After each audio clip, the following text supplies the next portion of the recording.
Hello, everybody, and welcome back to me. I'm back on camera, baby. Back on the pre-show hosting. Screw this K-Bot guy. We're back, and I got some beautiful guests with me. I'll start right next to me. Gumi, how you feeling? How you doing today? You have the first game today. I actually messaged you, hey, do you want to not warm up and join the pre-show? And within 3 seconds, you said yes. So it sounds like you're excited to be here. Oh yeah, very happy to be back in the pre-show. I got my teammates back. Hopefully, let's see if Snake wakes up from his slumber. If you were on the twitch.tv sir_snake stream last night, it was cinema. So let's see how it goes today. Hey, happy Pride, everyone! Happy Pride. Happy Pride Right. indeed. And next to Gumi, we have Liari, no a stranger to the pre-show here. Back again. Cam on working this time. How you feeling, Yeah. Liari? How you doing today? I'm excited. I woke up kind of early. Like I reset my sleep schedule this week. Raring to go for my 7 p.m. game. Really excited. I feel like last week by game 3 against Cosmic Calamities, we kind of showed some playoff bun, and I hope we continue that performance this week. Awesome. And the opponent of Bun Bun actually here, right next to Liari.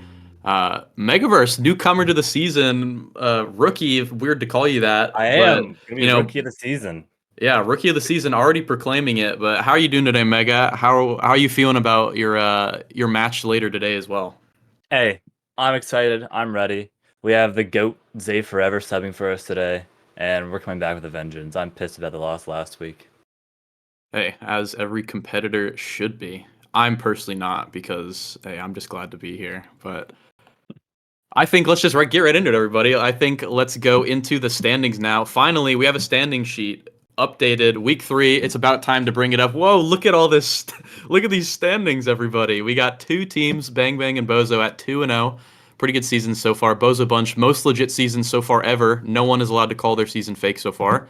And then down at the bottom, we got EKC. No one really thought we'd see them in here, but with subs and everything, things happen. And Lob City down at O2 still trying to find their footing. And then, whoa, look in the middle here, the sandwich. We got the meat, the cheese, the tomato, the lettuce, whatever you want to call it.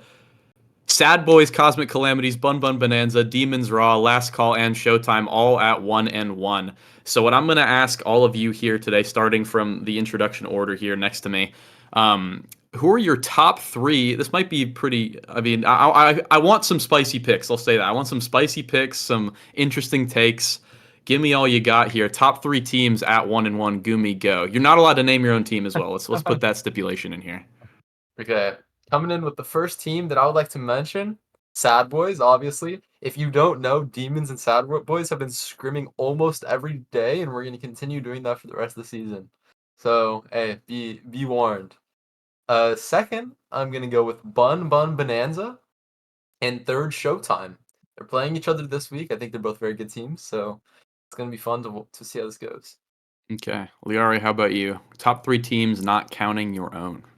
Top 3 teams. I think like there are some pretty easy answers here, right? Like you kind of have to say Sad Boys and Demons Raw. They kind of have the historical legacy. I think Showtime would be an easy answer, but I'm going to be a little more exciting. I'll go with Cosmic Calamities. They brought us to set 5.5 2 games in a row. They are looking better in the each week they've played so far. The 2 weeks they look better in the second week than the first week. I think there are a lot of new players who don't have much national experience or really any, except for Forgot as a goalie. And yeah, they're also part of the Bonanza, and I like watching them play. Cosmic Calamities, pretty good showing so far, I'd say. A pretty strong 1-1. And I'm excited to also see them unfold as the season goes on. Megaverse, besides Showtime, your top 3 here at 1-1 go. You could easily put Sad Boys and Demons Raw, but I'm not gonna. If you've ever seen the 6 of them in a room at the same time, nothing gets done. I'm not worried about them screaming at each other. I'm gonna put Bun Bun Bonanza, top tier right there. Love that team. Pride Month buff too. Cosmic Calamities, just because I mean they've rolled us in scrims before, and we do very well in scrims, so it's been very impressive. And Last Call, because I mean Storm the Keep. I'm a big Last Call fan. There you go.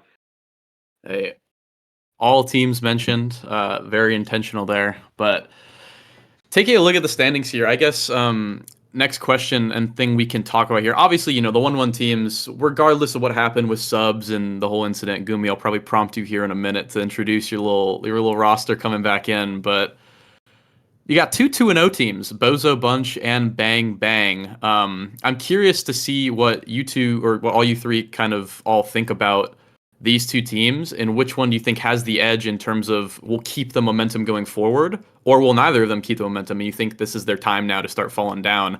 Liari, I'll start with you.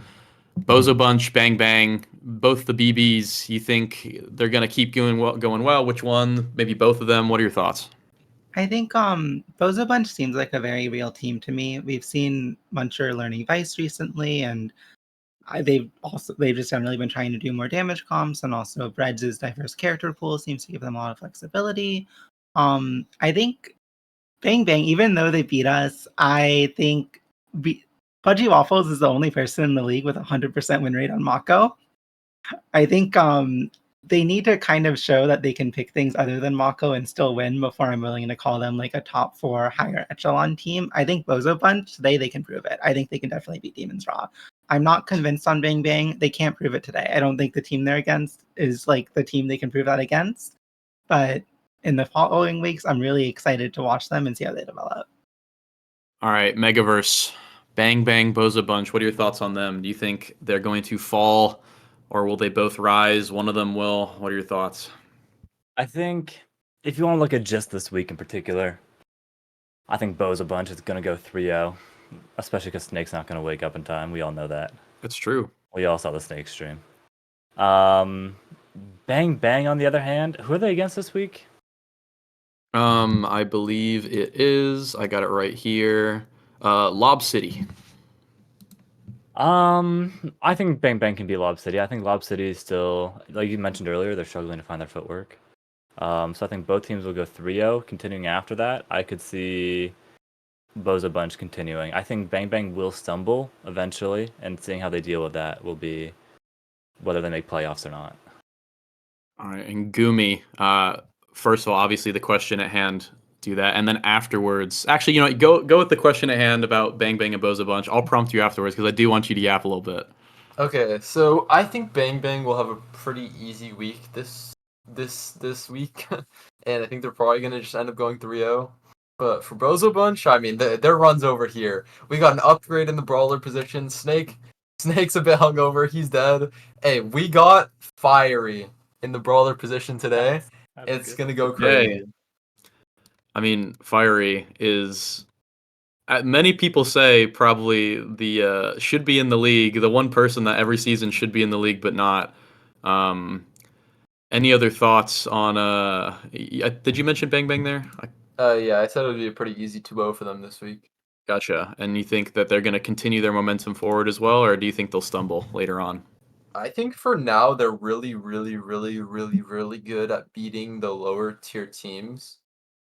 So I haven't looked at their schedule, but if they don't have one of the very, very top teams next week, I think they'll continue their win streak. Gotcha. And lastly, to finish off a little thing here, Gumi, you just mentioned that Fiery will now be playing, so a little bit ruined. We're gonna introduce the full main roster here. Demons are all back at it, away from suspension, but is it confirmed? First question, that Fire will be playing. I know you just said it, but like just full confirmation that will be happening. Or Fiery's Go ahead. here. Fiery's here. Snake is not, and it's 5 minutes till game time. So Hey, well, I guess we'll see what happens later in. And with that going forward, I want to introduce the match of the week first. We're doing things a little different today. Bun Bun versus Showtime.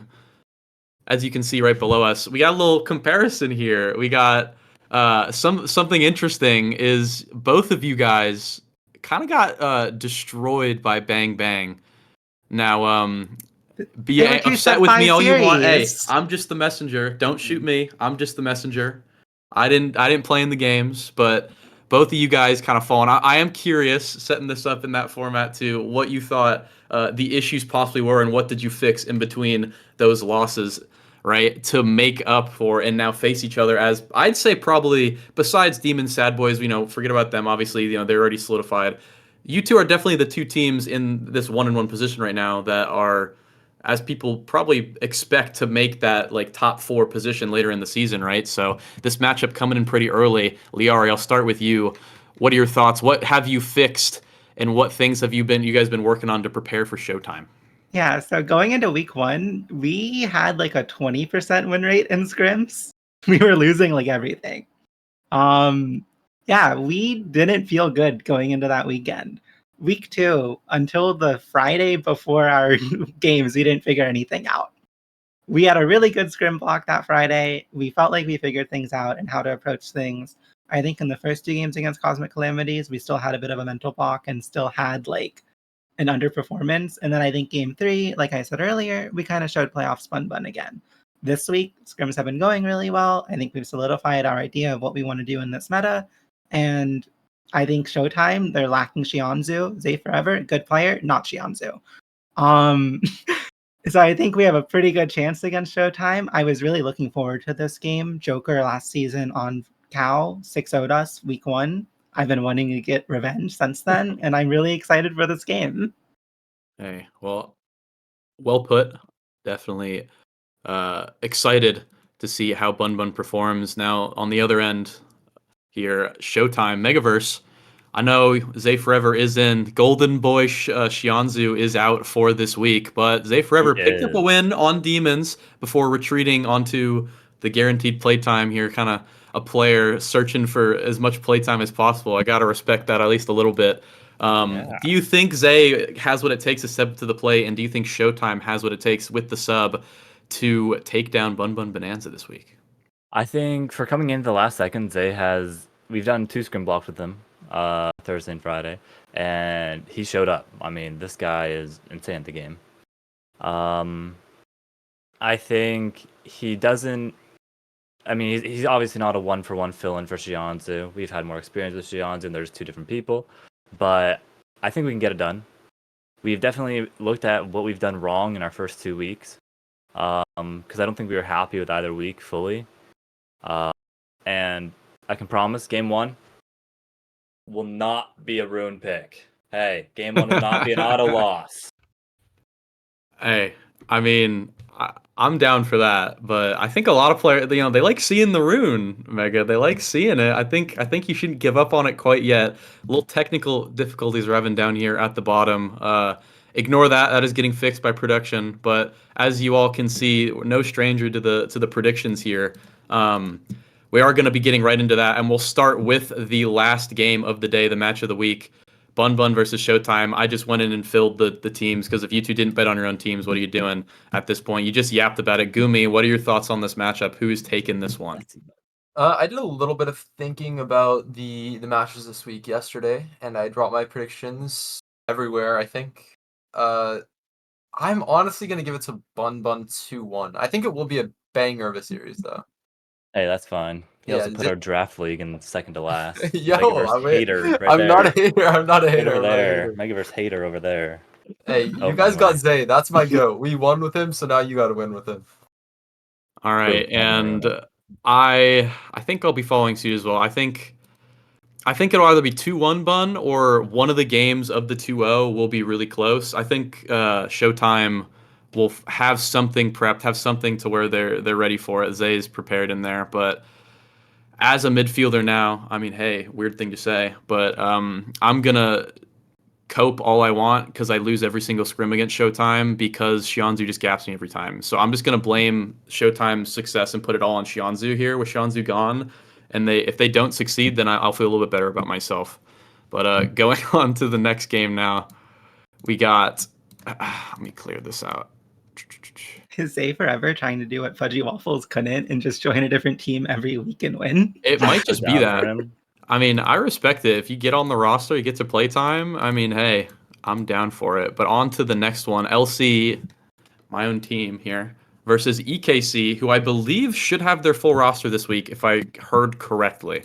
Might be wrong about that, but I'm pretty sure that is the case. Um, Megaverse, I'll start with you. Who do you think is taking this one? You know, last season I was a big EKC believer. I knew they had it in them. But this one, I haven't seen it from them yet. I haven't seen what made EKC EKC last season. So I think I'm gonna give it to Last Call. Oh, yeah. We're starting off amazing here. Liari, how about you? What are you thinking about this matchup? So I think EKC definitely started off really rough. They hadn't scrimmed pretty much the entire offseason with their full roster, and obviously Katsuno was gone. Um, I think they've scrimmed a lot more this week. I'm in their group chat infamously. They've been playing a lot. Katsuno's been learning new picks. I think as long as EKC doesn't like grief and go like for fun comps, I'm pretty sure they win this pretty easily. Pretty easily. I will see about that. Gumi, what are your thoughts on this matchup? And everyone knows Borg is anything but easy. He's very hard, and and we'll see how this we'll see how this goes. But What? Okay. wait, Borg is gonna slam the opposition. I have my money on EKC still, unfortunately. Okay, gotcha. Money on EKC. Who am I but to not bet on my own team here? Oh yeah. Next up, 5 p.m. Lob City versus Bang Bang. Will Lob City find their footing today? Liari, let's start with you. I really hate going against Lob City. I'm just gonna be the really boring person today and go with every standard pick, I guess. I don't think Lob City has figured it out yet. Shapeshifting and Mystic don't work together. I feel like they're playing different games. And Bang Bang, if there's one thing that they've done, it's have long, excruciating conversations between Grimella and Fudgy Waffles on how to play the game. So I'm gonna give it to Bang Bang. That is true. Gumi, what are your thoughts on this? Is it a Bang Bang? I think you said it earlier. I think we kind of all did, but we can go through it real quick. Yeah, for sure. I'm just gonna have to go with Bang Bang. Very, very solid team. I think they have it figured out, but let's see if they can go beyond their limits. That's Ooh. kind of what we're looking for right now. Because right now, I'm gonna be honest, they can't compete with the very best. Hey, well, let's see if they can go beyond their limits against Lob City. Megaverse, who's taking this one? I'll be honest. I'm a Fudgy Waffles hater. I'll just say that outright. I'm a Fudgy Waffles hater, but I'm a Josh Grimella lover. So I gotta put Bang Bang. Bang, bang. I will follow suit here. Definitely, I've been, scrimming and playing both these teams. We played Lob City week 1, and I think they've come a long way so far, but I don't know if it's quite enough just yet. But I honestly would like to see them win because I do like all the players on that roster. But Bang Bang, still just looking way stronger as of right now. Boys versus Cosmic Calamities. This is going to be an interesting matchup. Boys obviously at their full strength, showing off last week against Last Call. In I'd say a little dirty 6-0. Definitely got it done. Gumi, I'll start with you. Boys taking it. Cosmic Calamities shocking the world here. What are your thoughts? Let's spice things up a bit. I got my boy Froggy. Ooh. He has the underdog buff. That guy performs, and everyone's kind of been doubting him a little bit. So I'm excited to see Calamity shine. All right, Megaverse. Who you got here? Hey, I've been a boys sub for longer than most people have played this game. Go boys. Liari, thoughts? I You said I believe in was gonna be Cosmic a lot. boring, but I was thinking about it. I watched the Demon's Raw versus Sad Boys scrims. I saw Sad Boys get slammed by Demon's Raw again and again. I saw Cosmic Calamities almost beat us 2 times in a row. I have seen Kotone get a really neat synergy with Forgot where they do a lot of passes. Same with Natty and Forgot. This team just loves passing to each other. It's really fun to watch. And I'm ready for them to bring the Calamities. I'm gonna vote for Cosmic Calamities. Gotcha. 2-2 on the desk here. I'm gonna go with Sad Boys. I think Scrim Sad Boys never really shows their true form, and they always try a lot of things. And I thought they felt very strong last week, so I'm gonna go with them. And the first match of the day, Demons Raw versus Bozo. not showing Bozo today. Bunch. I know it's Bozo Bunch, but not showing today. Hey, maybe this is gonna be a funny thing. What if I just put all? Oh, never mind. It's back. All right, let's just go back to normal here. Demons Raw versus Bozo Bunch. Gumi, I'm assuming you're gonna vote for your own team here. You want to yap a little bit about it for a All I'm second? saying is there's a bit of a reason that Bozo wasn't showing up there. We're about to wipe them out of existence. They're 2-0's done. All right, Megaverse. Any thoughts on this matchup? I mean, it's no snake, it's fiery, but I said Bozo earlier, but I don't know. I just don't know. I'm gonna change it to Demons Raw. I mean, when Demons back into a Raw. corner, they perform. Damn, Torn. so Snake leaves and you swap to Fiery. I see how it is. Okay, Liare, thoughts on this matchup?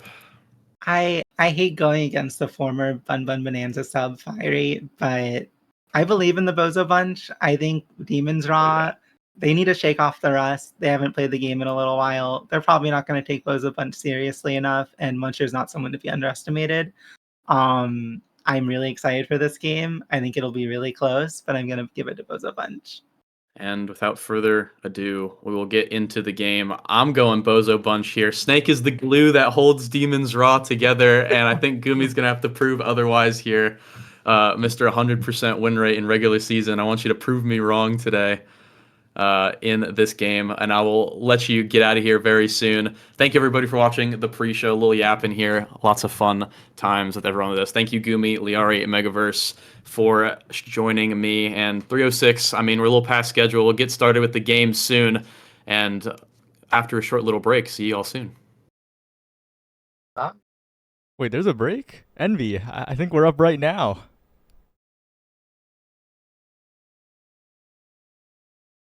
Well, we can't hear you. Oh, there we go. 100%. We are in it. Yes, indeed. All right. Would you like to do the honors, Sire, or would you like me to? Well, welcome everyone to week 3 of the North American Strikers League, Season 4 to be exact, and we're about to head into a very interesting matchup, Demons Raw versus the currently undefeated Bozo Bunch. These two teams have a bit of storied history, but I think the statistic that was mentioned at the very end of the pre-show is the most telling here. Gumi has never lost a series in the regular season, ever. Dang. That's a quite a strong record to uphold here. Does anyone else hold such a record? I don't think so. I'm pretty sure it's only Gumi. Despite Gumi... any substitutions, despite anything, Gumi stands alone at that 100% win rate.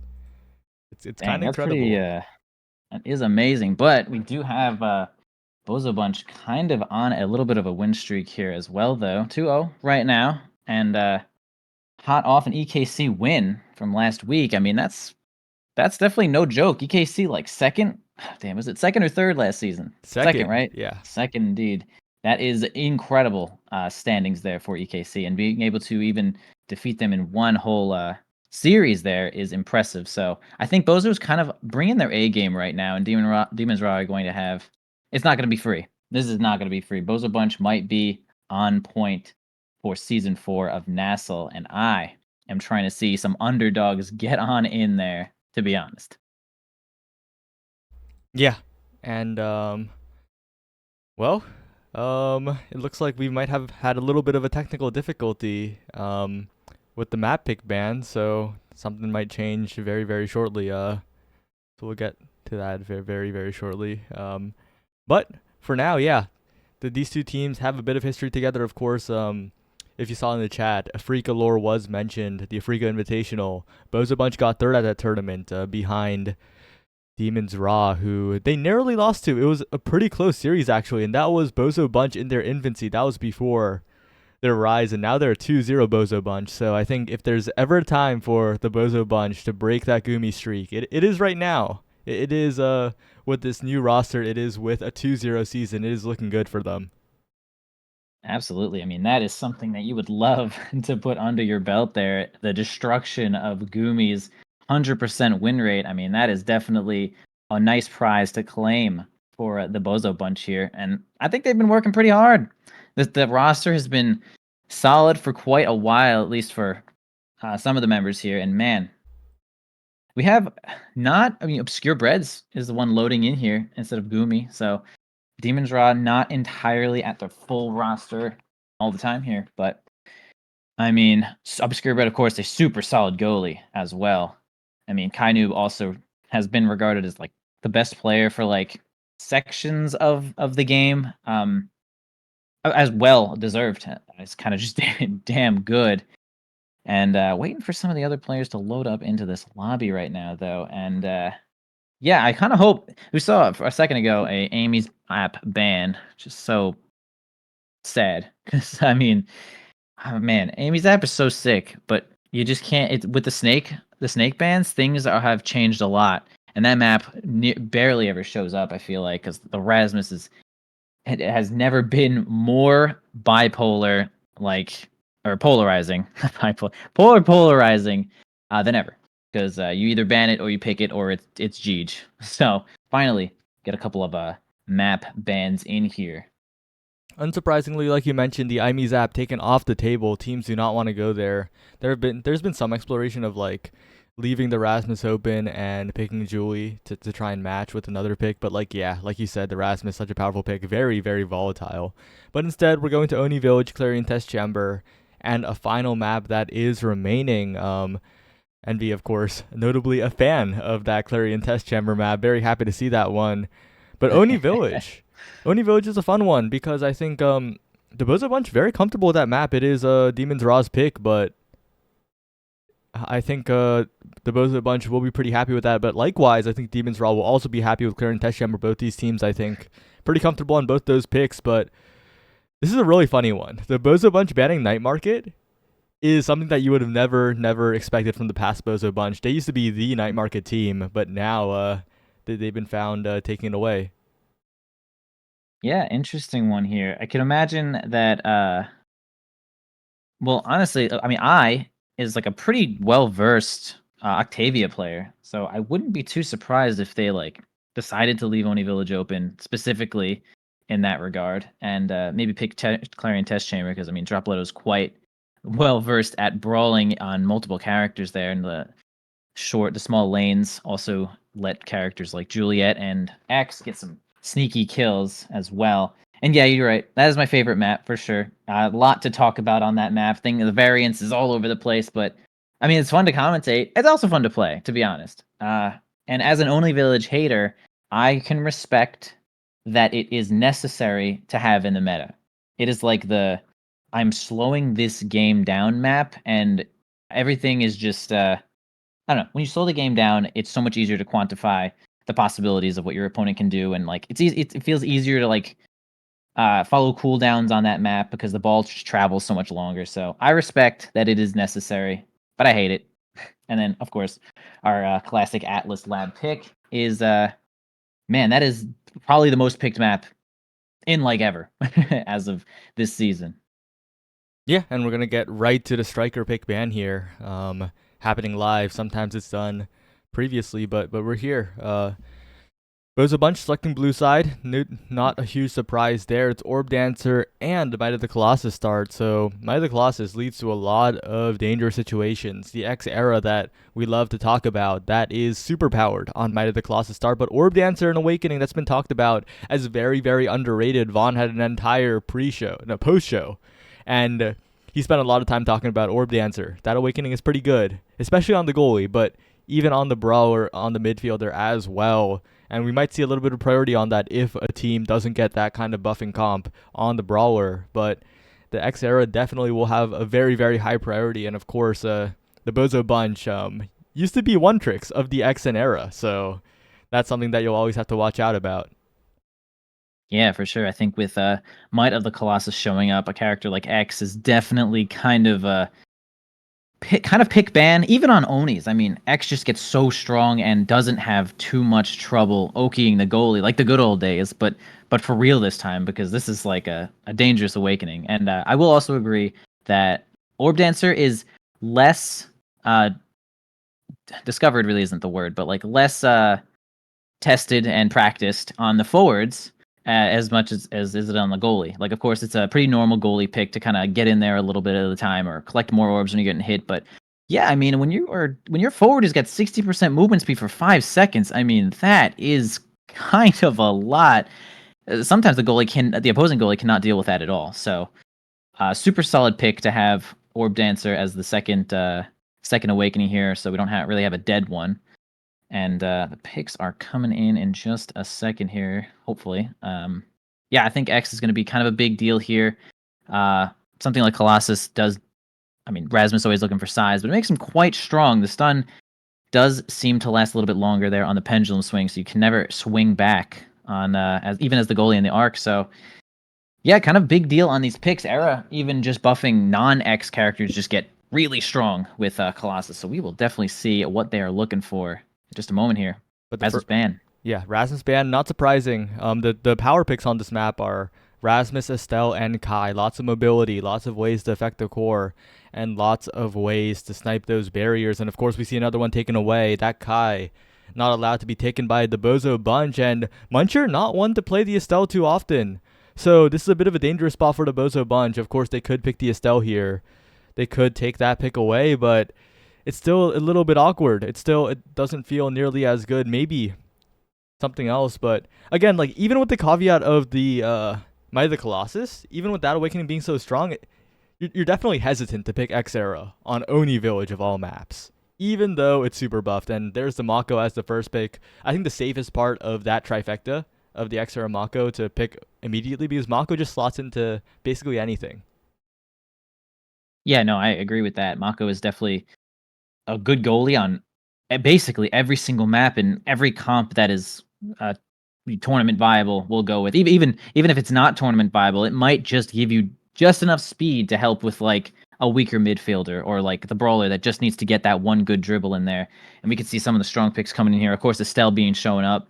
I do think realistically, Zentaro is probably second to Kazan, even on this map, but definitely second, in my opinion, as far as you can pick here. Of course, Rasmus being taken away, and now I think now is slightly weaker on Oni Village. Still good. Now is great everywhere. I mean, good mobility in general. And Asher, fine, Fine, but fine. fine, but doesn't feel too great, right? Especially on a map Yeah. like Oni Village, it's gonna need to have pinpoint accuracy, 100% conversion rate to really work out. And Gumi has picked up the Luna goalie here, the eject Luna, and I'm really liking the composition coming out from Demon's Raw. It looks like they have a lot of agency on the map. It looks like they have a lot of presence. And on the flip side, Bozo Bunch, their comp seems very clunky in comparison, short ranged, and I'm not sure if they'll be able to work past that, because right now, Demon's Raw just have so many ways to affect the map. Of course, it will not be Snake. Snake is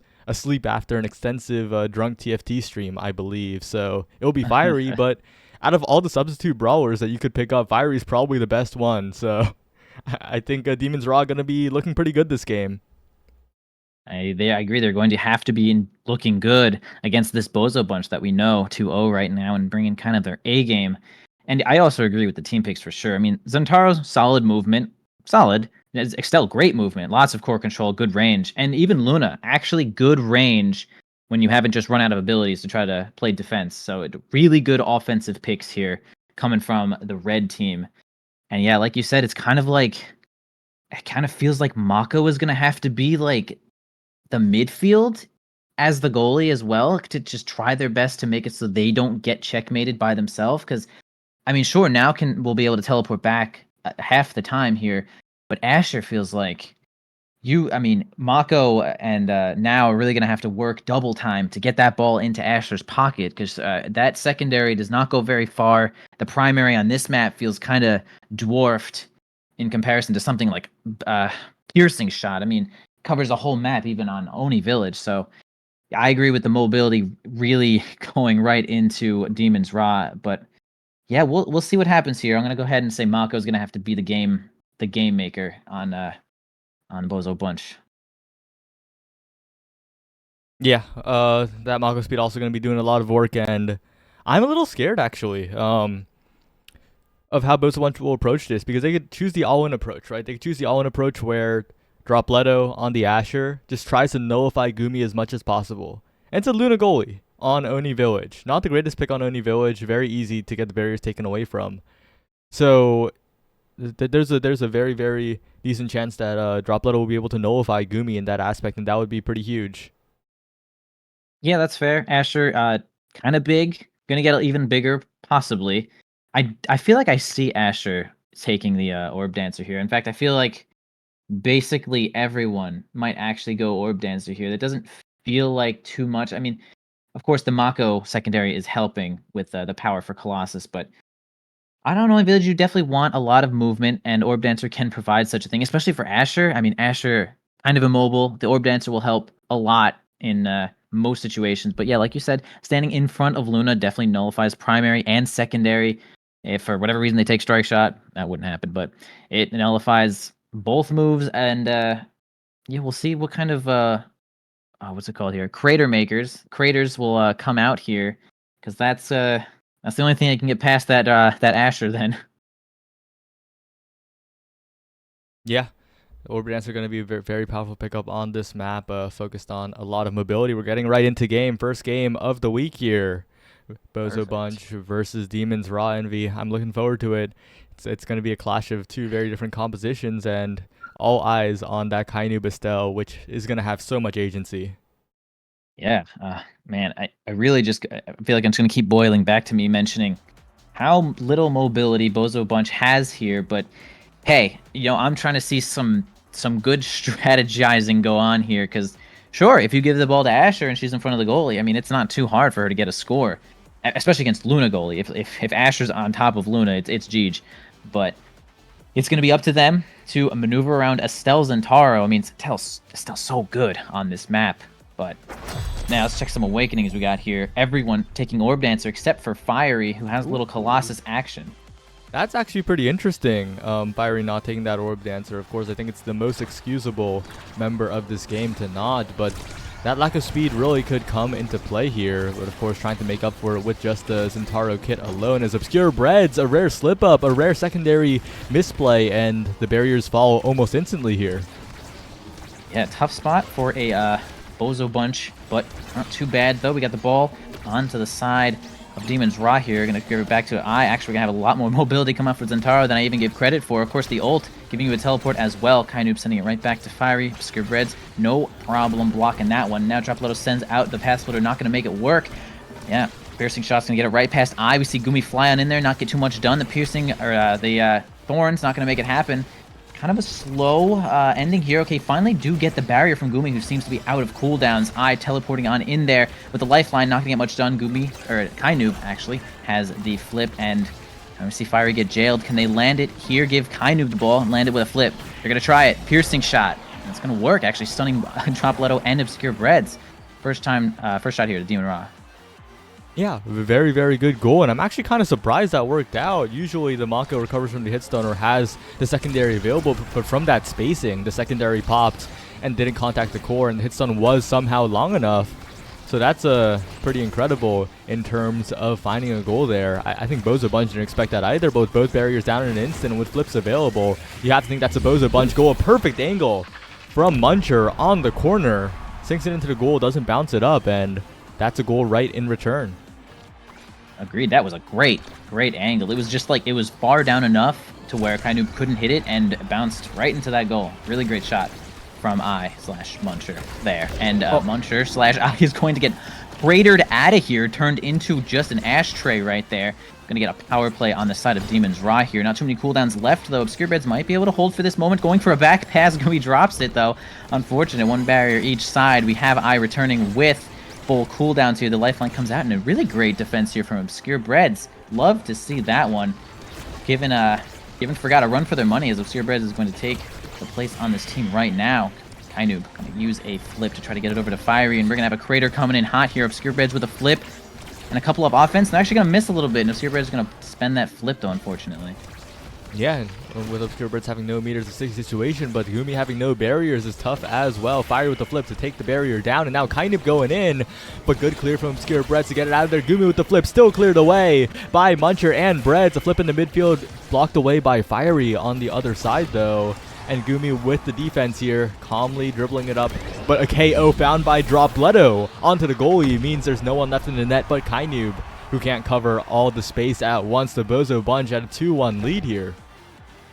All right, not bad at all. 2-1. Reset some of those stacks onto Gumi. Eyes stacks have also been reset a little bit there. One barrier going down on the side of Demon's Raw. Both going down on the side of Demon's Raw. And actually, Bozo Bunch feeling themselves right now. They just kind of play it on. They just play the game on a line there. Barrier, goal.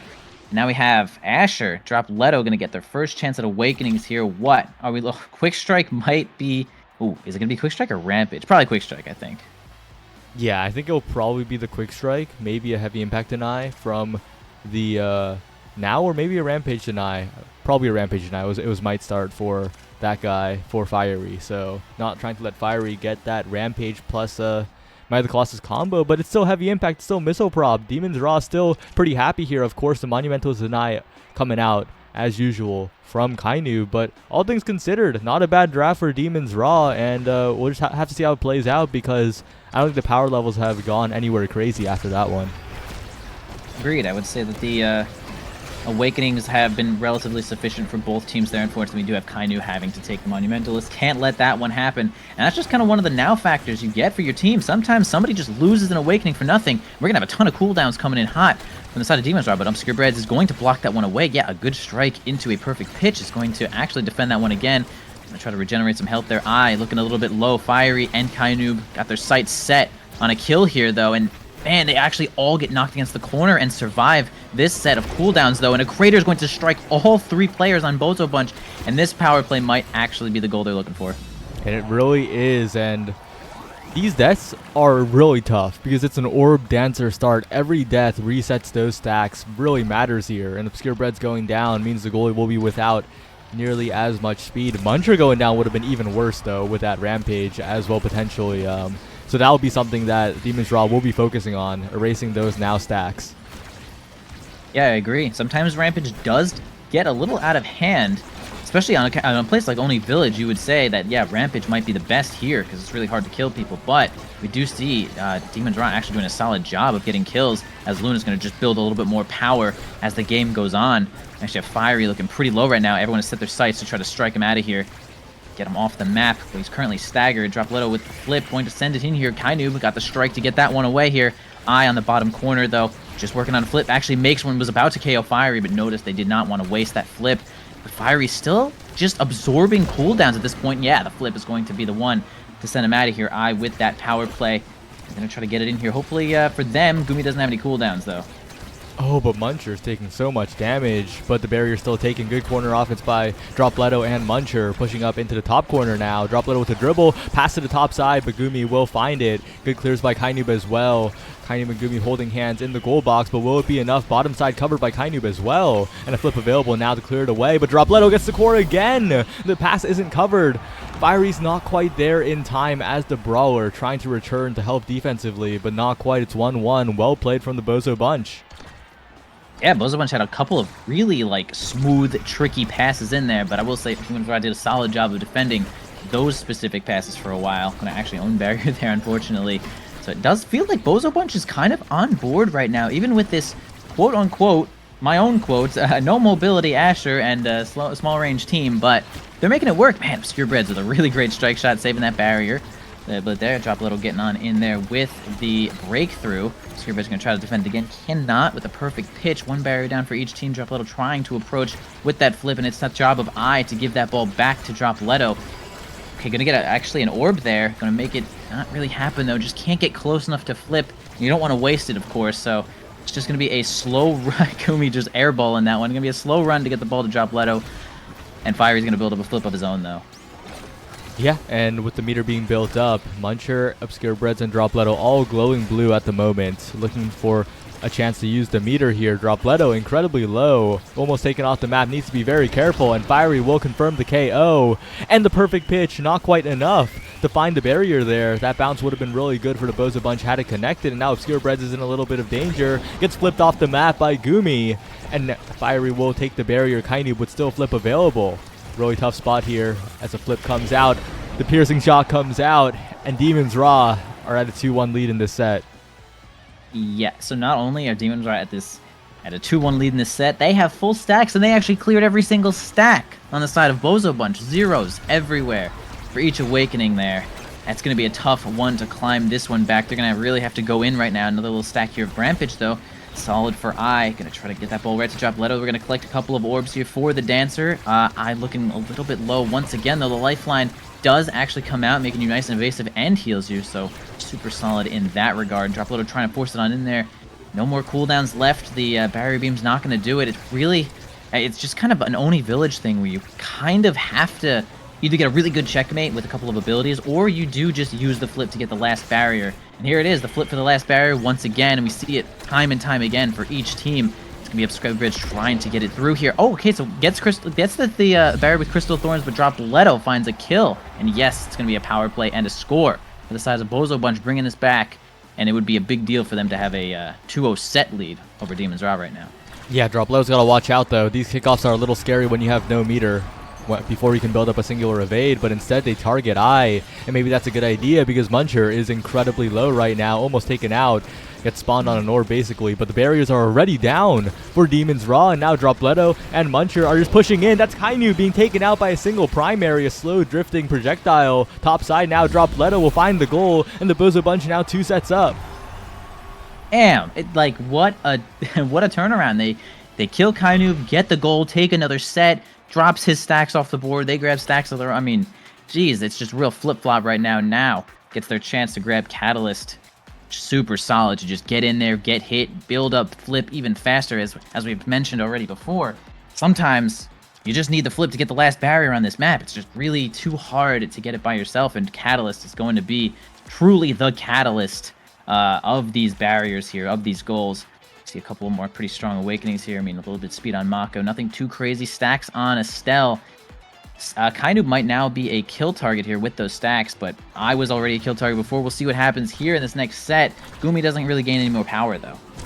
Yeah, but the one awakening that makes me really confused is Dropletto taking that explosive entrance. Doesn't really do much for Dropletto in the grand scheme of things, and Reptile Remedy was right there. You could have become unkillable, but maybe it doesn't matter because Bozo Bunch will win despite any sort of awakening draft. Maybe draft doesn't matter after all, as right now they're just getting in there. 2 barriers already down, 1 down on their side, but despite all of that, Muncher's all over the map still, looking to be in control, almost building up a flip already, plenty of elusives to use, but this time wants to flip, goes in with the lifeline, and flips in Gumi's face. That's 1-0, they're 2 goals away from taking this in a 3-0 fashion. Absolutely, just as you said. Just 2 goals away here. That was a really quick lifeline flip there by I. Nice open goal for them. They're going to take it. Hey, I, the kill target here for the Crater. Gumi looking to set their sights onto I with basically no evade. But hey, with Catalyst, you just strike a couple of guys, get hit once, and boom, you instantly have that evade. You can already see half a bar showing up for I. Only 1 barrier down. First side Demon's Rod, though. We're going to have Obscure Beds do a little orb action there, though. Drop the barrier on the top, and Gumi, okay, not actually having to deal with the full force of the Path Splitter. Going to be able to block that one away, but we do have a Obscure Beds dropping that one to a flip. Again, Kainub got that flip there. Perfect pitch, going to send it back up right into Dropletto's hand. The strike flip is going to throw Gumi right out the window. We have a nice passing play here from Bozo Bunch. All right, we're going to have Gumi clear that one away for a slightly slower goal. Yeah. And really good plays from Obscure Breads on the defense to keep the offense up as well. And now in a bit of trouble here. Fiery trying to get a bit of a mix-up on that primary, but not quite. Still defended away by the Bozo Bunch. And Muncher has a little bit of speed for the moment. Dropletto looking for a pass, looking for a Path Splitter as the dribbles in the midfield keep going. This flip from Fiery is going to need to do a lot of work, but no flip in the point means Dropletto gets it with the barrier beam. It's 2-0. They're 1 goal away from the clean sweep. Absolutely. Hey, maybe this explosive entrance secondary is actually just getting Dropletto where they need to go, and it does add a little bit more hit stun for the barrier beam as well, so a little bit of something coming in hot here for Dropletto with the explosive entrance here. I going for a nice little power play, or not power play, a little dribble play on the bottom side here. Fiery going to get the ult in there, looking for a flip. Okay, I sends it away, grabs a little barrier, but not too much more than that. No flips really on the side of Bozo Bunch that are going to be grabbing this barrier anytime soon. Kainub spending their own for near nothing. And it's actually going to be just a push from the right side. Obscure Bridge trying to help out here. Maybe they get their flipping hot. Okay, actually going to be a rocket to grab their own barrier. He's going to die to the Crater, and Fiery's going to land that one in with a flip. And that was some nice coordinated play from Demon's Raw, but could it be too little too late? Still very winnable for Demon's Raw. They just need to convert on these barriers. They need to convert on these plays, and they're in a decent spot in terms of being able to put on the pressure here. But 1 barrier will fall, and every barrier that falls is so scary. If you're Demon's Raw, Gumi on this Luna goalie, of course, Gumi a great goalie, but Luna as a character, very hard to defend with on this map, so limitations really showing up here, especially as Obscure Reds maintains this barrier. Yeah, doing a really great job of defending in general, left and right. Gumi coming in at any angle. Again, the barrier holds once more. I doing a solid job of breaking up a little bit of pressure here, but they are eventually going to get like a trio attack there. Going to break it on through. Flips to Fiery and dummy good angle to the top pixel of that goal here. And it's actually going to be 2-2 in this last set, though. Man, if you are Bozo Bunch, you do not want to see this happen, I'll tell you. Yeah, you want to close it out here. You do not want to go to another draft, but right now that might be happening if Fiery gets these plays. If Kainoob sends it forward with the Crystal Thorns, that's one barrier down. Demon's Raw coming alive at the moment. Fiery looking for the mix up to the top side, and with the help of Gumi, that's the barriers down, but amazing Ensnare Drums will halt the offense for the moment. One barrier taken as Dropletto goes to the top side. Muncher has the possession, has the flip available, has the pressure here, but the flip's so far away from the barrier, it's not going to get it, but Dropletto wins the strike war. Does manage to get the barriers here. Huge opportunity, but Obscure Breads with the dribble. That was not where you wanted to dribble. Gives a huge opportunity to Fiery and gives the set over. Absolutely, just yeah, rough dribble, and I couldn't explain how unfortunate it is for Bozo Bunch to, I guess, I don't know, not realize that the passive has just shown up for Fiery, getting a projectile for Zentaro. But yeah, gonna take advantage of that opportunity here. Fiery gonna land that one, and now the sets. Oof, we're back to 0 points on the next set here. And Demon's Raw is trying to bring it back here. We got a Stinger taken on now. Not too crazy. A little bit extra damage taken for Obscure Breads, though. We got some health on onto Fiery, though. Twin Drive? Yeah, that's definitely a game changer here for Luna. Going to be able to just jump on in there and just cause havoc. Double the amount of time. And Kainoob, I guess, didn't really pay too much attention here to the order. Might have just denied the Unstoppable. So a pretty solid draft here for Demon's Raw, actually. Yeah, I think the big factor is Obscure Breads did deny Deadeye away from Gumi. Of course, Missile Prop Deadeye would have been a little too much to deal with it with the Luna, but Gumi's still getting Twin Drive. Very happy with that. Like you mentioned, so much agency and flying across the map, and we're seeing a lot of damage being put on right here. Muncher going down, Dropletto going for a dash punch to try and equalize, but it won't be able to find it. And Demon's Raw might have scaled just enough here. Fiery with the bulk up, of course, more durability, but also more damage on everything, so definitely a threat to watch out for, this Demon's Raw composition, this Demon's Raw team, as Fiery gets it once again with the dribbling play top side, but good saves by Obscure Breads, good patience to not let the barrier fall. Yeah, Obscure Breads on point right now for sure. Fiery definitely missing the barrier by just a sliver there, but we're gonna have Dropletto and I grab that barrier from Gumi. Not too much you can do about Asher stuffing it right into your face there, and we're gonna have a nice flip from Dropletto. Too close for Gumi to react, and there you go. I mean, I'll be honest, the gameplay there for Gumi is tough. You could try to strike and try to hit the flip, but sometimes just not striking at all against the flip might give you the best chance of success, as the opponent is trying to wait for your strike when they flip in your face. So if you don't ever strike, the flip might run out and you have your chance.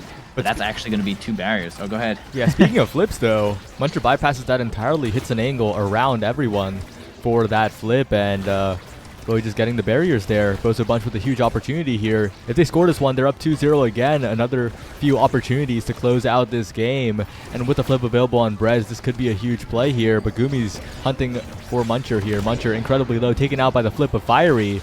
But a flip by Obscure Breads will save the barrier. Kainoob can't quite get the dribbling play there.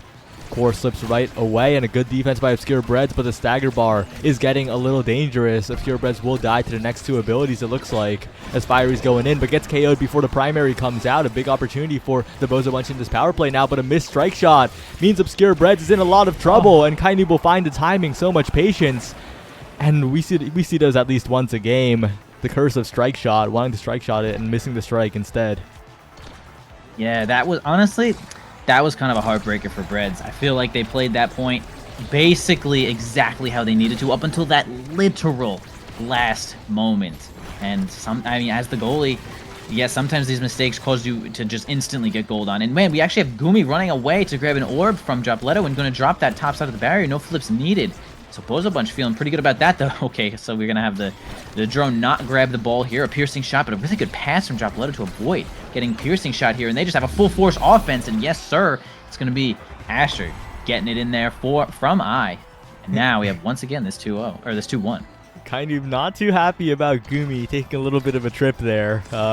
Saw the orb and unfortunately did not defend the barriers. But that's a barrier gone. That's Muncher incredibly low with the flip gone, and this is a huge opportunity for Demon's Raw here. They could look for a KO on I. They have the barriers down already. They could look for the goal here without anything but a good barrier beam by Dropletto. Acts as the goalie there, and they will save it for now. Big opportunity, but as Dropletto dashes past, now Kainoob has the play up towards Fiery, and still defended away by the Bozo bunch, but it's still a dangerous spot.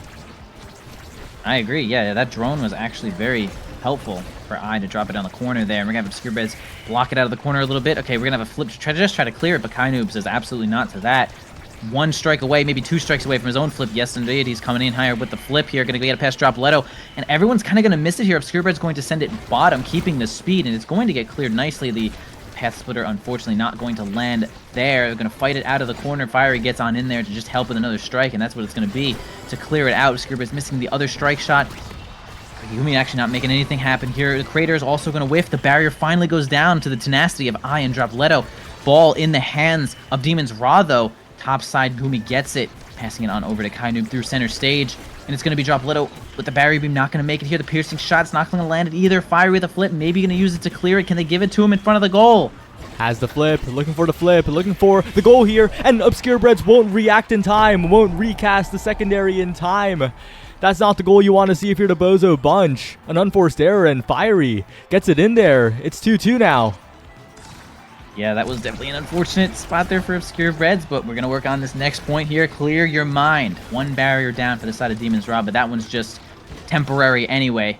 Gumi going to try to send it out to the top side. A nice strike shot's going to block it away there. The Crater not really helping too much for Demon's Raw here, except dealing damage to Obscurebeds, who's just going to get Oki'd by Fiery. The flip from Gumi going to clear it. 1 barrier down, though.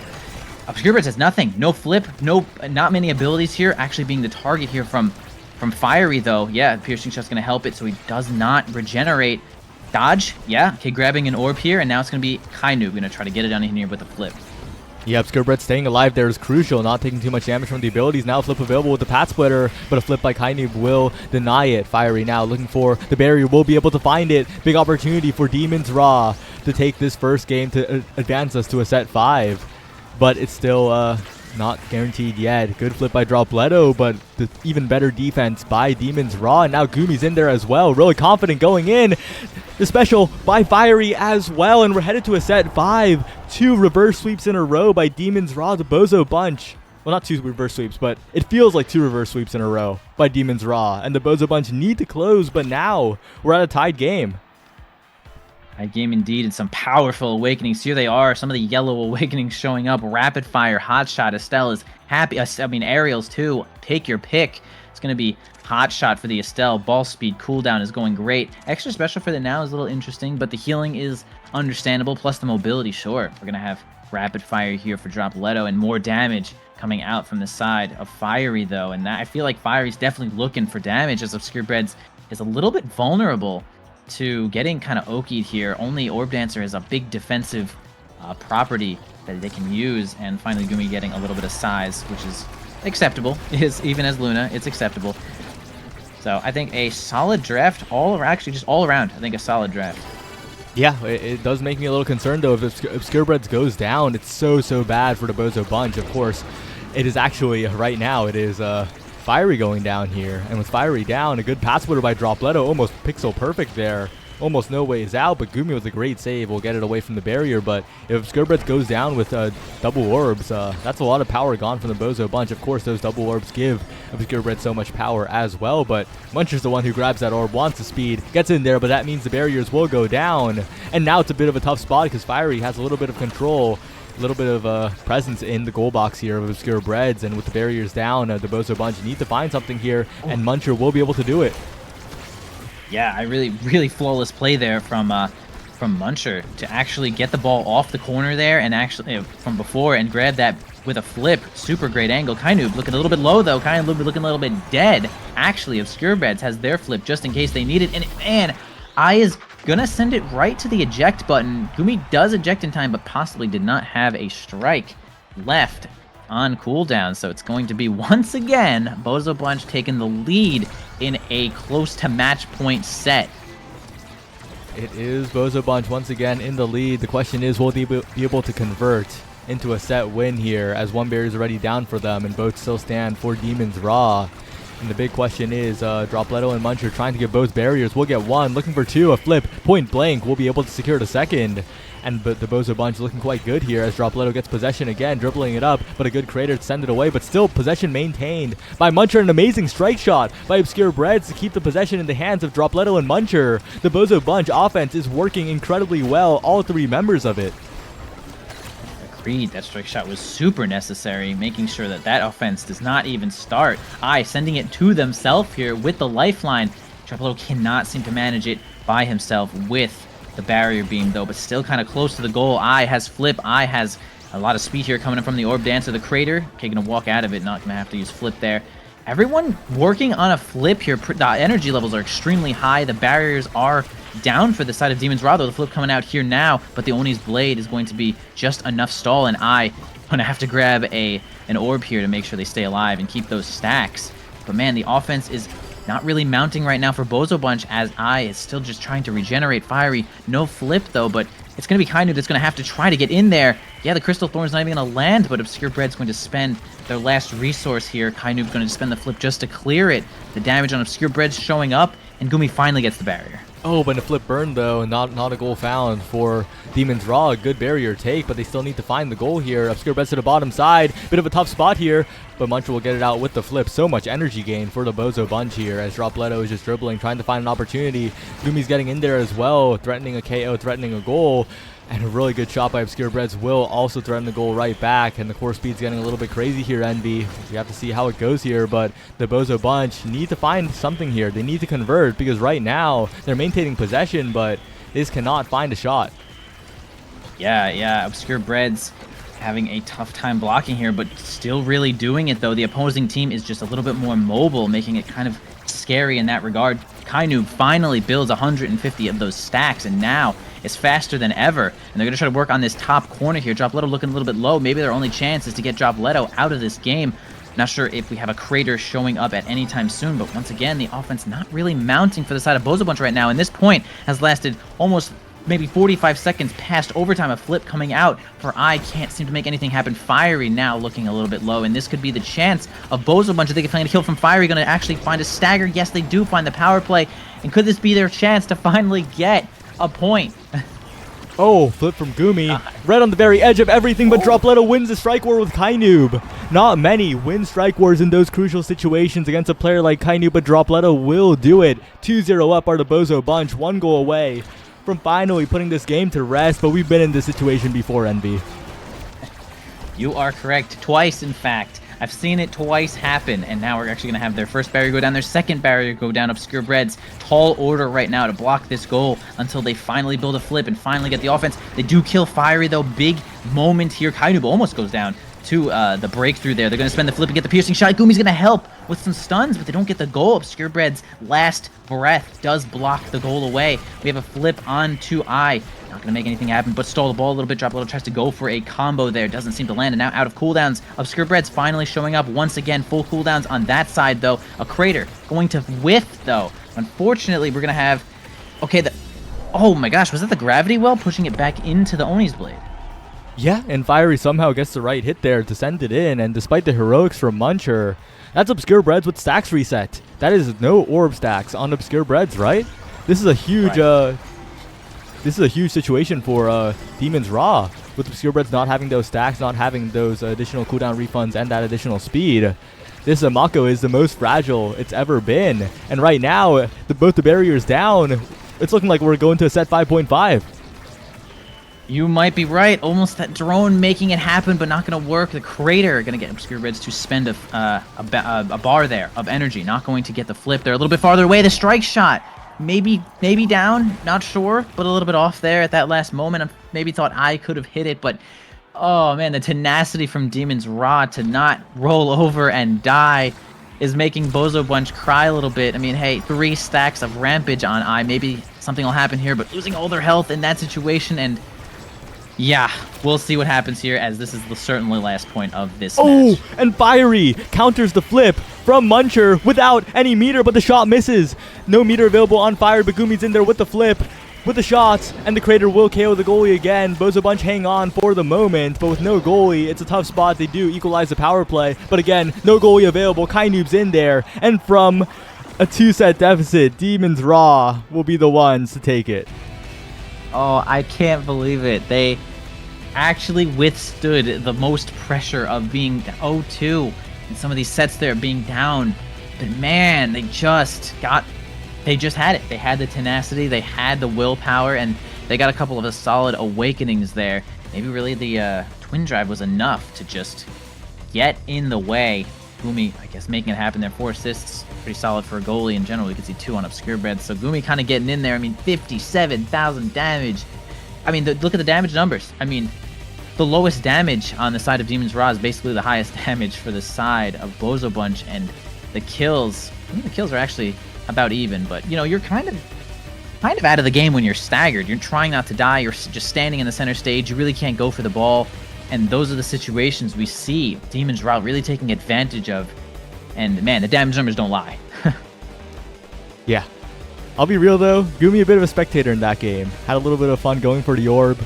Kainoob, 377 redirects, bit of a midfield masterclass from both Kainoob and Muncher here. Kainoob and I were definitely the carries of their team in this one, and they were absolutely dominant in the midfield. I think Kainoob played 2.5 roles that game, really. A lot of goalie, a lot of midfield, and a little bit of scoring as well coming out from the guy who's been called the best player in the world for quite a while now. It was just incredible. Agreed. You get a couple of nice awakenings on Estelle, and she really is all over the map. And we see that on the replay. It was actually firing that caught the corner there. It wasn't actually the drum and bass to strike that one away. But yeah, Demons Raw going to eventually take it here. Yeah, big 377 redirects from Kainoob. That is an unholy amount of like energy, extra flips, experience, health when you level up. Big deal. We could see the orbs, man. Look how high the orb numbers are. Of course, the orb dancer was starting awakening. Everyone sniping out those orbs. Fiery at 6 orbs. That is insanely low. But of course, he was the one that started with Colossus. Yeah. Yeah, he was busy giving orbs to other members of the team. Really. Fair. Yeah, super solid game there. We did so. I mean, yeah, Bozo Bunch did a really good job there. I mean, they just had to clutch it out. They were ahead. They were ahead basically the whole time. They just needed a little bit more clutch, maybe a slightly more lucky awakening draft, and they still can end Gumi. They could still end his reign. But after a game like that, it's looking like an insane. It's looking like one of the greatest statistics of all time, you know? In a game that I used to do tournaments for, like Maiden and Spell, there's this guy who's only placed first or second place in every single tournament, and that guy's like entered everything too, but I mean, undefeated in regular season of the North American Strikers League. This is a league format, right? Yeah. Undefeated. Has never, ever lost a series. Like, that is incredible. And I think we're seeing why right here. I think a lot of that does have to do with Kainoob. I think the Kainoob factor is kind of big. I think Gumi's using his 4th ability in the Omega Strikers toolkit, Summon Kainoob, and I think that's pretty big here. Yeah, definitely helps to have someone like Kainoob on your team to play basically every role when needed. Of course, that's no shade to Fiery. Of course, did a great job that game, taking it, clutching it out there, holding it down. And yeah, of course, we'll have the infinite record right now keep going on until we get into this next game, which we know is on Calarian Corp, which is a little bit more volatile than Oni Village. Of course, we are going to have slightly more kills, slightly more get knocked off the map, and so some of these power awakenings are going to be a little bit more valuable. But the map is a little strange. I would say that if Gumi was intending on picking a character like Luna, the setups of like the I don't know, just walls and stuff on the map don't make it as easy to navigate for a character like Luna. So possibly an awkward pick for that damage goalie. But yeah, there's a couple more damage goalies you can pick. Vice goes right through it. So if you're trying to look at damage, Vice is a solid pick. All right, and speaking of picks, we're going to see a character select in just a second because Demons Raw has opted to red side. Bozo preferred blue. Demons are preferring red now. So we're going to see the same side selection for both of these games here It's going to be a little interesting because, of course, getting that second and third picks on the red side is pretty valuable. As we've been seeing, the Zentaro Estelle power duo was what came in quite good effect there on a map like Oni Village and on a map like Clarion. Stuff like X Era, that is really powerful on the red side as a potential pickup. So we'll have to see how it goes. Yeah. Every time I'm thinking of like, oh, who's good on this map? Oh, I mean, think about Stella's pretty good on this map. Envy. Yeah. I've some incredible news. Incredibly unfortunate news for Demons Raw. Okay, I'm thinking. One of the starting awakenings has favored a certain character. Wait, is it Rune? My dog? No. It's not Rune. It. It's like much more like reasonable than a Rune. Oh, much reasonable than Rune. Okay. It's a certain starting awakening that makes a certain character kind of crazy. Oh, I mean, is it like? Let's see. I mean, starting awakenings that make people crazy. It's like Cast to Last Octavia, Hotshot Juno, Explosive Entrance Zentaro, Stinger anybody. Okay, Colossus X. But like the craziest one. The craziest one? The craziest one ever? Monumentalist now? That's exactly what we might be seeing here. That is a possibility with this draft. It's definitely an interesting thing because Demons Raw could play it like they give over Manu now, and then on 2-3 they pick Xera, right? That's a non-zero possibility they could do here, especially with neither of those pieces banned. With that Vice ban here, they could just ban something completely different. Give over to now. Okay, they banned now. Forget about that. Never mind. Okay. Again, fair. Yeah, a very fair ban there. The theory has unfortunately failed a little bit for the rat chase. Speaking of Xera, though, wait a second. That's Monumentalist and Size. X and Era kind of like those two awakenings. I mean, it's open right now. We have 2 empty slots here for the side of Demons Raw. Only Rasmus being selected for Bozo Bunch. And this could be a big hole, a big plot hole for the side of Bozo Bunch as the picks could come through here. You might be seeing X. You might be seeing Amy. Oh, well, that's a little different, but that is 99% chance going to the goalie slot. Another goalie with agency for Gumi will be leaping across the field with that one. And now's a big question for the Bozo Bunch. They do pick up the Era, of course. It's a little awkward with the Rasmus, not the craziest brawler to pair with the Era, but I think it's a good decision to pick that up here, and most likely the Mako as well. Obscure Bread's pretty comfortable on that pick, and of course the goalie selection already happening most likely here. But the Daimi could always be flexed to midfield. I doubt it, but most likely the Mako here could be something different. But that's what I'm guessing. Yeah, it could be. I mean, it's funny. I know Kainu basically as an Amy main. I know it's like Kainu basically plays everything, but I feel like I've seen him play Amy more than any other character. So I wouldn't be too surprised if we have Kainu showing up here with the Amy's. Are quite good on that character. Yeah, man, that's funny. X Amy showing up here instead of the X Era and opting to pick the goalie last, or maybe they just really wanted Amy in general. But yeah, it's the goalie. It's the goalie Amy right there. Yeah, there you go.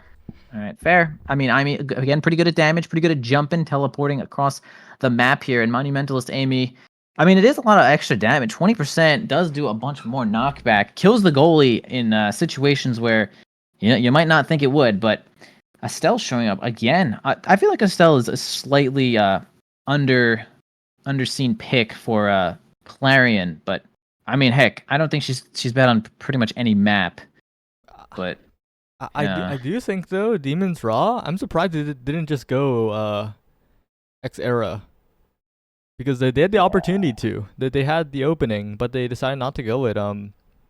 That's very interesting because Muncher's very very very comfortable on the Era here, and Dropletto Rasmus a pick with a lot of agency as well on a Manu start. I feel like this is the best case scenario for the Bozo Bunch. I think they're looking pretty good on this.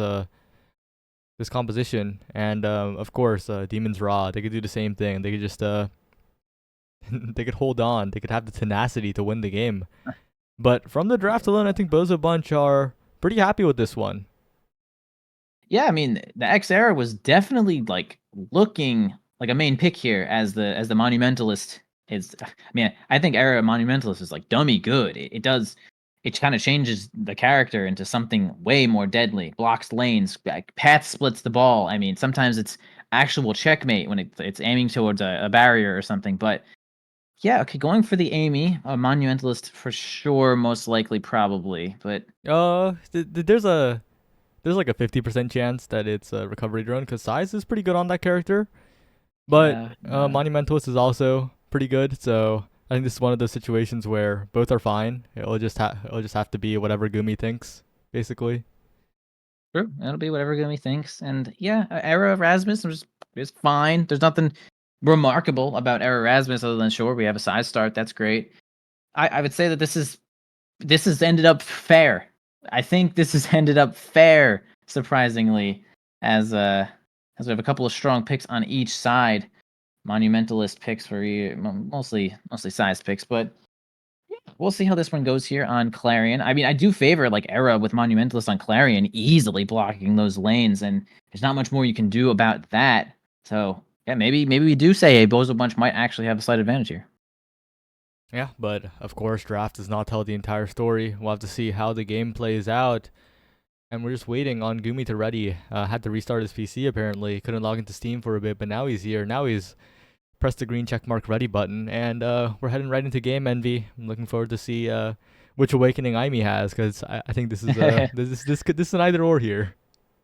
Yeah. I think I want to still say Mon, mostly because like once Aimee has Mon, you kind of can't really tank it anymore. It just ends up doing too much damage. It could do too much knockback too, and it's just kind of really paves the way. I feel like when you don't have Mon, it's not too big of a deal to have a character tank it, or tank a couple of hits and then you're whatever.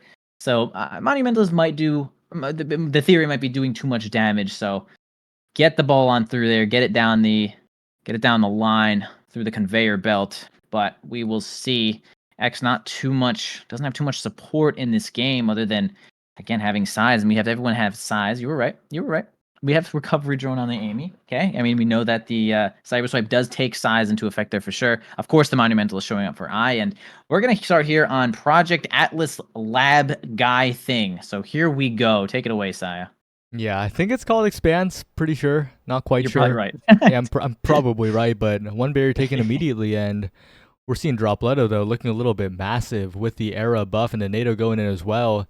Not the greatest Bozo Bunch corner offense that time around, but we're seeing a return to the old style of Bozo Bunch offense here, what they were known for originally, and with this defense coming through as well. This barrier still staying up, Fiery almost losing the recovery drone so early. The Bozo Bunch looking good so far. Yeah, it's funny. I have to do double takes every couple of seconds when like we say the name Fiery, because I'm like, wait, Fiery's on this team. Of course Fiery's on this team now. He's subbing in right now. And then okay, so big old Dropletto getting a big pendulum swing onto Gumi, who of course had a bar there of evade, but not seeing that one come out here. Dropletto sneaking it on in. Moving on here to Maelstrom. We're gonna have the Bozo Punch taking the first point here. Working on this defense, though. We're going to have Fiery get a nice bell ringer in there to grab the first barrier.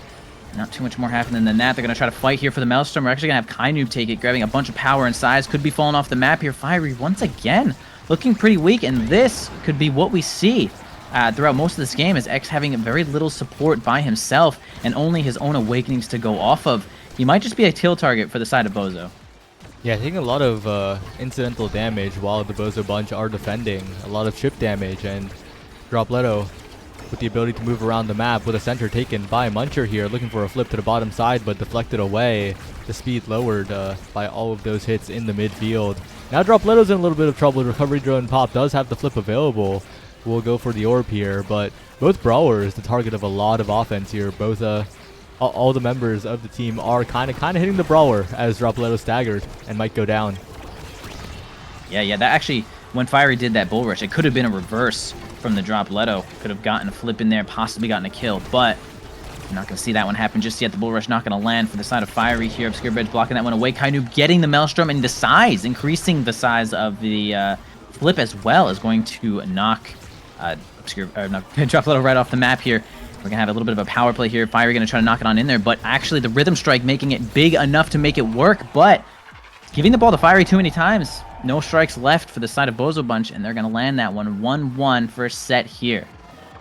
Yeah, you're talking about the center. The center given power made that flip really powerful for Kainoob to get the KO, and now we have to be a little bit scared because that damage focus on Dropletto might come into play, just like we were talking about Fiery going down, who does snipe the top side, and Kainoob with a follow-up on the Crystal Thorns catches to clear. The Bozo Bunch with both barriers down already, and Demon's Raw looking quite good in this set here, but Dropletto is still trying to maintain possession, goes to the other side of the world.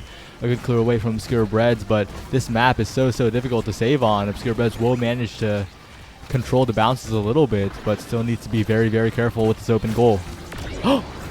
Ooh, yeah, nice kill there. They're actually going to find Dropletto into the goal, but cleaning that one up just takes the opportunity to put that one in, even on a power play. Very important situation for to get that goal in there and get a little bit of a wipe the sweat off your brow there if you're Bozo Bunch taking that point.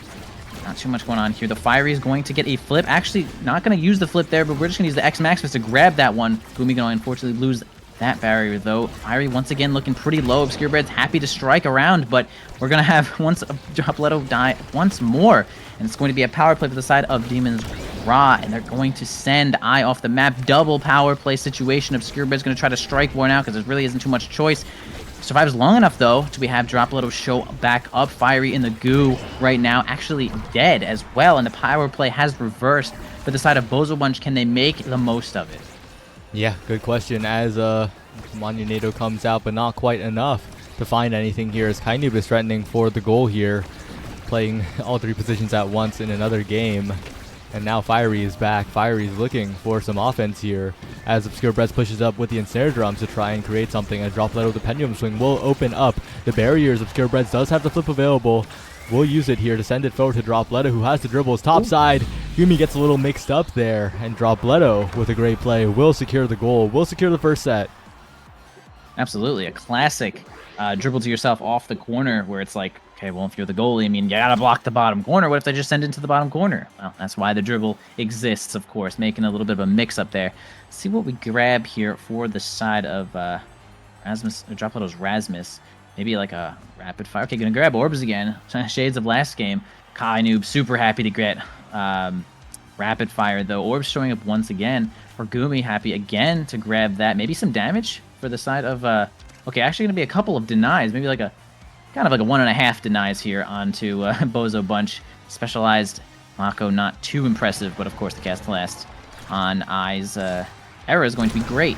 Got a little left, or Fiery left with just reverb, which is actually solid to stay alive if Fiery's the one dying. In fact, possibly happy with it, I'd say. Yeah, bottom side now. Dropletto taking a lot of damage, though. Needs to be very careful here. And the recovery drone popped immediately. That's not what you want to see if you're a Bozo Bunch fan. But you do have some powerful awakenings like that Castellast on the era, so this offense will be looking quite good if Dropletto manages to survive. But Dropletto going down means a power play in the favor of Demon's Raw, and on a clutter map like this, the Rasmus is not really getting to fly. Agreed. No Rasmus showing up here. In fact, not even on the map right now. Obscure Bed's looking pretty low. Fiery happy to just do a little bit of okeying right now. Obscure Bed's looking kind of weak. A couple of flips spent, but actually going to hit a couple of walls and a couple of strikes. Not going to happen, but they do eventually get the flip into Gumi's barrier right now. Have an offensive push. Okay, the Pendulum Swing is actually going to knock both players of Demon's Raw, but not going to get too much off of it here. Fiery slow on the X. They still can't seem to make a play with Fiery right now, but we have the X Maximus popped in again. Not too much happening here. Of course, Eye has the ability to Bewitching Beam at any moment here. Flip right in front of the goal here. The Bellringer strike. Yes, sir. It's actually going to defeat Dropletto in that strike war and get it past Obscure Bread. So now we have a point here for Demon's Raw in this next set. Well, it is once again Demon's Raw sitting with the point here, and of course on these more open maps the Bozo Bunch composition can spread its wings a little bit more, and that's exactly what we're seeing here as Obscure Breads gets an amazing clear to not let that barrier fall, and Dropletto and Muncher need to start doing work here, and that's exactly what we're seeing here. But Gumi with the good glitch pop will halt it for now, and with the cyber swipe as well will prevent the barrier from going down for the moment. Good defense coming out from Gumi as Dropletto and Muncher are still trying to push up, so is Obscure Breads, but the defense is very solid. Kainoob, of course, will be the second striker as well. Absolutely, one barrier down for each side. The Monumentalist Maelstrom not going to do much here. Of course, getting the Bewitching Beam on fire at every moment you can. Eye's job has basically become that. But of course, Obscure Bread's now actually not going to tank any of that Firewall Sentry, is going to drop the barrier basically for free. Fiery trying to get in there with Gumi's flip. Okay, Fiery takes damage. We have Obscure Bread saving it here with a flip of their own, and a couple of cooldowns coming in from Kainoob, and a great positioning with the Piercing Strike is going to get that one through Obscure Breads, who does not have bar to use that evade. Fiery surviving long enough to just make havoc, and it's going to be another point here for Demon's Rock. Yeah, the Estelle on Kainoob looking as good as ever right now. So much agency in the map as Dropleto's being brought low again so quickly.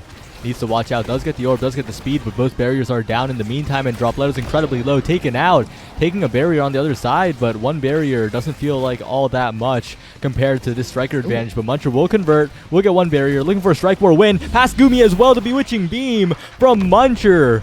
1v2, figures out the goal, and keeps Bozo Bunch alive in this set. Muncher might want to think of a name change right to the Clutcher or something like that, because that was a really great play. Back and forth, grabs the barrier alone, scores the goal alone, and actually just outplays Demon's Raw in that moment here, getting their spot in the limelight here. But still have a little bit more to do as they only take 1 point in this current set. Fiery looking a little bit low. They're trying to get him off the map here. Kill him and teleport him to the other side of the map with that drone, but they don't actually end up getting him. Possibly going to regen a little bit here as the pressure continues to mount. The side of Bozo Bunch looking extremely low. Yes, sir. Dropleto taken out of here from the piercing shot. Fiery, again, also pretty low. But if the X Maximus comes up, I can say, see you later. There's going to be curtains here as we get this power play. The Bull Rush, yeah, stunned. Can't be flipping while you're stunned, unfortunately. You have to do a little bit early or do like move to the side, get a little bit of offset to do that flip. But either way, Demon's Raw taking this one, and Kainoob, of course, the MVP here, going to grab whatever they like. Yeah, Kainoob with a lot of picks here. Catalyst, definitely notable, but we'll have to see what is decided upon. Yeah, it is that Catalyst after all. Does leave open a lot of juicy awakenings for this era. Extra Special going to be denied away from Gumi, and of course, Extra Special Manu. You'll be happy with that, as Stagger has to be taken away, but there's another Stagger Awakening left. The Stagger scaling is still continuing for Fiery here, as Chrono Boost a great awakening on the Rasmus. Everyone getting something solid, but that X is starting to become a little scary. X really undeniable here. A Stagger taken away, but who cares? That guy just picked up Reptile Remedy instead. True, he has some of the greatest survivability you could have in this current meta, with Reptile Remedy. Dropping to basically nothing right here, but they can't seem to, as I say, they can't seem to finish it. The Bellringer actually does reach, and they send out of there for a power play on the side of Demon's Raw here. Kainoob going to try to send it down to the bottom side, basically exactly where you want it, and we're going to have a big old pendulum swim coming in from Dropleto to clear the ball. Has returned to the board. The Firewall Sentry going to make things a little bit difficult, but they're going to get just enough strikes to beat out that Firewall Sentry. Fire on the top side, can't seem to get the angle they're looking for here with the Bull Rush, but man, we do get it cleaned up here. Kainoob helping out. And now we have two flips for the side of Demon's Raw. One going to be spent the piercing shot once again. Flip piercing shot, really difficult to deal with, especially while Fire is standing right in your face. Demon's Raw, it's nasty, might be coming out a little bit earlier this time. Yeah, they are looking quite good here. Kainoob on the Estelle with the Catalyst. So much energy to work with, and that guy is the playmaker you want energy on. And Fiery taking a good chunk, but that guy is looking a little immortal at the moment. Has plenty of Stagger to work with, has plenty of regen, as well as that recovery drone that hasn't been popped yet, and a flip burn to stay alive from Dropleto. But now with no meter available, that guy's going to go down very shortly. Bellringer, staggered, Dropleto looking to die, but has so much speed with the Chrono Boost, just runs to the other side of the map. Fiery can't get anything off the X Maximus. That was surprisingly fast. I think he might have struck the ball right before leaving or something, getting the slick kickster. Because he was fast as heck right there, right? But Dropleto doing a nice job of avoiding certain death right there. But of course, low once more. Gumi actually misses the piercing shot on that flipped core, moved back a little bit too much. Dropleto trying their best to help and also not die at the same time. Obscura gets an unfortunate bounce on the wall there of the Project Obscura, and it's not going to work out for as they're going to be taken out of here from the X Maximus. Dropleto can't even help. No health left. The flip, yeah, should be a strike in from Fiery. And now, Demon's Raw doing a ton of damage on the board, getting the next point. Not losing any of their drones, and they're looking quite poised to take these next couple of points. Yeah, Dropleto's been taking so much damage that he's basically out of commission trying to stay alive. It's such a dangerous spot to be in, and they could always target Muncher as well, and Dropleto's instantly low again. It's such a tough spot for the Bozo Bunch. The survivability is a problem. The recovery drone immediately popped, and now they're going to go for the barriers, going to go for even more damage on Droplet, who no longer has that revive to play with. Droplet already staggered again. One punch will do it, trying to get the hook for revenge KO, but Gumi will confirm it. And this is looking like the Demons Raw set win here. A flip in front of the net, and Kainoob will finish the job. 2-1 up in sets, 3-0 in this set. And unless Bozo Bunch gets some kind of massive durability here, I'm not seeing a way back in the game.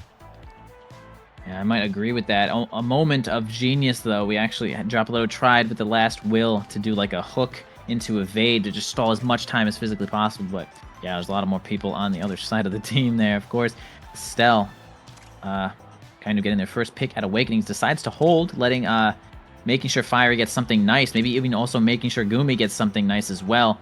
Bozo Bunch definitely grabbing a couple of picks there. Quick strike, explosive entrance, not making that one too difficult for them. Dropletto does get size. Okay, pretty strong right now. Size on Rasmus as well. Yeah, And, but that guy's going to die. Yeah. The only stagger awakening peak performance was denied by Kainoob. That's what he was waiting for. And Dropletto's stagger bar is looking as low as ever. Does create some plays, though. The question is, can Dropletto find these barriers and the goal before he gets taken out? And right now, it's looking quite possible because the damage has to be focused on him so far. But 2 barriers down for the Bozo Bunch. They're in a lot of trouble. And I'm not even talking about the damage aspect.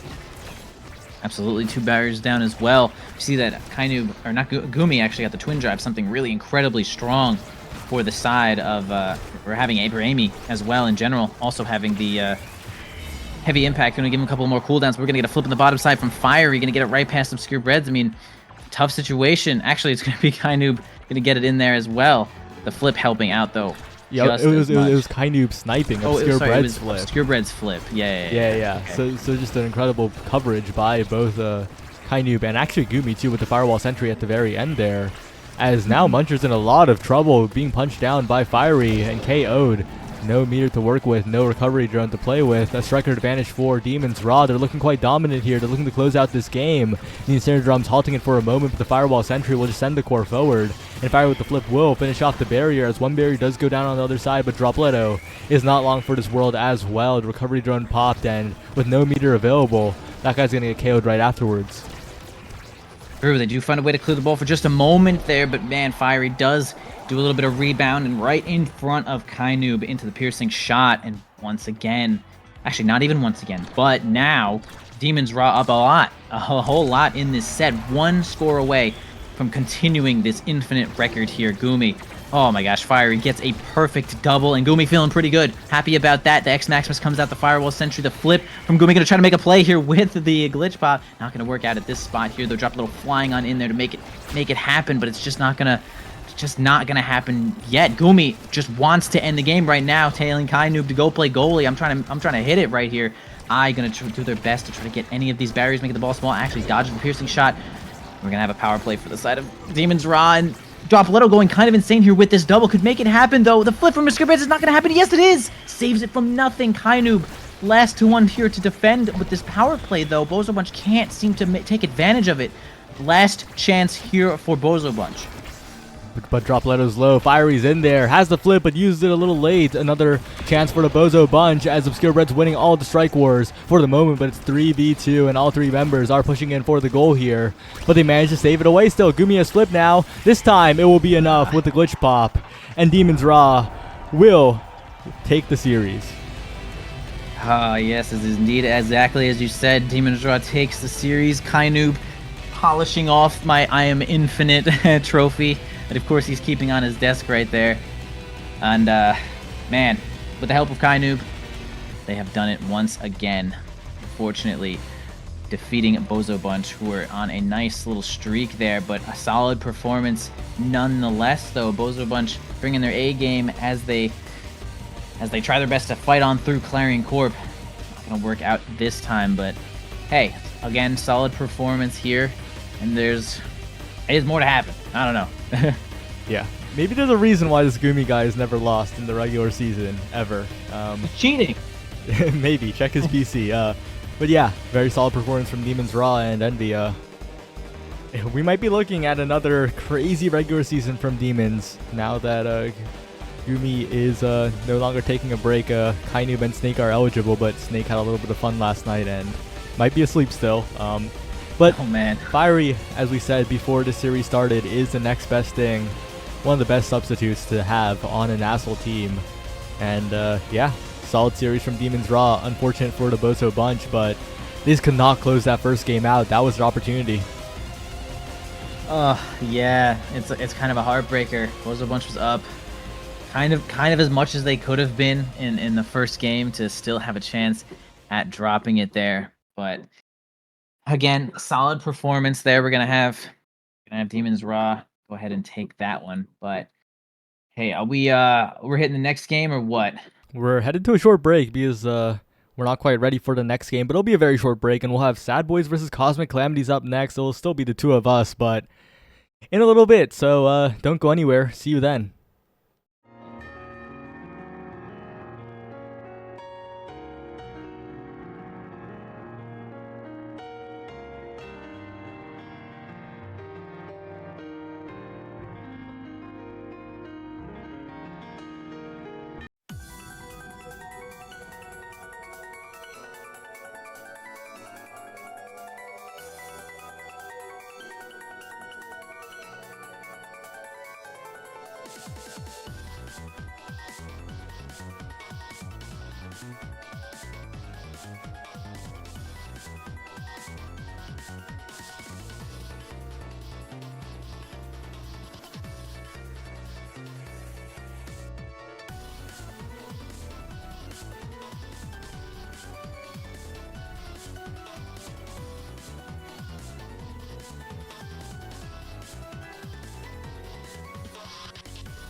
good map for Zentaro. Explosive Entrance, maybe the best awakening on Zentaro, especially on this map. But we see Bells picking niggas on, and you can immediately see why, as Bells is just able to get barrier and score on Slop.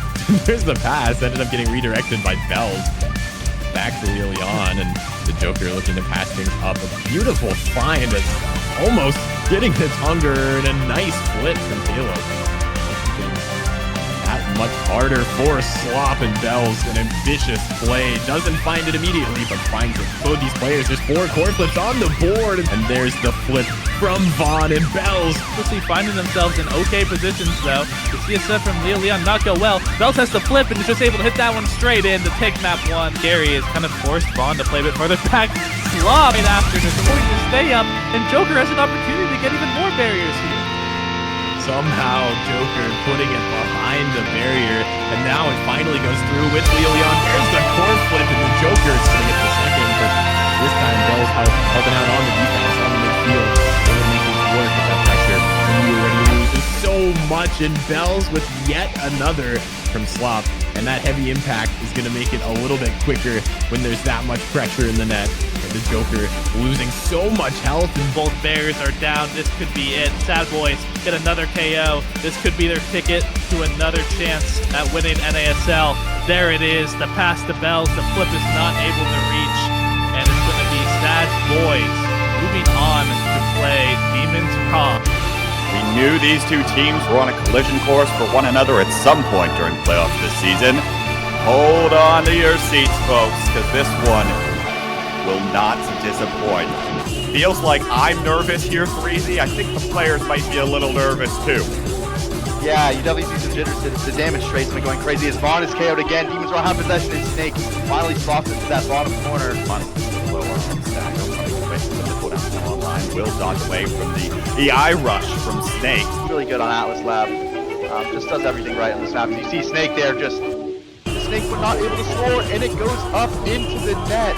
HP now dashing forward is Bells and Snake both not able to make connections with the corner, but nice pass from you already lose to Bells, the primary in the corner, and it's in for Sad Boys taking this third set. Both low on stagger. Snake probably going to look for the kill as soon as the cooldowns come back online. But Bells now, meanwhile, has the core. You already lose. Flips forward again. Spawn low on stagger once more. Bells rushing forward. Here is just everything thrown at the net. Lose has the core flip. Immediately denied by Kaiju, though. Overtime immediately ensues. There's the barrier. Now here comes the only play from Snake. Almost collects the core, but not quite that time. So low are the stagger bars of the Sad Boys, but you already lose. Doesn't care once again. Onto the barrier of Demons Raw. Gumi looking low, Snake looking low. What a save! What a save! Gumi again! He's holding the barrier! Pull it down, Gumi! Oh my goodness! He just keeps holding the Giga Blast, finds the KO! Snake able to clear it away. Gumi! Hold it down forever! Tries to find the KO here with the barrage. Want to hold down Caleb, forced to flip up to Snake. Vaughn, Gumi clears it again! Vaughn, Gumi clears it again! Not able to clear it up! And then he scored there. But as you see, Kanyu just taking the brunt of the damage there, blinking in. A bit reckless there is the double barrier here from Sad Boys. This could be it. All 3 members, Vaughn about to have core flip. The beat comes in. Gumi saves once. Gumi is KO'd, and that's it! Through Fortress, or the Donut Fortress, as it is. Out and forced. Transactional from going in. Scyther looks to slip forward and will be able. There's Bully Bun. There's the Toku Fortress again. Rose more forward. Liari saves the strike. Looking for a chip up point. Yeah, can't find it. Tries to pull it back to the course. Leverage, and oh no! Force slips past everybody right up to Scyther. Bun Bonanza. Take Vaughn's lab away from the Sad Boys. Bun Bonanza coming out.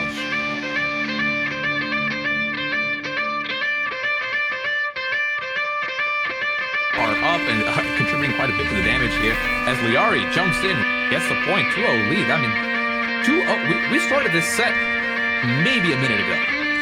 And take a look at Scyther 12 pop off here as, oh my goodness, it looked like this man had quick strikes. It's match points for the Bun Bonanza. It's now or never. They don't want to go up like they just did, but hold that thought for a moment. Bells hooking, not able to find the goal, but it's a supernova.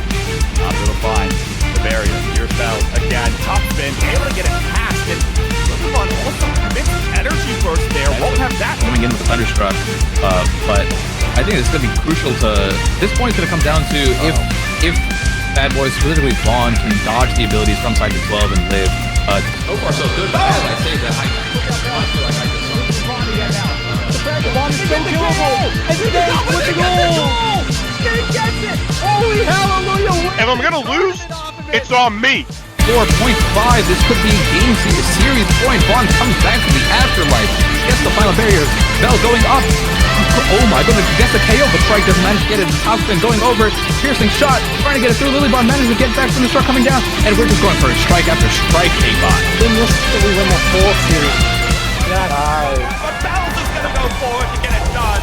Brawlers will get it done again. Might get taken off as Supernova comes out. Vaughn just being bounced around, but Bells saves Vaughn's life, taking Scythe 12 off the picture. No, sending it into the Thunderstruck is crazy. But we have a 3-1 lead in terms of players here. Thunderstruck kicks around to the Supernova. Scyther Looking to get into position here, is able to get it. But even though low on stagger, Thunderstruck comes through. Energy Burst comes out. Bud, it is a power play opportunity once more for the Sad Boys. They have to find their way to get this one up to Bells. There's the core flip. Scyther holds for now, but Vaughn is gonna go forward, and we're heading to a game 3. The death touch into the enemy depth hit. That was a crucial death touch Laid out. Liari now interrupts the core again, preventing it from going up to Bells. Death touch from Vaughn. Gonna pull back Scyther 12, but not to get him KO'd. But Bells is just gonna run right away with the core. Liari's in position here to try to interrupt the Sad Boys, but it's up to Bells and Vaughn. They're both sends it away for just a moment. But now we're seeing Sad Boys have way more opportunities here to score, but Liari, Bonanza side to 12, managed to get it with the lock and load, has access to the energy burst, has to get through Liari lose, and manages to do so. A good play. But we have one barrier drop. Yori lose has the energy burst, manages to clear it out there. Tyson 12 unable to find it. Low on stagger. Bell trying to make the plays there. Fun Bonanza. It was a beautiful run, but you can never doubt the Sad Boys. They will take it yet again and advance on to the. Welcome to the North American Strikers League Season 3 Grand Finals. We have your chance to set up with Katsuda. They're going to get flipped. Pushed on forward. Second barrier down. Into the O. Maintains the Leon in position. Already loses on. Then put it in the goals. And a two-man push now coming on through for the side of EKC. Already loses the defense. Pass back up towards Liari. Dash in from Katsuda. The flip from Already loses. He comes in on the top side. Goes to the Oni slate. Katsuda ready to see to the bottom. On. Here though, but just gets launched into a maelstrom. Sad Boys have the numbers. And Bell to end it all right here, right now. Katsuda finds the death touch. The KO, though, is on to NXCD. Sad Boys are 3 versus 2. They found themselves another power play. They have gotten every KO they possibly could in this grand finals. 3 versus 1. NXCD's back on the field. Will it be enough to buy that space that they need? It doesn't look like it. Bells and Vaughn send it home one more time. A 6-win final, a bracket reset, another win set of every single set they could find. I mean, this is going to be 2 titles in a row. Sad Boys are the best Omega Strikers team in history.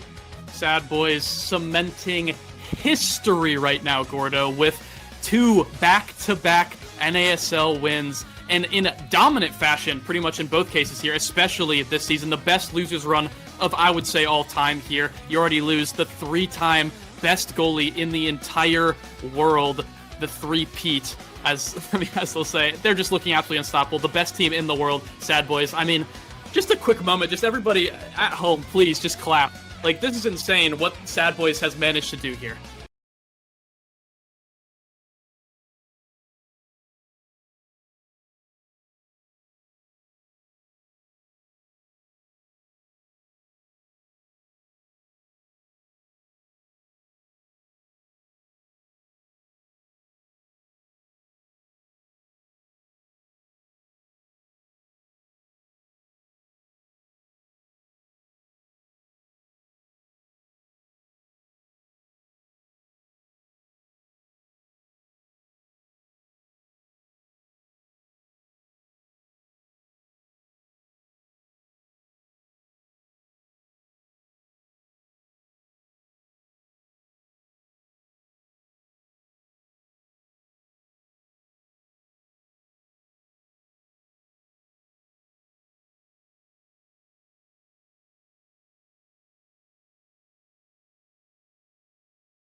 Hello everyone and welcome back to the North American Strikers League. We're here with Cosmic Calamities versus the Sad Boys, and we're going to get right into it in just a second. I'm here with Envy, and this is going to be an interesting series. Of course, both the teams are 1-1, but of course, I think people will be favoring the Sad Boys a little bit more. But Cosmic Calamities looked pretty good last week, even in their loss against Bun Bun Bonanza. I'm seeing a lot of butts here because there's a lot of disclaimers in this matchup, so we'll see how it goes.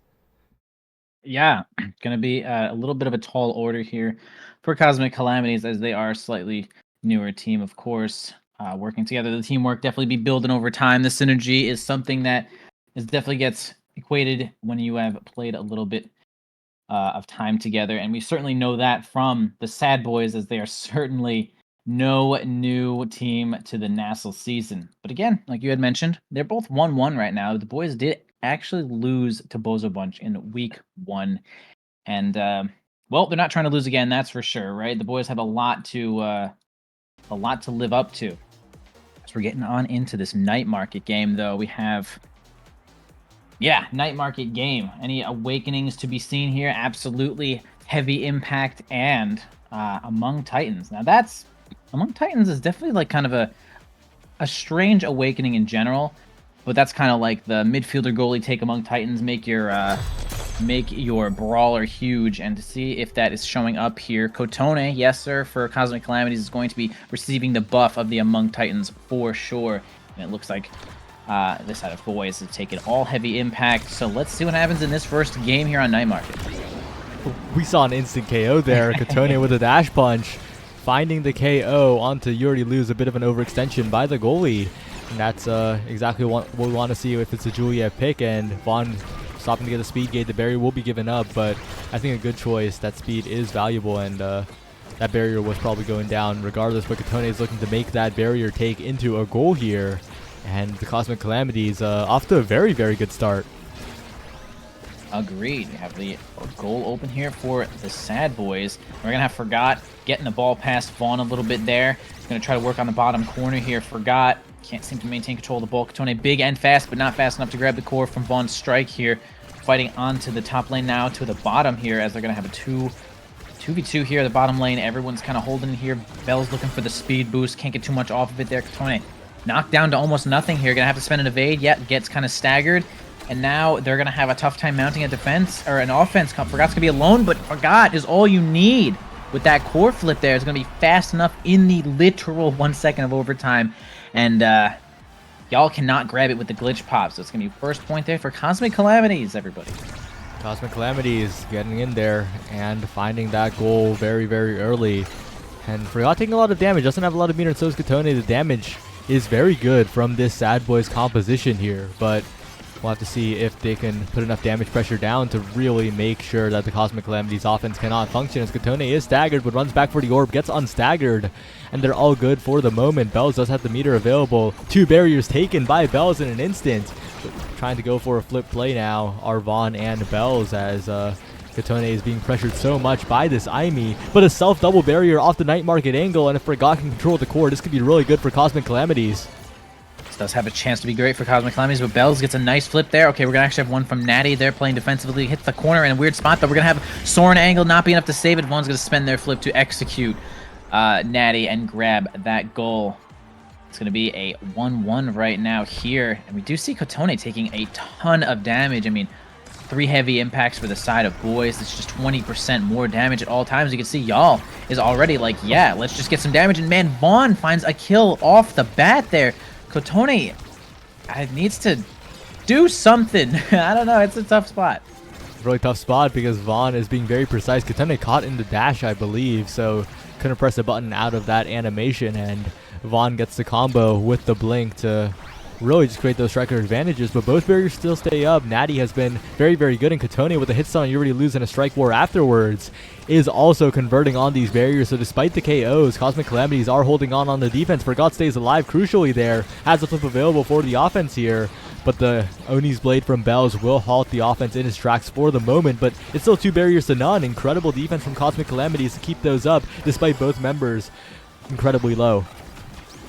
Yeah, we see a ton of damage coming out from the Sad Boys here, but we do have Cosmic Calamities getting a nice double heal with the lifeline, though, keeping them awake. All right, we got the And snare jump here going to halt the ball a little bit in the center here. We finally have overtime rolling on in here. The ball's going to get rough. Natty unfortunately can't get it out of there. Knocks it against the center, loses a barrier. We're going to have Vaughn just kind of back dribbling here with Kotone though, but it doesn't seem to work out as Vaughn kind of ends up dribbling right into Y'all's face, and Kotone gets that fiery flurry to land that goal, stall that ball. It's going to be 2-1 right now here for Cosmic Calamities. Looking to take this set over Sad Boys. Yeah, looking quite good for them here, as now the Sad Boys are pushing forward, looking to try and find the KO, looking to confirm it into these barriers, and maybe a goal with the flips coming up on Bells and already on Vaughn. The firewall sentry is good, but Natty's defense is a little bit better here.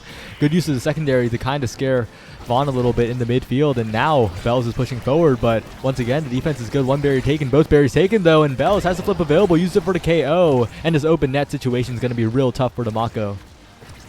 Absolutely, he's going to have to be a flip here. Absolutely, Y'all making sure to block the top spot of that lane. Gonna lose a barrier. Ball going a little bit too fast here. Piercing shot not going to land, but yeah, the Eye Rush is definitely going to land. Sad Boys is crushing Kotone right now. Cannot seem to get any footing as they find themselves staggered in most situations. I mean, they have extra size to make a little bit more distance and just hit the ball a little bit farther, but I don't know, maybe dying a tiny bit more often because of that size or something. Juliet being a little immobile is making this rough, and Sad Boys knows what their win con is. Yeah, Kotone goes in, but again, the KO found. The Sad Boys' coordinated damage is really defining this game, but despite all those KOs on Kotone, it is still 2-2. It is still Cosmic Calamities even on 0.5 here.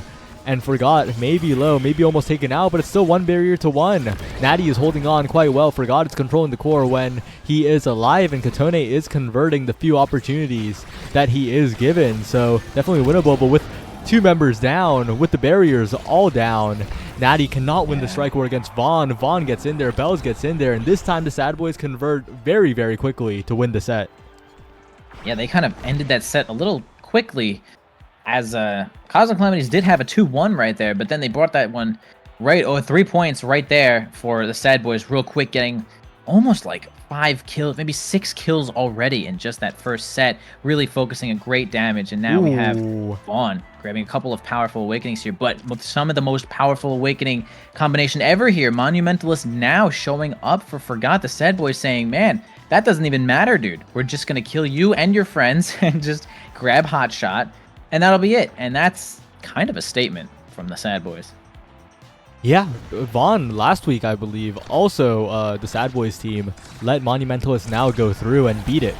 So I think this is a bit of a statement draft from Vaughn, saying that that wasn't just a one-time thing. We will beat Monumentalist now. We'll see if that is the case, because right now it is Kotone who is incredibly low, looking like they're going to get KO'd once again. The healing coming out, but that's only for a moment. Kotone has no meter, very, very killable here, and Vaughn and Bell looking to really just push forward here with that hot shot. A lot of power on this Estelle that wouldn't have been there if the deny was what that Vaughn had opted for in that draft. Yeah, we see Kotone once again had basically nothing here, fully staggered, just running around getting the orbs. The Mako speed helping to get the orb in a semi-efficient amount of time. But the offense for the side of Cosmic Calamities is near never in existence. Kotone once again grabs all the orbs and again finds himself at nearly nothing. And it's just Forgot trying their best to do this sort of alone. It's kind of like Forgot against a team of 3 people with no cooldowns, because they're kind of knocking Kotone out of here. But yeah, we're going to have Cosmic Calamities fight their way back here. A flip coming from Y'all just to clear it out here. Kotone not in any position to make anything happen here. Grabs another orb. Great defense here from Natty. Bells can't make it happen just yet, but 2 flips. Bells and Vaughn approaching on the side here. Kotone can't seem to make that one happen with the dash punch. Forgot has a chance to grab this barrier, but Forgot only grabs Death's Hand once more. And it's just going to be a big power play here from Sad Boys. Yeah, and the Sad Boys in a really good spot. Bells with the primary will sneak the core in right there, and they maintain 2 flips after that point. They're looking very good heading into the next one. And look at the meter on Forgotten Kotone. They have been dying left and right. They have been forced to burn elusive left and right, and it is going to be very, very difficult here unless they could score immediately, because Kotone is going to die. Yep, Kotone being basically kidnapped and jail kept by Bells there, as they can't seem to move anywhere but the corner. And Forgot also looking a little bit low. It's like, how does Sad Boys have so many cooldowns? This is a really good question. Heavy Impact giving them a little bit of extra cooldown reduction whenever they start slamming a couple of targets. But Natty, not really the target of being killed, mostly just watching his friends die. But we do have Kotone getting a kill here, but it's not even a power play because their team is just low at every moment, and it's just a little 2v2 here. Natty, of course. Oh, Natty unfortunately getting stunned. That piercing shot was great from Vaughn. But, I mean, the 3 members of Sad Boys again against a small Kotone. And, of course, Relative has a lot of size, but I think that Cosmic Calamities is just going to have to rely on some stagger in the next draft or something. Yeah, but I believe 2 Stagger Awakenings were in the previous draft, so those are off the table here. It's a really tough spot, and Natty tries to find the clear, but Vaughn has their number. 2-0 up are the Sad Boys, looking very favored here, and looking to send this to another draft where they can pick up more damage, and there's less stagger on the table than the previous draft. You were right about that. We actually already have Peak Performance and Reptile Remedy on this board right now. We have, what, Reverberation last, and just, I don't know if it's going to be enough, as, man, Kotone is just taking a ton of damage. Even forgot, I mean, the small health bar on now is not making things any easier. Even the Monumentalist now, I almost forgot he had Monumentalist. So it's like, the Sad Boys really are in control here, and they know exactly what's happening as they push the offense one more, grab another barrier. The flip from Vaughn is not going to work out this time, but Sad Boys not in any rush to make this happen. Going to send it to the top side, and Kotone gets their chance to make it happen with a big old dash punch with the Among Titans. Finally, landing another point. They did have 2-0 in the first set, but it's been kind of a struggle for them since now. It's been quite a struggle, and those opportunities are few and far between. They are making the most of them, of course, but it's still such a difficult place to be in for Kotone, who needs to find those dash punches but is off the map more often than not. And right now looking low as well, getting a little bit of healing, but where did that healing go? The damage is just continuing. Vaughn this time the one who is low, but not in too much danger of being KO'd. Forgot will convert the flip into a barrier though, and maybe there can be some offense found here as Forgot and Kotone are going in, but Vaughn in the midfield is continuing to keep it away as Kotone has a dribbling play, but again it's just in the face of Vaughn, just sent right back to the other side. Yeah, unfortunately not in a great spot there. Just ends up ping-ponging a little bit there. You do get a little bit of energy, even though you do ping-pong some, but you also give some to the enemy team as well. Kotone does have a flip. Man, if they could just get this flip off. No, they can't. Bells gets the Oni Blade to kind of make the stunts happen during the stagger state. It's going to be Bells once again right in the face of Cosmic Calamities. Vaughn helping out from the back line. The artillery sent in. Y'all also keeping it down here, making the offensive plays happen, and it's just a tough spot here for Cosmic Calamities as they just find themselves staggered in every situation. Of course, we have Now on that team doing as much healing as she possibly can, but the heavy impact and the focus that the Sad Boys are putting on right now is just a little bit too much for them to handle. Wait a second though, the Sad Boys a little bit on the back foot. Kotone is getting to play offense and they're looking a little bit dangerous, but that's a great KO combo onto Forgot and the dodge away from Vaughn, not getting dash punch there. Kotone in a tough spot, but an amazing ensnare drums from Natty will prevent that barrier from being taken for now, but another passing play means that Bells will be the one to secure it, and now Forgot and Kotone one more chance, one more opportunity to find this goal here. It almost goes in, but a good save away by the defensive duo of the Sad Boys, and once again it goes around the world so hard to get it forward to Kotone to try and find a play as a strike war win from Vaughn comes through yet again, and Bells to the bottom side, deflected away for the moment by Natty, has the flip available, but once again another chance for Kotone needs to be found, and this doesn't have the speed to get through. I agree, and the energy is certainly building up for the Sad Boys as well, as Vaughn is actually going to spend their flip right there, not get too much off of it there though. Okay, Natty's going to have to spend theirs, Y'all sends theirs as well. Okay, it's going to be a cyber swipe to get a nice save there from Y'all. Now the ball into the hands of Natty, into the hands of Bell, can't seem to make it happen there. Forgot has the flip, doesn't seem to need to spend it just yet though, playing double goalie safely and defensively. Kotone getting hit a couple more times there. They now switch their sights, but man, it's actually going to be Vaughn that finds a wild angle off the edge of the corner there, and it's gonna be Sad Boys here once again taking this next set. And even though once again Cosmic Calamities did have 2-1 there in the first set, they are really falling behind right now. First chance awakening goes on to Vaughn. What could it be? Some more damage is almost guaranteed, but it's actually the Catalyst, a great awakening on both offense and defense with 1-2 punch. Again, looking at this draft, right, there's no stagger here, no survivability. able to be picked up, and the only quote-unquote survivability awakening catalyst is taken away by Vaughn, which will lead to more flips as well. And Stinger being picked up by the side of the Sad Boys. Oh no, Cosmic Calamities, they're in a lot of trouble here. Agreed. I mean, hey, Recovery Drone is tiny bit of defensive work there as well. But man, look at them. They just actually ignore the kickoff completely and go straight for damage. And Kotone's near nothing once again. And I think the lifeline was already used. Now it's being spent here. Kotone finally has a little bit of stagger to work with, but can't seem to make it happen as they're just strike boring 2 people. Vaughn's positioning getting right in front of Kotone actually working out so well here. Can't mount an offense over to Kotone though. Vaughn grabbing the speed gate whenever it is available, making things so difficult in the midfield. Kotone finally grabbing a little bit of a barrier. 1 more to go in this situation. Y'all jumping in there with the Saber Swipe. He gets out of there before Kotone finds their chance to make it happen. And the 1-2 punch, it's possible. It's possible that we see some kills come out here for Kotone. 1-2 punch Giant Juliet might make it happen. But we're going to have to see here as both flips are being used by the goalies. And kind of a slow point here. Overtime going to show up in just a few seconds. Yeah, really tough spot here. And this is kind of the Sad Boys that was expected, right? This is the Sad Boys that we like to see. This is the Sad Boys that made the run in the playoffs last season. And oh no, a crazy now primary angle will mean that the Sad Boys are in a very good spot. Bells wins the interaction. Natty can't quite get the strike board. They get another point. And if the Sad Boys are in form like this early into the season, that is terrifying for later on, because Sad Boys usually like really turn it on during playoffs, right? But they already look like they've scaled here, so they're gonna scale even further. That's something to be really afraid of. Yeah, they're definitely looking at a lot of damage here, a lot of scaling in the further parts of this league as they start to just get their footing. But again, we do know that they did start off with a loss to Bozo Bunch, so the form that they're in might just be evolving slowly. As we can see it kind of expanding. Bells finally staggered a little bit, does get a kill here. Kotone trying their best to regenerate to stay alive, and they do. They're unstaggered, so they finally have a power play to make it happen. Forgot can't seem to mount the offense to Kotone, who is just about no health here. We see the Firewall Sentry here down to Bells.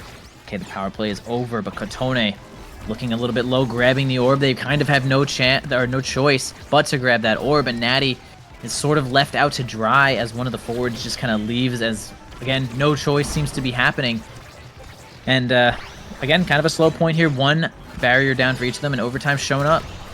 Yeah, and amazing defensive plays by the Sad Boys. Vaughn dropping back to help so often, making sure that Kotone can't get a good flame flurry on You Already Lose and the core, and that's really making it so that the offense from the Cosmic Calamities is not really finding anything at the moment. And with a flip, with an opportunity here for the Sad Boys, but a really good ensnare drums from Natty. The barrier will be saved for now, but still a really tough spot for Natty as Bells is looking to KO Forgot. Forgot's off the map, and Kotone can't really get one back. The barrier is down, as well as You Already Lose flying in there. Really tough spot for Kotone, who needs to stall it out with the flip. Okay. Yeah, as we said, the flip. We do get the power play is kind of the best situation. Now it's actually just a 2v2 right now. Kotone making the most of that flip. But again, a 2v2, and it's going to be an unfortunate redirect here angle from Forgot. They're not going to land that barrier, and this game will continue as the Monumentalist not doing too much in that situation. In fact, I haven't seen it go too crazy at all this game, and now they're all kind of jumping on to Natty. Not being able to get the goal, though. Natty's defense looking quite solid, and now Sad Boys is maybe having trouble mounting the offense that they need. Maybe just spending too much cooldowns going for the kill, and a flip coming out from Vaughn. Kotone at least getting some value out of that flurry. You Already Loses in there, though. Tough spot for Natty, still managing to get the save just barely. But really desperate on these saves, and Kotone is incredibly low. The KO will be found shortly, most likely, as You Already Lose still on the defense here, maintaining the barrier still, and Bells with the combo. The passive strike into primary will do him a lot of good here, as Bells down to the bottom side won't be able to find the goal yet, but a great self-pass with the Oni's Blade will make it 2-0 in the third set for the Sad Boys. Absolutely, the form that they have taken is deadly.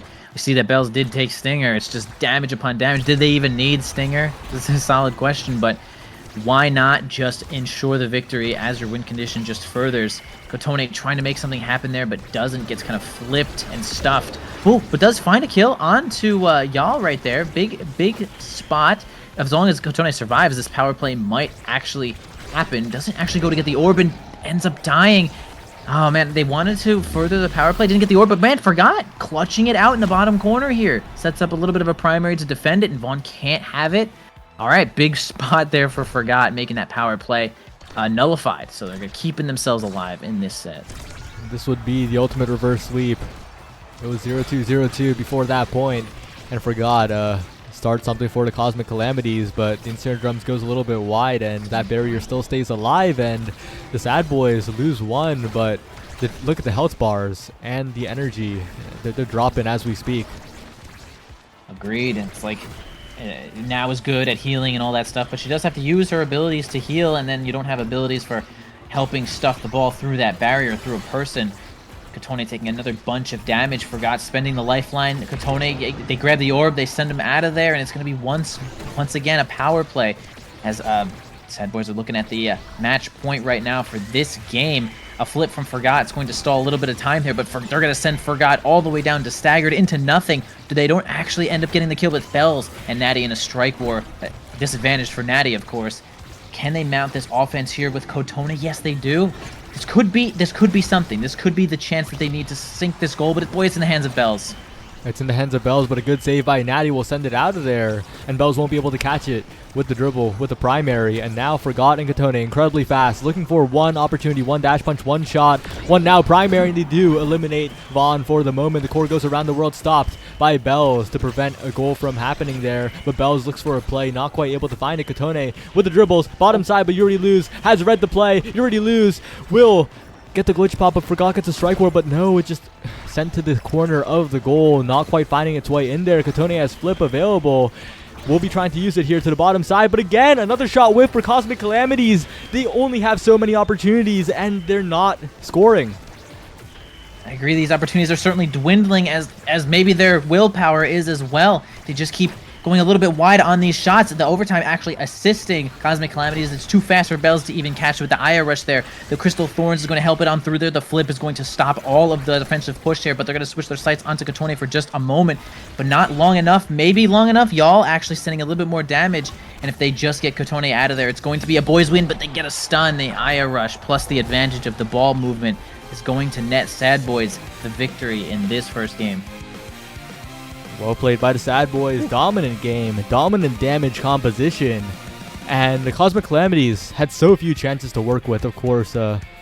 Quite a few missed opportunities in that last point, but that last point wasn't the entire game. The entire game was dominated by the Sad Boys. They looked incredibly good there. Absolutely, and you'll see how incredibly good they looked once we move over to these stats here. As you can see, incredibly painful situation for Cosmic Calamities as Sad Boys racks up 18 kills throughout the team here. The damage numbers were just going to keep growing the longer the game goes on for. Lots of redirects showing up for Vaughn, but hey, Forgot actually almost matching it there, even though they were all dead basically the whole time. It's funny because even though Forgot was like dead a lot, it's kind of like Sad Boys was scoring a lot, so they weren't really dribbling either, so that's kind of why it feels like the numbers are closer. But yeah, 18 kills is kind of an unholy amount. If you get 18 kills, it is so noticeable that the team is just dying left and right. So man, Sad Boys really making that damage comp work. I mean, Estelle is not normally like a, oh yeah, this is damage comp, but she's really great at actually just finishing off kills and has 3 abilities that hit people. I mean, sure, it's a damage comp. What are you gonna do? Kotone really couldn't play the game most of the time. Yeah, and I think a big aspect of that is also the damage pressure meant that Forgot couldn't really abuse Manu now, right? Usually we see those massive secondaries clipping the goalie and the core near the goal right in your face. But we couldn't really see any of that. It was used for healing more often than not because either Forgot or Kotone were critically low. So really, Sad Boys letting it go through and nullifying it quite well with all of the damage pressure. I think that's also part of the weakness of Juliet, especially on the current state of the game. The damage pressure is just a little too much for Juliet to be able to survive, find those chances, especially against a team as coordinated as the Sad Boys. Yeah, I think if you want to play Juliet, your best bet might be maybe Clarion as far as like maps go. Like the odds you get onto Amy's with Juliet seems pretty low. Amy's is a very popular ban. these days. But yeah, it just doesn't feel like Juliet's time right now. As I mean, we haven't even seen much Kazan. I'll admit, I think Kazan is dumb, but not much Kazan so far. And I think he's kind of the best brawler. But hey, these things are a little bit awakening based, as we had definitely heavy impact start. Certainly might push Zen over the top there. And yeah, just want to say that kill comp really working out for Sad Boys. Their coordination was like really the big deal. As they were doing Kotone's health bar in a second, and anytime Kotone wasn't on the board, Forgot was the next one in line to just be destroyed. And poor Natty just kind of sitting there and really can't do much other than watch it happen and defend the goal the best you can. And it's a power play every second, and you're asking yourself, what did I do to deserve this, guys? Well, speaking of Kazan, we might see some Kazan presence, whether it be picked or banned, because we're heading to Oni Village now, and 1-2 punch is quite a good Kazan awakening as well. It's going to be picked up by either side, I believe. High likelihood it's picked up by Cosmic Calamities in this 2-3, and right there's the Kazan for Kotone. There is the Kai picked up as well. Not quite sure if that's on Forgot or Natty yet. A bit of a flex pick, but yeah, and Estelle, of course, the power pick on Oni Village along with that Rasmus and Kai. Sad Boys putting priority on it, and I think for a very good reason. Vaughn's going to be performing. Oh yeah, for sure. I need all three picks here. Super good power picks for sure on Oni Village.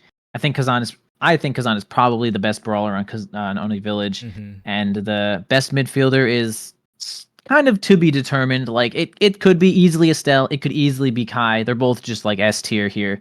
So super solid picks for both teams to at least get one of them. We do see the Zentaro showing up here.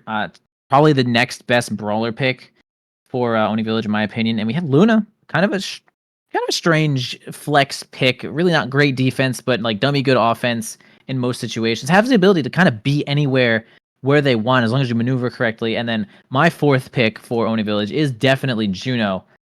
The only one, actually, no, all four of them are here. Rasmus is banned, so the power picks are definitely coming out for both of these teams. And I'm interested to see how this Juno does because, well, I do feel like Cosmic Calamities might have a slightly better comp here, even though we do have boys on Estelle.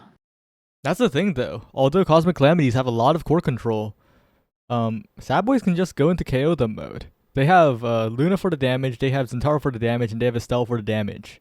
Kind of a crazy conclusion, but like that's just how it is. They have the ability to go into a damage mode, and their core control is no slouch either. The Luna could fly in there. We saw Gumi on the Luna, right, on the Oni Village versus the Bozo bunch, and looked quite good on there. Of course, it was very fragile on the defense, but other than the defense, like the offensive aspect was incredibly good. We saw the damage stat as well at the end of the game. It was very, very impactful. So I think Cosmic Calamities, this is another game where they'll be struggling to survive. It'll be a very dangerous one. Yeah, I don't disagree. I mean, we might not see as many actual kills show up on Oni Village because it's so damn big, but we will definitely see a lot of stagger. And it's not impossible that having an opponent staggered on Oni Village could be better than a kill, since you do always respawn in 13 seconds with full health. It's not impossible. You keep them out of the game for longer than 13 seconds as long as you throw an ability on them every whenever. So that's something kind of to think about as we load on up into this game. The Awakenings will be seen here. Kind of, again, Among Titans, a strange awakening. Will we see a lot of we actually are going to see 6 Among Titans throwing 1-2 punch back into the pool, and another random awakening might be destroyed as that happens and as that just works out in the custom games. But starting off here, I do think that the comp advantage might go to Cosmic Calamities, but yeah, as you said, the kills could be coming out here. Not even a 1-2 punch from Juno, by the way, and that's a pretty good awakening for her. Yeah, because it's Oni Village and speed is king, so that's what they have opted for here.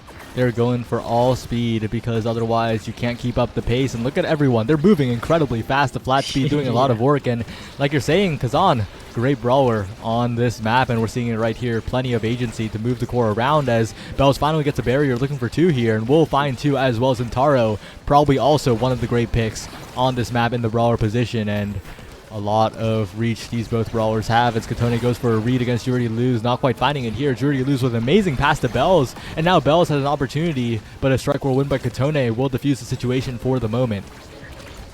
Yeah, I would agree that Zentaro was definitely the second the second in command here as far as Awakenings are not concerned. As for the brawler spot, they're y'all going to try to get on in there, but kind of an awkward angle to fly at, but doesn't seem to end up landing it here. Natty with the good defense, Forgot helping out in the midfield. Can they get it around there? Interesting angle from Vaughn, does not end up working out, defended by Natty once more. Up to Forgot, down to Kotone, into the hands of Y'all, who has flip and could make this happen with the boost. They're gonna give it back to the top side here. Kotone trying to make it happen with the pull, but we're gonna have a flip there from Y'all. And man, Bells continues to keep the control and kind of 2v1s there, not even needs the flip, and wins the strike war, finds the goal, and boys are going to be up 1 right now. Very well played from Bells, making sure to control the core with all of the abilities that Zentaro has, and really makes it life difficult for the side of the Cosmic Calamities. And we're seeing some of those Luna plays right there. If Bells can float the core up next to a barrier and Yuri Luz has the timing to dash in, it is such a difficult situation to defend. Defended there by Natty and defended again on the flip by Natty. But a rocket will threaten the barrier and a flip has to be used. The Sad Boys are burning a lot of resources, but now Kotone is the one who burns the flip, but it contacts the goal gate, doesn't go in. And Cosmic Calamities, they take 2 barriers, but they don't immediately convert, and now this mid game is a little bit scary. True. We have Kotone with a little bit of pressure right now in the front side. Gonna have to top spin it to themselves. Forgot trying to help out with the offensive pressure here. Natty continuing to hold this barrier like the good goalie that you should be. Forgot sending it right to Kotone. Vaughn not gonna land anything unusual there with the piercing shot, and actually we're gonna have a seemingly double strike war win for Kotone. It is advantaged, and it would be tough to unstack your strikes there if you're the side of Sad Boys. You're kind of close to each other, but yeah, Cosmic Calamities making advantage of good advantage of what they had there, and takes another point. It takes 1 point. Oh, and a weird situation here as Kotone and Forgot jump in, try to get the second barrier as well, but not quite getting it so far. And this Kazan on Kotone is doing a lot of work on Oni Village. We talked about it a lot. We talked about the pick, but Kotone piloting it quite well too to put a lot of pressure on this Luna of Yuri Luz, who doesn't have that many tools to deal with the Kazan, especially if the dash is down. But a flip available for Vaughn to the bottom side, defended away by Natty, and now Kotone is doing a lot of work here. Has the follow-up with the dash into pop-up, and we'll just keep pushing the point here. We'll keep pushing it towards the goal, but Kotone starting to see the damage a little bit. Kotone is a bit low. Yeah, Kotone definitely trying to cling on to life here. Not saying it, no one's really sending too much damage in there. Y'all, okay, tries to get a boost strike on in there. Doesn't seem to work out, though. Kotone self-dribbling kind of what goes behind him, though, not really going to work out, though. Forgot going to try to push to the top side, and it's actually going to go right to Kotone. Forgot maybe just a little bit of misdirection as they take their eyes off the ball for just a moment. Kotone finds a moment to land the strike on in there, pressing the point directly into the goal. It's going to be 2-0, or 2-1. I can't keep doing that. 2-0 right now for Cosmic Calamities. Yeah. In the favor of Cosmic Calamities at the moment, and they will need to convert, but wait a second. Didn't we see this last game? Wasn't it 2-1? And then things turned around, so we'll have to keep an eye out on the Sad Boys if they start some damage pressure or not, if they start the passing plays, if they start getting it through Natty here. But a good defense by Natty and Forgot so far, and a burn flip from Bells as well. And now Kotone will convert onto the barrier. Cosmic Calamity is looking a lot more comfortable on this map with these picks, and Forgot having flip as well. Kotone working on one as well. It's a really tough spot for the Sad Boys. Absolutely, the flip coming in from Forgot on the top side, going to be defended away pretty easily, but man, Kotone got a center stage flip there. And let me tell you, if there's one character I would not want to be against Kazan on defense, it's Luna with no cooldowns. You have nothing, you either have boost or it's over. And they're going to actually find themselves a set win. Cosmic Calamities finally taking a set over the Sad Boys and getting a chance at Hot Shot Juno. This could be it. This could be the tipping point for Cosmic Calamities to hold this lead. Definitely could be, but that's Catalyst, and that's actually stacks on stacks available later in this draft, passed up in favor of the Orb Ponderer. Stacks on stacks priority has gone a little bit crazy on Oni Village, falling to last pick. Everyone getting incredibly powerful awakenings, so this is really a deny nothing type of draft here. Everyone just picking up what they want. Yeah, we saw how early y'all had picked the Orb Ponder. I feel like that awakening has really picked up a lot of popularity as of recent. Perhaps it has now just been noticed how good it is, all the cooldown reduction you get from eating some of these orbs. not taking a couple of the other awakenings there, letting them go down onto the board here. Bell's last pick stacks, like you're mentioning here. Kind of interesting. Okay, we have a boost there from y'all. Kind of the only thing Luna can do, and it's going to be a power play actually for the side of Sad Boys. They're going to get, I can, Forgot on out of there, or sorry, Natty on out of there. They kill the goalie as he runs up to try to barrage, and okay, Sad Boy's taking the first point in this next set. Yeah. And of Brain course, fart you already lose. Gonna have a lot more cooldown uptime with that Ponderer, and more cooldown uptime means more boosts. Most importantly, more dashes, and that dash is the life or death of the Luna goalie, both on offense and defense. Having it up and not having it up are two different characters. That's basically the entire kit right there in terms of defensive and offensive ability. And of course, you can't forget the Crater as well for damage pressure. But right now, Katone, while on the brink of death, is still converting onto the barriers. Yeah, I feel like from last game, Kotoni was kind of, you know, when they were staggered, they were like basically staying out of the fight completely. Kazan has slightly more options, as well as being on Oni Village, where you could still play the game. Look, we could see it actually taking a couple more abilities even while staggered. You can still kind of play the game. The map is so big, you don't really fall off of it. Now unstaggered, and Boys is not seeing all the kills as they used to. Forgot, sort of not trusting Natty there just a moment, going to flip there. Tony can't seem to get control of the ball, but we have two flips on the side of Sad Boys. Y'all trying to get into position to use it, not finding it though. Vaughn going to try to give it to Bells for positioning. Again, can't seem to find it though. Natty doing a great job on defense. And a strike war win by Forgot in the midfield halts the offense of Bells for the moment. But Bells is much faster now, trying to get in there, trying to use a flip near the goal, but it might be a little bit too difficult as Vaughn pushes forward as well. Katone forces the flip out of You Already Lose, and a good barrage by Natty will nullify the flip of Bells. The energy burst fallen by the wayside as Katone gets the crooked leverage into strike. A very nice one there. Yoinks the core right out of open space, and it's 1-1. Yeah, Natty with a great Giga Blast to actually knock it out of one's hand to send it to that bottom side where Kotoni had a chance to grab it. Super great play there for the side of Cosmic Calamities. I'm trying to watch Forgot make use of this, crazy strike there from Bells. Trying to watch Forgot make use of this hot shot, as that is certainly one of the picks for your character on this board. And we see it right there. The core speed just a little too much for little Luna to be able to deal with, and they're going to have a kill there on Forgot. Now a little power play from Sad Boys. Can they get these two barriers, or are we having a Natty flip here for defense? Yeah, and Vaughn trying to fake them out a little bit here, but good defense by Cosmic Calamities will maintain that barrier. And of course, you got to always watch out for You Already Lose, right? Just flying in, trying to put on additional pressure, but with an open net, it's a lot scarier for the Luna goalie, especially against the Kazan. Such a tough situation to deal with, as Forgot also has that core speed that will make it so difficult to defend for You Already Lose, but so far managing it, and Sad Boy trying to mount some pressure, but right now, Natty's and Forgot's clears and passes. That one was a little bit risky there from Forgot though, and Bells will immediately convert. Passing back to Natty might have been a bit of a mistake, and the Sad Boys now one goal away from a draft of their own. Yeah, tough situation with that back pass. It seems like if Natty had done another back pass, Bells would have overcommitted to nothing there, and they would have actually gotten it past, so that's possibly what Forgot was hoping for. Natty not exactly on the same page at that exact moment, but no problem here as we're going to move to the next point. Boys are ahead, though. Kotoni making it happen, though. One barrier down there. Y'all flying into space, not making too much happen there. Natty getting involved with the eject button. Kotoni with the top spin. Very tough, just a tough move to be able to block, and Bell's going to have an unfavorable angle there from the Oni Blade, and Kotoni is going to just kind of slap that one on in there with the point.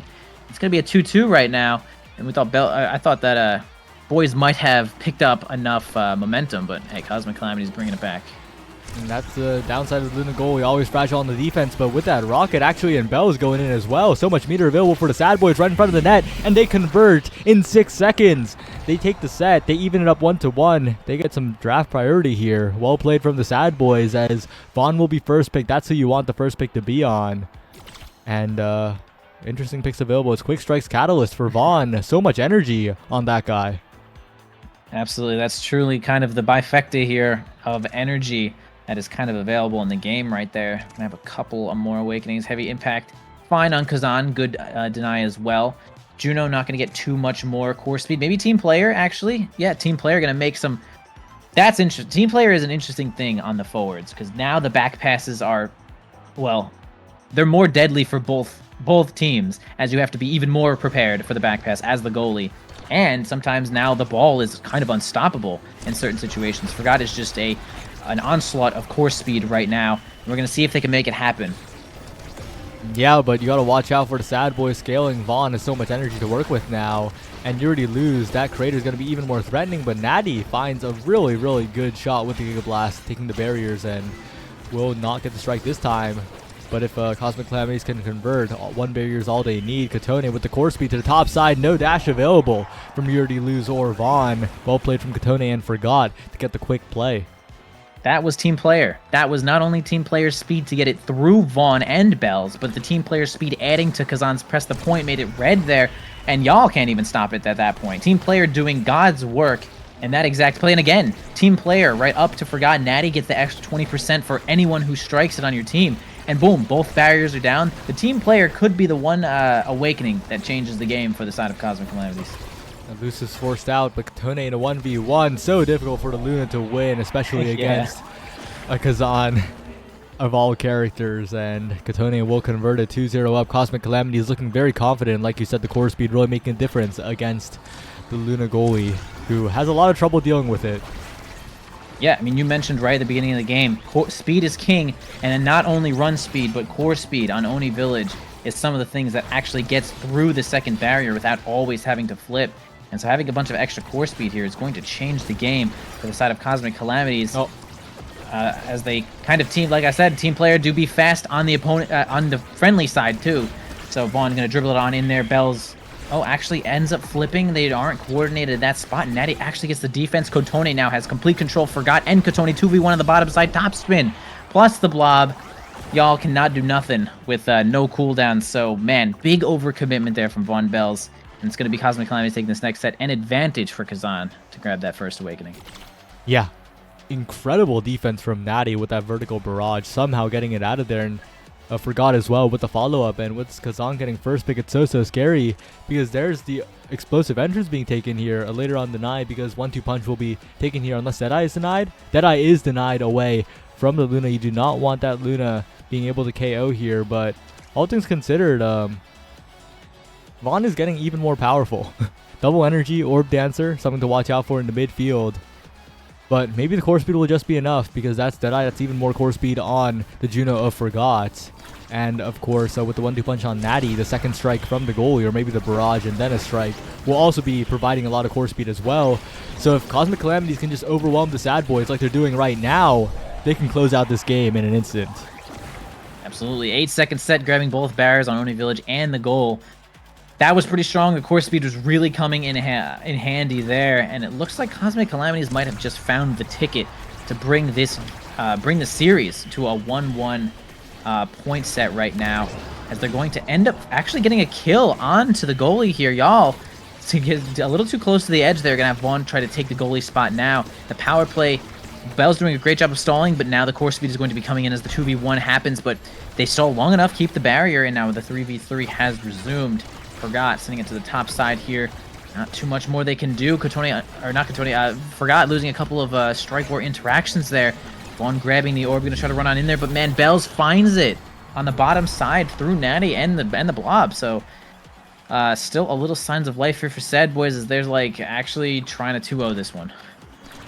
Yeah, very good shot for the Sad Boys still. If they could get the core under control, if they can find the passing plays, especially to Bells, past Natty somehow, and of course away from the slimes as well. But right now Kotone is punishing a lot of the clears coming out from the Sad Boys. But look at that, 1 barrier down, 2 barriers down. The Sad Boys are in there and are looking to convert this barrier take into a goal here. A flip available from Bells, trying not to use a flip here, but Natty will be proactive, use a flip of their own. Top side, Vaughn to the center, Vaughn with the blink, and Vaughn with the goal. 1 goal away from a 5th set.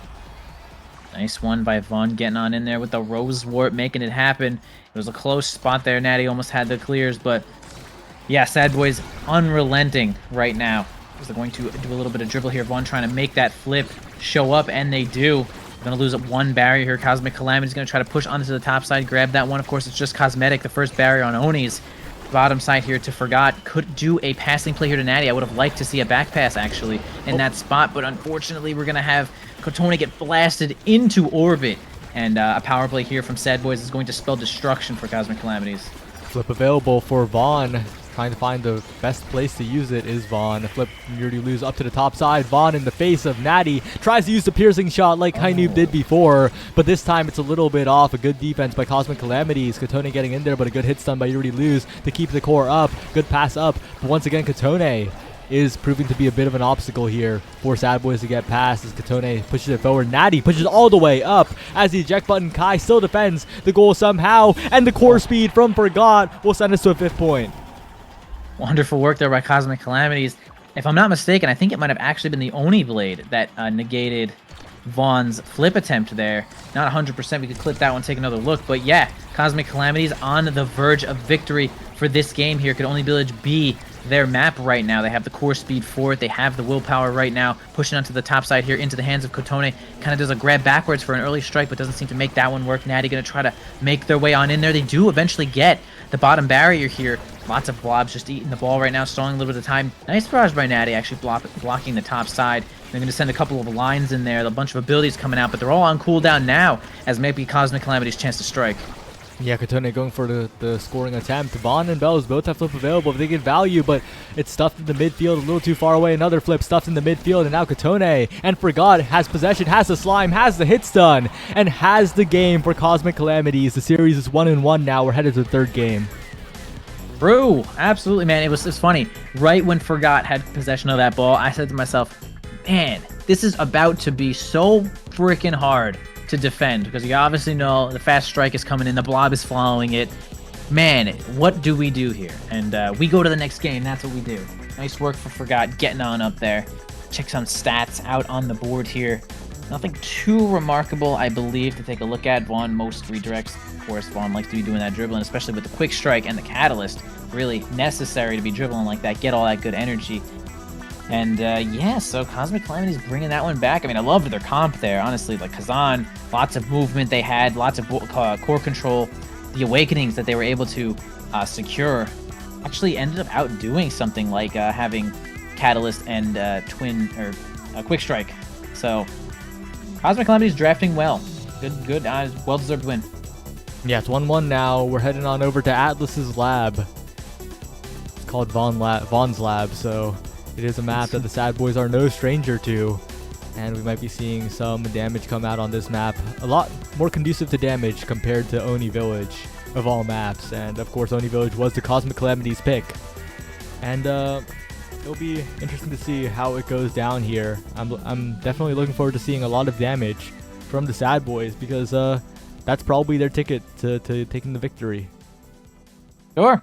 Game 1, we saw a ton of damage showing up, and they really made use of it, getting 18 kills in that first game. Again, an incredible number. Like, you never want to see 18 kills no matter what the situation. But yeah, going on to Atlas Lab, where some damage could be coming in here. Envy. Oh, this changes the entire game.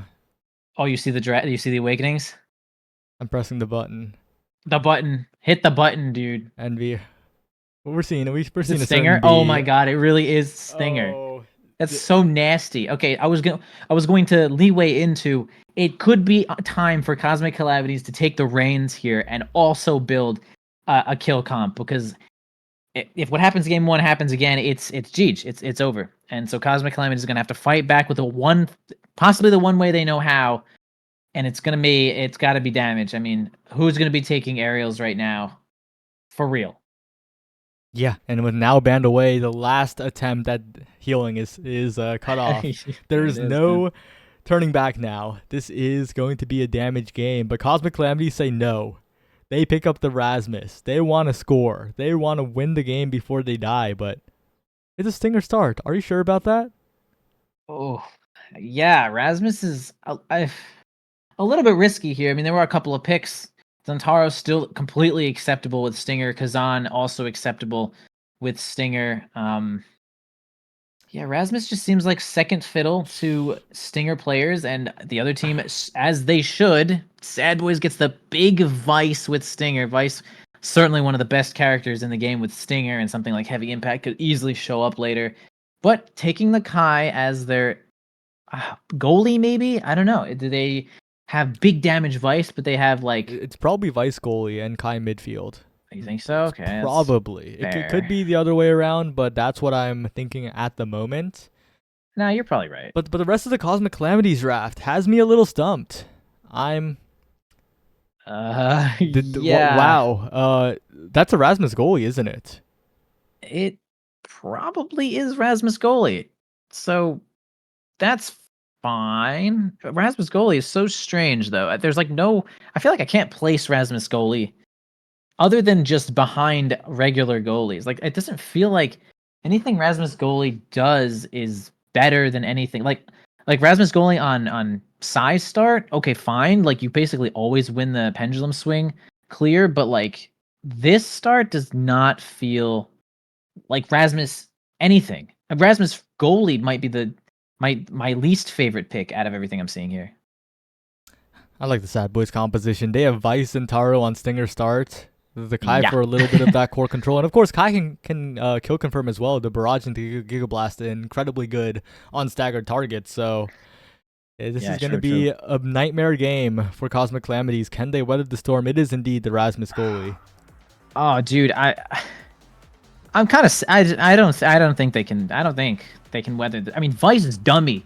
Vice is nothing but damage and pain and sadness. And they have Estelle and Rasmus goalie. I mean, please prove me wrong, but I mean, it is the Kai goalie after all. But oh, okay, that's what I thought initially, but still, their comp is. Oh no, okay, for this one, this is fine here, but yeah, Cosmic Calamities. Please prove me wrong. My body is ready.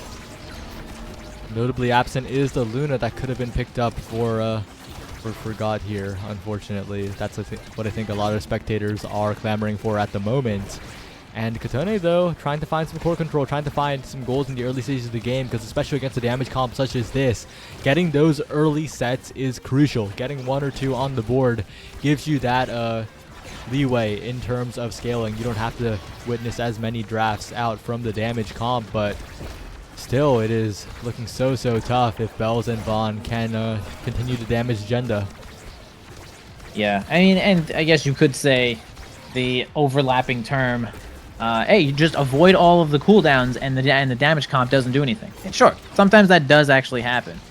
But pretty rare situation. But I mean, as I'm sort of eating my words here, we have Cosmic Calamities, the only ones holding their last barrier. No kills have really been happening yet. Actually, Vaughn eats the center, but actually gives Cosmic Calamities a nice line right over to Katone. Good flip play, and they're gonna take the first point as they did in game 1. So I want to see more gameplay from this non-kill comp team. There it is. They're gonna have to score quite quickly. A good blink out from Forgot to not die here. And, Forgot might be dying here despite the blink away, because that is not a lot of stagger to work with. But on the other side, Bell's also taking a lot of damage. Of course, there's Stinger on the other side as well. And Estelle and Kazan, not bad damage characters at all, but one of them is off the board. Kazan dead, and Forgot next on the menu. And the barrier still saved away by You Already Lose. A great strike. Bells with the flick. Bells with the passive strike.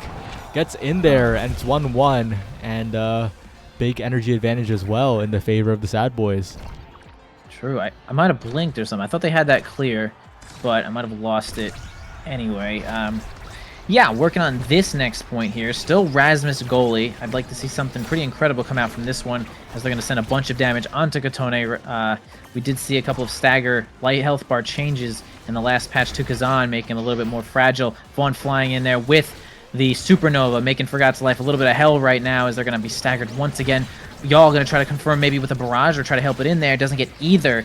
Doesn't even eject, actually, but they're going to find a kill onto Forgot there. And this power play from Sad Boys is certainly not going to be the last, as we see a double power play, almost an ace from the side of Sad Boys. They want to make it happen. They cannot. Forgot has returned, and this is their last chance to make this happen here. Almost get the Bells off the side, but doesn't. And a good barrage by Rudy Luz will finish off the goal. Bells barely surviving, Forgot, and Natty staggered for so long, taken out of commission, and now, as another point appears, again, the energy incredibly low for the Cosmic Calamities. It is once again the Sad Boys putting on so much damage pressure, as Rudy Luz will not give up a barrier just yet, as Katone is incredibly low, doesn't even have a single elusive to work with at the moment, but does dash forward, does get away from a lot of the damage here, and Vaughn will pick up one barrier, but that's a lot slower than the Sad Boys have been working.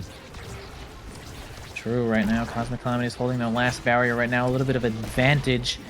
As we have Kotoni, unfortunately, looking kind of weak in this situation. Okay, Natty gets it nicely on through both of the forwards, but doesn't seem to be able to convert off of that one. Using the flying away to dodge a couple of moves here. Kotoni at near nothing, trying to make it so that Bells is also staggered, but doesn't work out. Natty actually putting the ball in a more favorable position here with that Death's Touch. Vaughn actually hitting the center, not really realizing that, or maybe just going for the kill there as they do find it. One more power play here for the side of Sad Boys. And Cosmic Calamity is going to do their best to try to hold this one. Forgot almost actually having that one. Yeah, really good attempt from Forgot, but now Forgot's the one on the chopping block. Incredibly low. One ability will do it, but Bells as well, dodging away from a little bit though. Does stay alive, and Bells is the one who gets staggered in the end. Will do some damage to Forgot. He does get combo to the top side, but the Kazan knockback is not what it used to be. And Bells will be able to survive for a while longer. Now Forgot's looking a little dangerous. KO'd at the same time. But in this situation, I think I favor Vaughn a little bit, but the core ends up on the wrong side of the Supernova, and the barrier will stay up for the Cosmic Calamities. Absolutely, Natty, the only one with health bar here to work with. Vaughn actually might have been able to get a barrier if they struck up. Some interesting strike were there with Natty, but they're going to continue to hold this barrier here through the storm, and yes, finds a piercing shot onto Y'all, clearing out any energy that he might have built up here. Okay, 2-2, Cosmic Calamities grasping onto the last breath here. I feel like they're like getting staggered and then just kind of staggering the opponent as maybe they should to relieve some pressure, and that might be their win con. Well, we'll have to see if they can convert here, as one barrier is down on the Sad Boy side, looking for the second, as Bells uses the center. Quite interestingly, it pops up to the perfect angle with the Oni's blade to take that barrier there, and Yuri Luz still maintaining that barrier. One left on each side as Kotone is getting a little low. Yep, really good peel off the bottom corner there from Natty, and actually we're going to have Forgot do a nice piercing shot in there. Okay, great pendulum swing to try to hold onto the possession there. It's going to be something interesting from Bells, but actually not going to get the strike they're looking for. Natty going to have to evade onto that Thunder Strike. Okay, actually, once again, great peel, a necessary moment there to get the ball off the corner. Forgot trying to get this slip, maybe 2 or 3 more strikes off of it. I can't see. Finally does get it, though. Bell's also staggered. Really favorable position here from Cosmic Calamities. Flips a little early, a little far away from the goal, and I'm not sure. I guess really just did it to try to evade the Thunder Strike, and now they actually do have a power play against 2 flips. What could it be here, y'all? Oh, but a flip burn from Yuri Luz on the defense. Vaughn trying to go in, trying to take this barrier without using a flip. Trying to score with it instead, and now Bells comes back. A big opportunity for Vaughn down to the bottom side, but Natty has the secondary. Has the whiplash, but the barrier will fall regardless, and it's in the hands of Bells, in the hands of Yuri Luz, pushing in with the barrage, and Bells with the follow-up. The Sad Boys, despite losing their barrier for so long, despite the core control coming after the Cosmic Calamities, they hold on, they weather the storm, and they are the ones who score. And the Cosmic Calamities losing that first set against the damage composition is so devastating.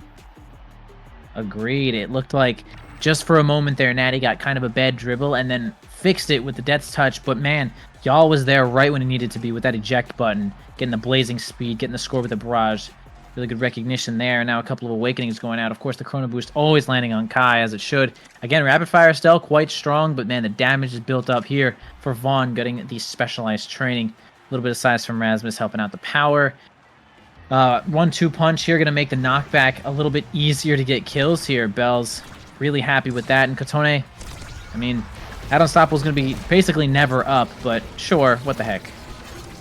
Yeah, this damage scaling is going to be really, really scary to deal with, but a good play by Kotone, but won't get double barriers. Bit of a kind of Sad Boys moment there, but will end up taking it in the end. And once again, Bells rushing in, trying to find some damage here, and Forgot so incredibly low. The spec trading and the KO confirmed from the barrage on a staggered target.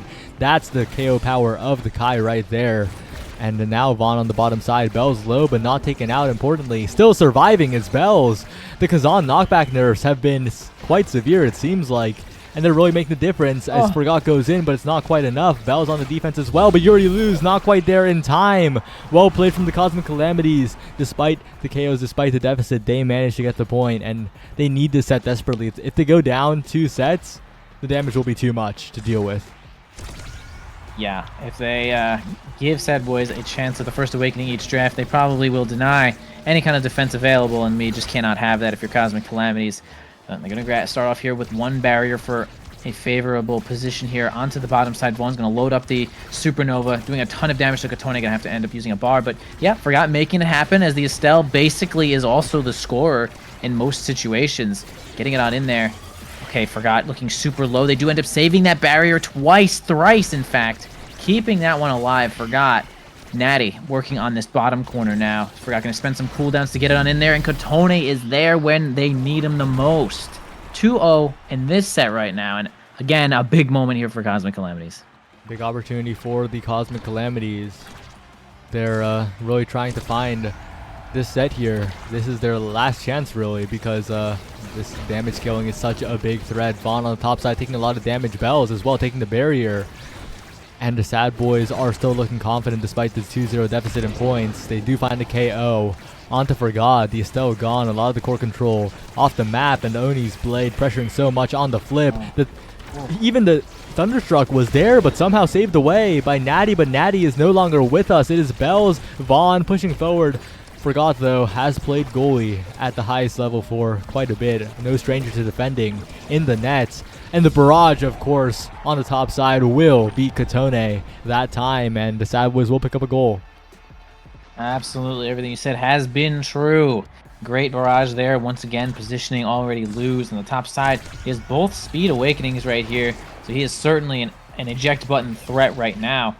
As they're trying to bring this next set back here. Forgot with a couple of great saves. The Death's Touch not going to find the perfect angle to keep that red core. Unfortunate for Natty, but hey, Crooked Leverage is going to land them one barrier here. The top spin possibly coming out here in just a moment. Yep, there it is, but going to get the ball past it. But now working on Vaughn's health bar here. Maybe they get a power play of their own. In fact, they actually end up staggering Bells as Stinger just does not pick favorites. Stinger really just be killing everybody. Death's Touch into a Supernova is not going to work out either. Forgot taking the goalie position just for a moment here, and they do find a power play. Actually end up killing Vaughn in this situation. So can they make this power play happen here? Yeah, they really need to find a way to make this power play happen because you already lose is desperately defending this barrier. But no, as the respawns come in, both barriers are still standing as Yuri Lou still holding. Natty on the other side, sitting pretty comfortably as the damage pressure goes on to Forgot, who does get sniped by the end of the Oni's blade. And if that KO comes through, it could be devastating for Cosmic Calamities. Absolutely, and it's going to indeed come through as the Slice and Dice does a great job of stunning and killing Natty, looking at basically no health as they try to get a kill on him. And now that there's no pressure on literally the board, I was going to say no pressure, now they can get the kill, but then they got the kill, and then they just kind of put the ball in the goal there. So yeah, Sad Boys making this kill comp really work out here. A ton of kills once again. Cosmic Calamities still trying to control the ball as much as they can, taking advantage of some kills whenever they show up, but it's Sad Boys that's playing the kill comp, and it shows. Yeah, now Bell's on the bottom side, looking for dribbles against Katone, who has the flip available, who has the ability to close out this set after barriers taken, but that's a tall order against You Already Lose. Forgot on the bottom side, looking to blink it in, and will get the Crystal Thorns to get it across, but You Already Lose already thinking ahead, going to the top side, trying to make sure that this goal is not scored. Katone incredibly low, but Bells is the one who gets taken out. You Already Lose now in a tough spot, not quite at flip yet, and Forgot with the dribbles. The top side, a strike will win, but You Already Lose has the speed to send it forward to flip, to send it for the barrier. And now Vaughn almost has flip as well. I really like that strike attempt by Natty to do like down and left there to like still get a favorable spot but away from y'all, but it's not going to end up working out as they're going to find Katone's head on a pike here. Oh, Forgot once again 2v1 here. The Slice and Dice is certainly going to win that situation against the Death's Touch. Heartbreaker for Natty as they kind of felt like they had a chance in that spot, but Bell's on point. Y'all, the MVP here, possibly more speed. Maybe a little bit of missile prop. The Orb Dancer does show up. We've seen that being a little bit of a fan favorite here, but again, it could be a quick strike deny. Could be a lot of things here for the Kai as Orb Dancer is indeed picked up. Yuri Lose wants to fly, and the quick strike will be picked up for Forgot here, but there's more abilities. There's the Prime Time and a potential Miserable Potion or something else for the Vice. Stagger Deny potentially? No, we'll take the Hot Shot. Additional cooldowns means more damage, more core control, more core speed, everything for this Vice. But there will be stagger for the side of the Cosmic Calamities. They do pick up 2 stagger on their forwards. Reptile Remedy, not on their forwards, my bad. Reptile Remedy on Katone. and Natty the goalie picking up peak performance. So a lot more survivability on the table. Of course, Stinger being percent health damage will chew through that, but more stagger does not hurt at all. For sure. And yeah, the hot shot there from Vaughn does basically everything, right? You hit the ball a little bit harder, it shocks the other people. You hit the people, it hits the ball, you get the cooldown. Like it's a whole bag of assorted treasures when you're getting a hot shot on a character like Vice. As like you can see, Vaughn is just sniping Kotone, but man, as the eyeballs are strictly on Kotone, Forgot finds a way to get it right onto the front lines. Kotone sinks that one. So they're like kind of keeping themselves in the game here, but it does not feel like they have any advantage. I don't know. It's a tough spot. Sad Boys is making this kill combo work out. Oh, bit of a flick from Bells, but we'll be unable to get any barriers there. The angle not sharp enough. And, well, a barrier taken on the other side. Bells with a lot of energy built up, but also a lot of damage put onto Bells in return, but Forgot incredibly low. Bounce to the center, blasted to space, and with the barriers open and with 2 flips available, doesn't even need it. Vaughn with the hot shot. Power chord, we'll send it in. We'll make it 1-1. Yes, sir. There's the hot shot coming in. Man, it's like hit the ball hard and then slow everyone around you, or like at least hit them. It's kind of a rough spot. Forgot starting this on the top lane. The Giga Blast is actually going to stun Natty long enough to just grab that barrier. Almost another one from Vaughn. Actually a solid angle, but Natty on board with the size, not really the speed in that spot. Natty going to try to help push it in here with Forgot. Actually just kind of keeping their position. Big old pendulum swinging to keep it away from Bells, and that is the name of the game right now. Keep it away from Bells. As Vaughn is trying to do the exact opposite, Kotone finally has a chance to get the ball, the crooked leverage, but y'all kind of got a read on Kotone's movement, but a flip also is going to get another power play, and man, there it goes in, and okay, Sad Boys is looking at the true match point here. Sad Boys on the brink of completing this series, of taking it here, and although they have very little meter to work with, the same can be said about the Cosmic Calamities. It goes around the barrier, but it'll still find one barrier on the return out on the clear. But I forgot to try and avoid losing both, but both go down regardless. Bells and Vaughn now pushing forward. Bells to the top side. You already lose with the Giga Blast, sending it forward with the flick as well. Bells to the top side, deflected away by Natty for the moment, but it's such a dominant Sad Boys point so far, to the point where it's so difficult for Kotone to even find anything. One barrier taken, but that's about it, as Vaughn puts so much damage onto Forgot. The midfielder gone, the shot to the bottom side, and the Sad Boys will finish up the series. True. It looks like, man, once Sad Boys had this match point, they really had it all wrapped up. They weren't even, honestly, really, I just like to, yeah, I'll have to highlight it. A really incredible kickoff there from Vaughn. Getting both players to evade as you send out the power chord to get the hot shot speed. That's how it got right around the goal right at the beginning. So Vaughn really on point there with that combo. Worked out perfectly. And yeah, again, it kind of shows here. Sad Boys had the demon comp here. 15 kills. And that is, oh boy, it's a lot of time to be dead. 15 kills. I mean, this was kind of a quick game. Actually, was this quick 16 minutes? I mean, they have a lot of damage, 30,000. It's not the damage numbers I thought we might be seeing, but hey, 16 kills is a damn lot. And Sad Boys really just did a great job of coordinating their kills and their shots, and tough spot for Cosmic Calamities, unfortunately, but a solid showing nonetheless.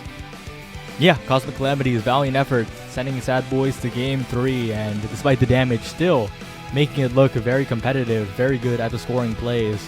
But in the end, the Sad Boys picked the damage comp, piloted it very well, and closed out the series. And Envy, well, that's 2 series of this week in the North American Strikers League. Next up is Lob City versus Bang Bang, I believe, but that's not for us. That's for the next block. Anything you want to say before we disappear? Well, just enjoy the rest of the games, chat. I had fun commentating once again. I'll be back at some other point, maybe another day. But yeah, really great games that we saw here today, and that'll be it for us. Really good job. All right, see ya. Bye.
Hello, everybody. We are back, about to head into our third series of the day. Lob City versus the undefeated Bang Bang. And I'm excited for this one. Bang Bang has been a team that I was personally kind of like hyped up for the beginning of the season, and they have just been absolutely killing it. We get into the map picks and bans and whatnot, but I'm Lego Mage here with Brickbat now, and Brickbat, what do we got going into this series? Can you tell us a little bit about what we can be expected from this matchup? Yeah, like you mentioned, Bang Bang, kind of a team that's hard not to love. Gramella, Fudgy Waffles, of course, big names, and then in the community, Drew as well, kind of this up and comer brawler that has been around the block at this point, but now in his debut Nassel season has been making a lot of waves, honestly, and I think going into this, they are the expected favorites here. They are the 2-0 team walking into this week versus the 0-2 team of Lob City right now with shapeshifting Killiest and Leo Leon. It seems like today a Mystic will be subbing out in lieu of Killiest. Killiest, a person who I say is probably going to be the person to watch in this series, especially against Gramella. Probably like the best midfielder that isn't in the current pantheon of midfielders of like the Von Kynoob level, but Gramella is right there kind of nipping at their heels. So kind of seeing him how Achilles matches up with Gramella, I think is going to be really it's going to dictate the pace of this series, I think, and it's going to dictate if Lob City really have a chance. And they're hungry. This is an 0-2 team coming into week 3. You don't want to end up kind of mid-season with a very negative win rate with no hopes of seeing playoffs. So if if now is the time to get your first win, essentially, if you are Lob City. So hopefully they've got some plan coming here into this. Yeah, absolutely. And looking at these drafts coming in, we got the Ad Rush aerial start as well. It seems that Lob City have gotten the Estelle and Aimee and Zentaro pick here, which is pretty nice on this start. It looks like everyone's going to be starting with a Dash Awakening for them, so that's going to be kind of a big Awakening buff just to start off in the early game for Lob City, of course. Bang Bang also coming out with a really solid looking comp. Gramilla on the signature now, and Drew on the X with the Ad Rush is going to be potentially pretty terrifying should they be allowed to scale. Fudgy Waffles as well over on the Drakkar goalie. Not something we see like super often, but with the aerial start and the strike shot, there's a lot of range that Lizard is going to be able to help out in the midfield. So both teams coming with pretty nice team comps here, and I'm just curious to see how it ends up going in these later rounds. Is already, off to a bit of a quick start here. Both barriers down for Lob City, and Drew able to sink it in, putting Bang Bang on the board first to start us off. Yeah, good play, good start for the side of Bang Bang there. And I'd like to talk about this Drakkar goalie that you did mention of a bit.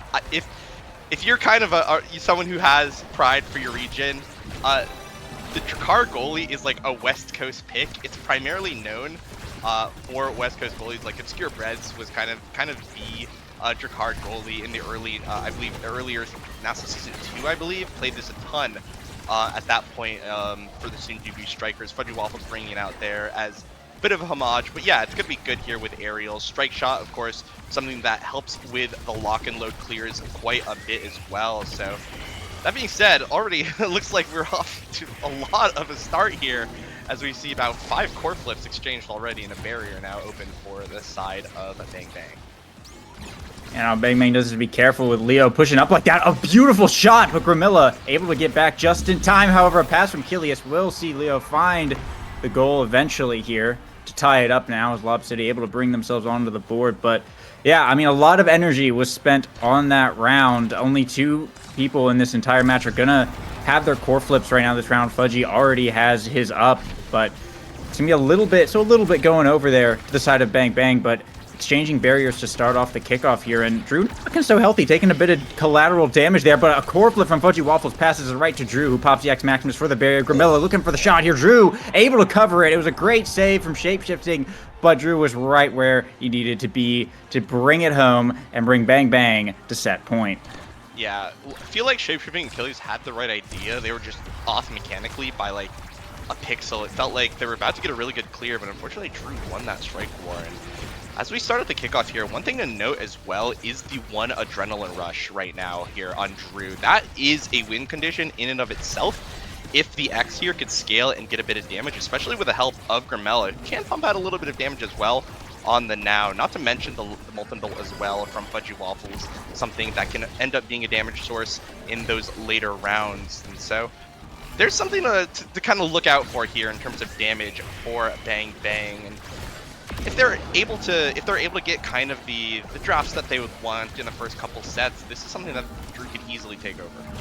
Yeah, I mean, speaking of damage, it's Bang Bang who find the KO there and have a massive energy advantage right now as well on the power play. The barrier is not going to be going down just yet, and Grimilla actually forced to burn core flip there to avoid dying to Leo in the midfield, but Bang Bang still has that flip on Drew. The core in the top side. It goes into overtime. Looks like the lock and load there from Fudgy Waffles can be able to bring down the barrier now. It's Grimilla in the midfield, looking to get it over to Drew, looking for the core flip range. Going to find it. Firewall Sentry going to shut it down, though. Looking for another opportunity here, though, is Fudgy trying to send it in. Leo blocking it well. Glitch Pop coming out in the midfield. There's the Thorns. Doesn't quite find it for Lob City, though. Now it's Drew. Dribbling. Strike shot from Fudgy to try and keep it in the corner, but going to get cleared out. However, a pass up to Drew. Almost finds it there. Shapeshifting able to clear it out. Wants to keep it safe. But it's still a tight contest. Both goalies going to have their flip up. Nice repositioning there from Shapeshifting. Keep it on Bang Bang's side of the field here. Core from Fudgy blocked away by Leo Leon, and that's the barrier gone now for Bang Bang. Both sides open here. Trying to work the core back up to Leo. Finds the Xenol. Fudgy Waffles, though. Nice reposition. Able to block it away. Looking for another chance here. Leo with the dash. Able to find it. The hit stun. And a nice redirection to the bottom side. Is Lob City able to tie it up on set point.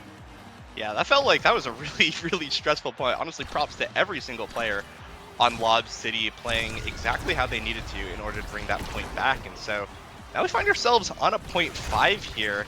I believe a bit of a core flip advantage here for Lob City, but as I say that, unfortunately, Sad Boys angle into a whiff.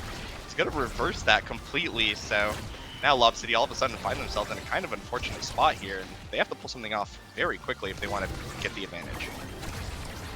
A nice barrier takedown is a good way to start that off, though, but now it's Shapeshifting coming up, brings the Cyber Swipe, drops the Firewall Sentry. Not going to get too much off of it, though. All three members of Bang Bang able to hold it down, but Grimilla not looking too healthy at the moment. Should be able to heal up with the Now abilities as they manage to work their core out of this corner. However, it will be the kill coming out. Grimilla taken off the board in the power play for Lob City. Whiff core flip from Kilius, though. It's not particularly great as Drew and Fudgy Waffles were able to find the clear angle there.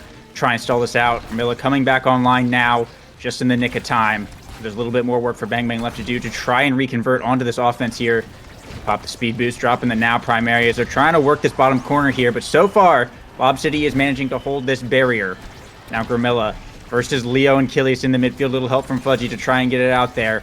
But they're having a little bit of trouble getting up to Drew. Kilius is holding it down with a blink. However, the X Maximus will be enough. See Bang Bang bring down that barrier. Core flip from Fudgy Waffles. Pass to Drew. Doesn't even need to hit it. It's just going to go right in. Bang. That's Bang Bang taking set one off a beautiful shot from Fudgy Waffles.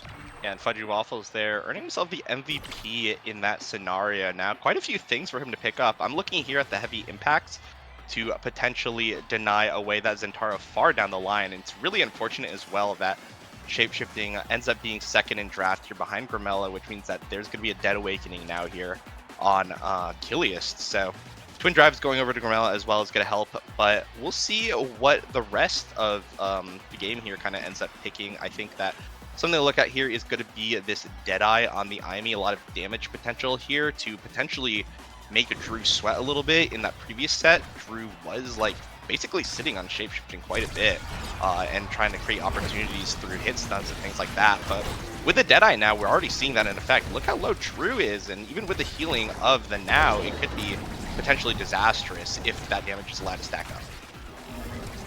Yeah, and Leo Leon going down pretty early here as well. Not what you want to see if you're Lob City, as one Bayer getting taken off the power play. Bang Bang looking for more as well. Leo back online, but it's going to be a little tough trying to get out of here. Kilius blinking up, looking for the shot. It's able to find the barrier here, but now they got to work their way to the goal. Shapeshifting down to Kilius, working around the black hole here, but Grimilla is down on this bottom side, trying to hold it. Some nice team play there from Lob City, getting up to this corner. Firewall Sentry coming out. It's not enough, though. Fudgy Waffles able to hold it down. Now Kilius trying to get it back to Leo here. Drew blocking the way, though. Nice positioning here from Bang Bang, just holding that core in the midfield, maintaining possession for a pretty long time. Cyberfight from Shapeshifting almost going to find it, but it's Drew with the combo and burning the core flip as well to take out Leo Leon once again. Core flip from Killius blocked away by Drew as well, and the X Maximus comes out. That's a double KO. Now Grimilla has a core flip cyber strike from Shapeshifting, trying by a little bit of time, but it might not be enough. Core flip coming out, blocked by Drew once again. Just blocking flips left and right, and both barriers are down for Lob City. Grimilla pass up to Drew. Shapeshifting able to block it away, and now Shapeshifting going up with the cyber strike, drops the sentry. Core flip to Punchy Waffles, gets it past Leo Leon, but can't quite get it up to Drew just yet. Now it's Grimilla trying to work their way up the field. Killius able to hold it down. Leo dash to the top side. That aerial's coming in big there. Hold it down, but the core getting back to Drew eventually regardless is going to mean it's Bang Bang starting us off once again. Yeah, and I was the one that mentioned it, but I actually kind of forgot that the adrenaline rush was here on Drew, able to get so much value out of that in that power play in the last point. Even though it didn't end up being the thing that ended up converting, it definitely created a lot of pressure, and KOs as well, especially in the later parts of the set, will mean a lot more, as you are going to get an energy advantage if you do keep killing the enemy forward. So we'll see if that's going to come into play a bit more here in this game right now, as there's an open net for Bang Bang. And Leo has a core flip up as well here. Killius is pushing into the bottom side quite hard. All three members, though, of Bang Bang able to come back on the defense and hold it down like they've been able to do pretty consistently. And then, I mean, because they have this aerials now, they're able to reconvert back on the offense pretty well. But that's a big KO onto Fudgy Waffles. Leo Leon taking out the goalie here, but still, Lob City going to lose their barrier, actually. And now it's just up to Grimilla to try and hold this off for a little while. Core flip coming out is going to buy enough time for Fudgy Waffles to come back online here. Down in the corner, Leo trying to snag it with the dash, can't quite reach it though. Drew repositioning the top side, Grimilla as well. Now Bang Bang is on the offense. X Maximus getting popped. They're looking for the angle here. Drew able to catch it and send it right into the top side, and that's Bang Bang once again on set point. This time 2-0. Yeah, Drew's playing this X so well as well, using the kind of the speed just from slick kicks to create himself, you know, a positional advantage here against Shapeshifting, making sure that he's going to be here in the right place at the right time, and oftentimes he's able to go toe-to-toe with Killius in the midfield, which is really, really impressive for the Brawler players. I really liked his positioning as well. Oftentimes he would stay in the midfield instead of kind of like walking up mindlessly into Shapeshifting, allowing it to get an easy clear. Instead, he would just take those parlays in the midfield, and that would create a lot of advantages for his team. That being said, looks like the advantage is going over to Lob City right now as they have an open goal. Yeah, getting that KO onto Grimilla there was really big. It looked like, I think the black hole popped right as Shapeshifting landed the glitch pop, and so Grimilla like died from like midfield, and not having that it's, you know, just having Drakkar and X, even with the extra projectile range on the Drakkar, is going to make it a lot easier to get the core, you know, around you know, the team obviously. But Bang Bang already starting off with both barriers coming out in the next round here, as Shapeshifting and Killius have to be on the defense here once again. Leo coming back a little bit to help. Nice back pass there from Grimilla to Fudgy to try and keep this thing going. But Zenel now coming out from Leo. Killius pushing up here, has the thorns, but not going to be able to apply enough pressure there. Fudgy Waffles able to find a nice clear to the midfield. The energy is coming online for Bang Bang. They're going to have 3 core flips to work with for a moment, but Leo Leon able to bring down 1 barrier here. So now Bang Bang is open. Could still lose it. Grimilla going to miss the core flip, unfortunately. But Drew about to have some energy to work with as well, and Leo is not looking too great. Nice strike from Killius, but core flip pop by Drew. Killius still able to block it away, though.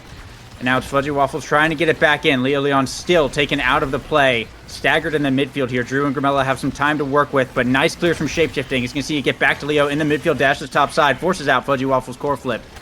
Not going to get too much off of it, though. Going to get it back to Grimilla, though, as they look to reignite this offense. But so far, Lob City doing a good job of just keeping this core going around and actually able to capitalize on his Leo Leon, able to find the shot there.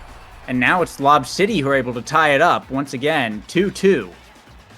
Yeah, excellent play again from basically all players of Lob City. It feels like there's some defensive synergy going on between Shapeshifting and Killius right now. And I actually, now that I think about this, I completely forgot Shapeshifting and Killius were teammates last season in the North American Strikers Academy with now Cosmic Calamities forward Katode. So that would explain why they do have that kind of synergy together. It felt like they were playing really, really well together defensively and allowing Leo Leon to take a lot of those 1v1s against Fudgy Waffles, which Leo Leon's been winning pretty handily in these situations, which has given them the advantage here. So if that's able to continue on, I could absolutely see Leo Leon taking over this game.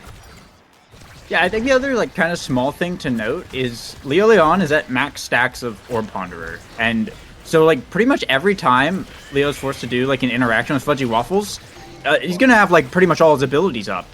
Just do like a barrier, whatever, grab an orb, and then you're good to go for the next round. And I mean, what's a Drakkar gonna do against a Zentaro that has not only a dash away thing but also everything to work with at once? And it's just Leo's been capitalizing on that quite well and hasn't gotten KO'd since max stacks. Great save by Kilius, though. A lot of pressure on, though, from Bang Bang, but Kilius absolutely held that one down. However, it's Drew looking for the shot, dribbling it hard. All three members of Lob City on the defense, though.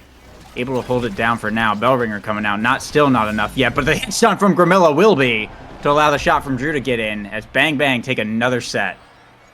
Yeah, that was honestly really well played by Lob City, but unfortunately, when you've got 3 people in the back of the net, it's pretty easy just for the enemy goalie to clear it right back into their midfielder. So the offensive play just didn't end, and now things are going to be looking even worse, I think. Stacks on stacks going to go over to Drew, going to be incredibly powerful, especially because Lob City really hasn't been pressuring those KOs all too much. Size also not something that's incredibly good on any member of Lob City, so leaving that up isn't something that's incredibly detrimental here to the enemy team. So I think that's going to be pretty big. The team player also a pretty big pickup for Fudgy Waffles, able to keep those offensive plays going, especially since he can play in those midfield positions when Lob City ends up bunkering up. So overall, I think draft advantage does end up going to the side of Bang Bang, who's going to look to close out this game pretty soon. Yeah, I absolutely agree. Just solid pickups all around, and when you're already ahead as much as you are, Bang Bang are just really looking to round this one off nice and well, and so far able to do so. They will be getting the first barrier. Lob City able to fire one right back now, but chasing the core now up into this top corner. A little bit of no man's land, but Bang Bang have to figure out a way to get it out of here. Looks like Drew and Gramilla going to be able to solve the puzzle, get it around Kilius here. However, Shapeshifting able to get it back to Leo Leon, is going to find the long dash, bring down the second barrier, and a nice blink to the top side. You can see Kilius secure the point, so it is actually Lob City who are going to be starting us off here, and Leo going to have a core flip going into this next round as well. Could mean they have a little bit of a chance to bring the set back. Yeah, I definitely. The game, there are no easy matchups in the North American Strikers League. Comeback is going to always be possible, despite maybe a draft disadvantage here. So, well played, honestly, to the side again of Lob City. Well played to Kilius for finding that opportunity with the Roseport.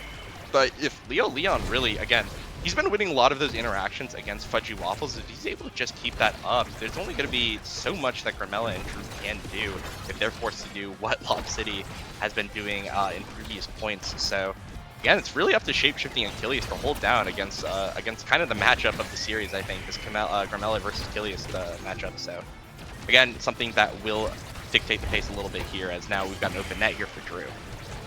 When Drew a shot to the top, but Kilius able to block it there. It's now all hands on deck for this defense of Lob City as they are trying desperately to get it out of their own goal box. A nice clear there from Kilius will get it over to Leo Leon, who repositioned quite well in the midfield here. And now it's all 3 members on the offense, but a core flip from Fudgy Waffles gets it up to Drew before Shapeshifting can eject button back. Bang Bang now able to tie it up once again and still look really good while they're doing it. It is something that you got to be a little bit wary of on Lob City. As they have that extra offensive pressure from Shapeshifting. We've seen a lot of good firewall sentries and cyber swipes on the offense, but I mean, Fudgy Waffles has that core speed, that team player now, so it can be a lot more punished if Shapeshifting blinks out of position and just can't quite get back in time. So that core is just going to get back there so much quicker. Yeah, and one thing to look at here as well, Kilius about to get his core flip. I think Lob City really need to win this. Well, so things are going to look really bad for Lob City now. They're at a huge energy disadvantage. Drew here is going to be able to flip in just a second. Probably going to take it right through Shipchin. It's going to actually whiff, though, but Leo Leon now needs to stay alive. And even though that was pretty good for the side, or for neither side, honestly, missing a flip and dying is going to be pretty disastrous. They need to end the game. Lob City really needs to start getting their advantages here before this X continues scaling, getting a lot more damage out into the field, burning Shapeshifting slip, and that doesn't happen. Things might be grim here for this set. Yeah, and core flip, but blocked away by Drew, and Gramilla had the primary there to back it up as well. Is going to see Bang Bang actually bring it to a match point, one more, and they can close it out. They have a little bit of energy advantage going in here as well. They're just looking to seal the deal on game one, but I mean, yeah, so far, Drew is just putting like a lot of pressure onto Kilius and Leo. When your health bars are so far down, it makes it very difficult to, obviously get into the play, which has been kind of a big factor here as well. But so far, Bang Bang taking down one barrier here. Firewall Sentry coming out, and there's Leo Leon staggered once again, almost getting KO'd, but gonna have to be a little bit careful here. They are able to grab one barrier here, looking for more as Kilius still pushed up, going for the Wardorp in, but Leo has to back out of there, has to go get the orb just to not die right there. And immediately Drew putting the damage right back on as the pressure coming out from Bang Bang. Sees the second barrier go down, passing between Drew and Grimilla right now. They're just looking to earn up some energy here. Grimilla has a flip available and is working his way up the field. Flip it up. Goes for Drew, but Shapeshifting able to block it away. However, now it's Fudgy Waffles pass to Drew. Pops the X Maximus trying to get it through, but Kalius so far is able to hold. Once again, not looking very healthy though. Grimilla up to Drew, looking for the shot glitch pop. Gonna seal it away. Now it's Fudgy Waffles to Grimilla to Drew. Gonna find it in the bottom. No more cooldowns left on Shapeshifting. And that is game one for Bang Bang. Yeah, and again, Drew playing phenomenally, had the stacks in that interaction against Leo Leon, was able to be there first in pretty much every interaction there in the on the defensive. So it's really hard to overcome that no matter who you are. And yeah, Lob City not able to really win the draft here in any scenario, and that's just going to be a 3-0 victory here for Bang Bang. So looking at the stats here, I mean, Drew with a monstrous 8+0. Behind him is 0+7 on Grimella, with Fudgy Waffles getting his 1 point as well with that cheeky core flip that we saw. And honestly, if you are Lob City, I'm not entirely sure what to really be doing. I think that you'll have to be playing smart, playing well. I think that Shapeshifting played really well. He's been playing this Imi well all season, and I think I'd like to see that leaned into continuously. Or honestly, if Lob City's got something to mix up the game plan, I'd also like to see it. So we'll see what they can do. There were still moments of brilliance, especially defensively from both Kilius and Shapeshifting, as well as offensively from Leo Leon. So the mechanics are there. They've definitely been pulling out outplays. It just feels like they're not able to get the draft advantage. They're not able to close things out, and they're getting goals stolen from them. Especially in the case like with that core flip from Fudgy Waffles. It feels like that sort of thing has kind of been happening a bit. So we'll see if they'll be able to staunch that bleeding coming into game 2.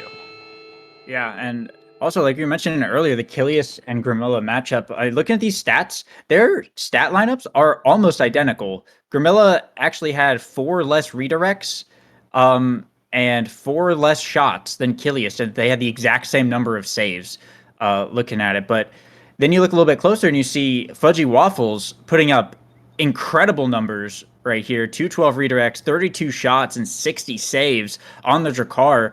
To put that in perspective, Leo only had 34 shots on goal. Fudgy Waffles had almost as many shots as Lob City's forward. So, I mean, so far, like, the midfield matchup on paper suddenly seems like it's a little bit more even, but Fudgy Waffles was apparently doing a lot more in that game than we may have initially, like, noticed, because while Leo was winning interactions, I think those were just kind of the ones that we were, like, paying attention to, because Fudgy was putting up huge numbers and certainly assisting in the offense quite a lot there. So, I mean, yeah, going into game 2, and looking at the map, it's going to be on Gates of Obscura, so a bit of a different playing field than Atlas Labs. And of course, depending on what the Awakenings could be, it could very well be a totally different game. So I'm not willing to count out Lob City just yet. Based on that, I think, like we were saying, Bang Bang had a really good team comp and some really nice drafts. But I'm curious to see, what the game plan is going to be coming into this. What are they going to change up? Yeah, Gates, something a bit more interesting as well. Team comps are a little bit more skewed, I think. A lot of teams can opt into damage. Melee goalies are going to be a bit more favored. Last call, a team that I guess I've been following really likes, I believe, really likes the Asher goalie on those maps. A lot of other teams as well, I think, have been playing very defensively on those maps in order to deal with kind of the crazy scenarios that can form in the corners below the goal gates, especially if you are playing on the other side of your portal, like your portal's not there for your goalie to clear into. So having kind of that brute force from something like a Dubu, something like an Asher, something like an Atlas can make the difference here. And I think in that situation, this is something that both goalies, I think, might be a little bit unfamiliar with. Fudgy Waffles, I think, in qualifications played pretty much everything, or played almost exclusively Juno, switching into the Mako, I believe, for a couple games when things looked dire. So if he has that Mako taken away from him from Shapeshifting, who was the quintessential Mako player of the last season of North American Strikers Academy, uh, they could be kind of. It seems like they could be entering unfamiliar waters here with how to play that. So I'll be interested in seeing what can be pulled out here from the side of Bang Bang to compensate for that. I really do expect Shapeshifting here to take the Mako. It's good on this map. He's incredibly familiar with it, even though he's been looking phenomenally, playing phenomenally on the IME most of the season. Mako has been something that he's just played nonstop for certain periods of time. So if he does bring that out here, especially to deny Fudgy Waffles, I think that'll be an incredibly powerful pick. And that could also enable things like the Leo Leon X, something that he hasn't been playing a lot in favor of the Zentara lately, but has been playing a lot, or has played a lot historically on various different teams. Kilius here as well can bring up a lot of different things. He's been playing the Estelle, but he could also pull out the Era in this situation as well. Whoa. Update from production. Unfortunately, Mako has been banned. I've been talking about things. You got a little bit bamboozled. Whoa. Unfortunately. I did all this analysis, guys. That's really unfortunate. So Mako got banned. It looks like Lob City banned it. That's fair. You want to do that just to take Fudgy Waffles off of it. This Dubu is not something that he's particularly known for. He doesn't play it a lot. He hasn't played a lot at an incredibly high level. He might be practiced on it if he especially has been playing it a lot in scrims. But like I said earlier, this is unfamiliar territory at this level of play for Bang Bang. So we'll see if that them being put on the back foot here is going to matter. Shapeshifting, on the other hand, has been playing this IME again all season. Is going to be very, very comfortable on this pick, and we'll see if that'll make the difference here in this game. Yeah, we'll see. I mean, just looking at the team comps, though, I like what Bang Bang has going. It's seems like pretty similar to what they've been doing all season, and they're, like you said, they're gonna have Fudgy Waffles just on, the melee goalie, just the Dubu with Pauldrons, lock it down, and with Orb Dancer, it's gonna help out a lot for that mobility. But Grimilla also having Orb Dancer start here on the now is gonna be really big. Meanwhile, you have Lob City with, once again, the IME goalie. It's gonna be a little bit difficult to deal with Drew and Grimilla once the corner pressure starts, and we've already seen both barriers went down pretty quick here for Lob City. However, they're going to have a bit of advantage when it comes to the offense, of course. That being said, it is Bang Bang who are able to put themselves first on the board. But I think it's a little bit risky, right, for Lob City to pick this kind of team comp. Like, I know Shapeshifting is comfortable in this character, but I don't necessarily think that this character is particularly that great on this map, and it can collapse pretty easily when you're already down a game. I think there's definitely reasons to do it, and it's a bit of a risk, but if it pays off, it could really pay off. But it could also just kind of be the nail in the coffin that lets Bang Bang take the series with their more kind of traditional comp. Yeah, absolutely agreed, and we're gonna see, I think, some of that in play as well. Grimilla kind of being in the right spot at the right time to win that strike war against Kilius, who's 2 levels down right now, coming into the second point here. I think one thing to look at as well, the Estelle on this map, I'm not entirely sure. I don't play a ton of Estelle. I'm honestly quite terrible at it. So I'm not entirely sure if this is the correct pick here, but it is something that can help with the stuffing pressure here of Leo Leon, especially into the Dubu that elected of Pauldrons of all things. Fudgy Waffles offering, just saying, you know what, I'm not going to play this Dubu offensively. I understand that I'm not going to be in unfamiliar waters here, or I'm going to be in unfamiliar waters here. I'm just going to focus on winning against Leo Leon, which is something that he is going to have to do here as Leo Leon able to get that score in with the goal rush. And just continuing on that point, it's going to help him not die to preserve his Orb Dancer stacks, which could make up for that lack of mobility as well. But overall, I think if it is something that I think it is a statement, a little bit of a statement to pick Pauldrons here on the Dubu instead of something more aggressive like the momentum boots, like the strike shot, and it's paying off well. Drew and Grimilla are playing incredibly well, and they are finding every opportunity here against Shapeshifting and Kilius.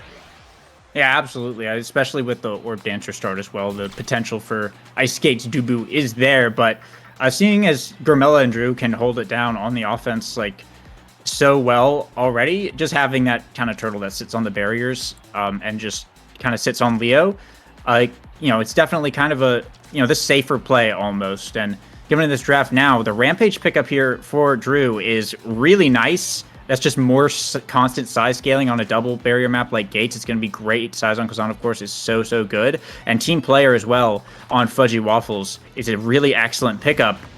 He's already got pauldrons, so he's already hitting the core a little bit harder. But now it's even more justified that he can just kind of sit back because the core can just get up there pretty quickly. And some nice picks as well from the side of Lob City. You got the extra stagger scaling over on Leo Leon, but I'm thinking once again, Bang Bang got a really nice draft here. Yeah, I also really like the decision by Grimella to go security drone. Not only does that deny size from Leo Leon, who is currently at a size disadvantage as well, it also allows him to get a little bit more size, which can help in these clumped scenarios to win those strike wars against shapeshifting. So I think that's a really powerful pick, especially, again, more as a deny, but something that can help him quite a bit in those interactions. And I think we'll see that pay off as Fudgy Waffles will have a bit of a defensive advantage here over Leo Leon coming to the rest of the game. And I mean, that crooked leverage by Drew may have been absolutely disgusting. It went out to like the top right direction when the core was like behind him, and then he shot it to the bottom. It was an absolutely crazy mix-up on shapeshifting to score that goal. So, I mean, when you have shots like that, it's just going to be crazy to see in general. And now 2 core flips up as well for the side of Bang Bang. They get both barriers as well as shapeshifting's core flip. Now Grimilla burning the core flip to keep the offense going. It's already looking really good in this round here. Fudgy is going to have to do a little bit of work to get out. Going to find the clear through the portal though. Drew trying to win these interactions against Kilius here to get the offense going once again. Nice clear though from Kilius. Going to get it back over to Leo. Force out the core flip from Fudgy Waffles. Kilius tries to block it once, but Drew winning the strike wars. Can't quite get the cloaked leverage though, but going to be able to get in the top side. Doesn't have the top spin. The right angle though, and now it's shapeshifting versus Fudgy in the portal passing game. Getting it back to Drew, but once again, the midfielding, holding from Kilius, cutting the passes quite well. Shapeshifting going to drop the firewall sentry, get it blocked away by the soup. Core flip from Leo, blocked by the roll from Fudgy, but one barrier will be gained? Will be gained regardless. And the second one as well. They are in overtime. Yeah, and right now in overtime, Leo Leon has the opportunity to score, but it's going to be really hard to do anything here against this Kazan, especially when he has the core speed from Team Player. I mean, look how fast that is. It seems like it can't even be controlled by Bang Bang themselves. Is almost led to an unfortunate defensive situation here, Fudgy Waffles, but it's just going back and forth. Aimi, notably, will struggle a lot with his core speed, so we'll see if shapeshifting will be able to hold. Yeah, it's going to be red coring pretty much any time that Drew or Fudgy Waffles just touches it. Shapeshifting having to use the core flip there as well. It's going to get back to Drew off the top spin. Grimella almost finding a setup there, but not quite. Kilius was able to hold it down. However, through the portal here, Leo popping the X-Max with the corked leverage from Drew. Strike wars it and sets him up perfectly to find the shot. Bang Bang going to bring it to another 2-0 set points. That did not look fair. that crooked leverage just did not look fair to play against, as it was able to beat the X Maximus in the interaction. I don't know if that was just a lingering hitbox, or if it was just quicker than Leo Leon, or if Drew just struck second. That looked wrong. That looked really messed up, but absolutely well played by Drew. He's been pulling out with this Kazan pick and making it look incredibly good here against Lob City. So if that continues, this might be a pretty quick end of the series. Yeah, and a core flip there. Actually blocked away. Grimilla goes down to Leo Leon. So there is a power play here for Lob City, but Drew is 1v3ing right now. Managed to get one barrier, managed to get a second barrier off of that rogue bounce. And the reverse power play is happening. Core flip from Fudgy to try and get it back up to Drew. Grimilla back online here. One barrier will go down for the side of Bang Bang, but they are looking to close us out as we are about to hit overtime, and that dreaded core speed is going to be coming online. Portal pass up to Drew. Grimilla pushing up in this top side. Can't quite grab it on that one. We're going to have another opportunity in just a moment. No. Whoa. Yeah. Grimilla, oh my goodness. Just just a little bit too much. Again, Ivy does struggle, especially since you have to time those ejects.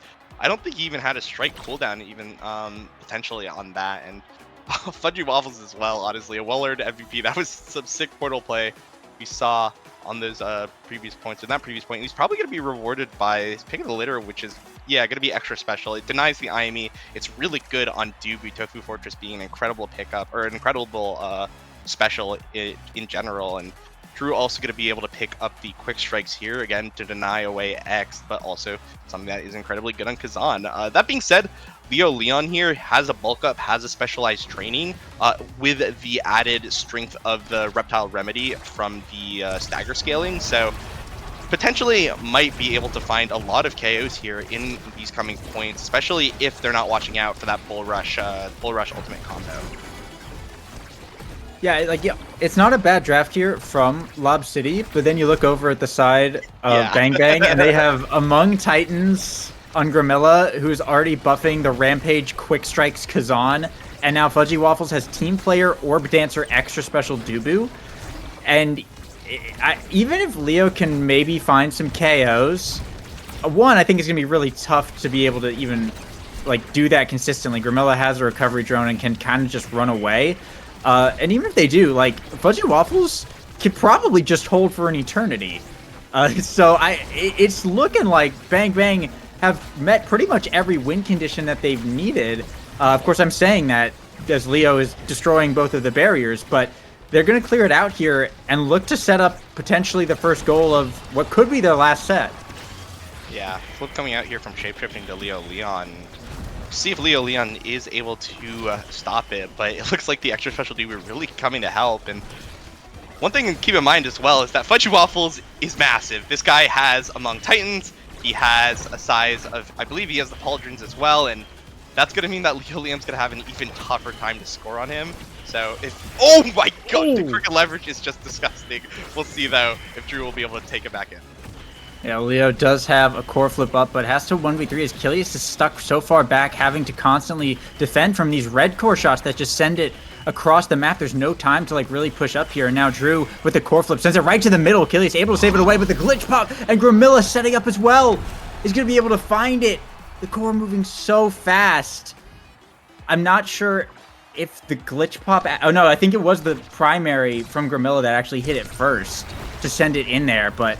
That core was moving so fast that Kilius was literally just stuck back in that goal box, having to defend every time it got shot over there, because shapeshifting just wasn't able to cover the entire net at any point, so they just couldn't get any offense going with Leo.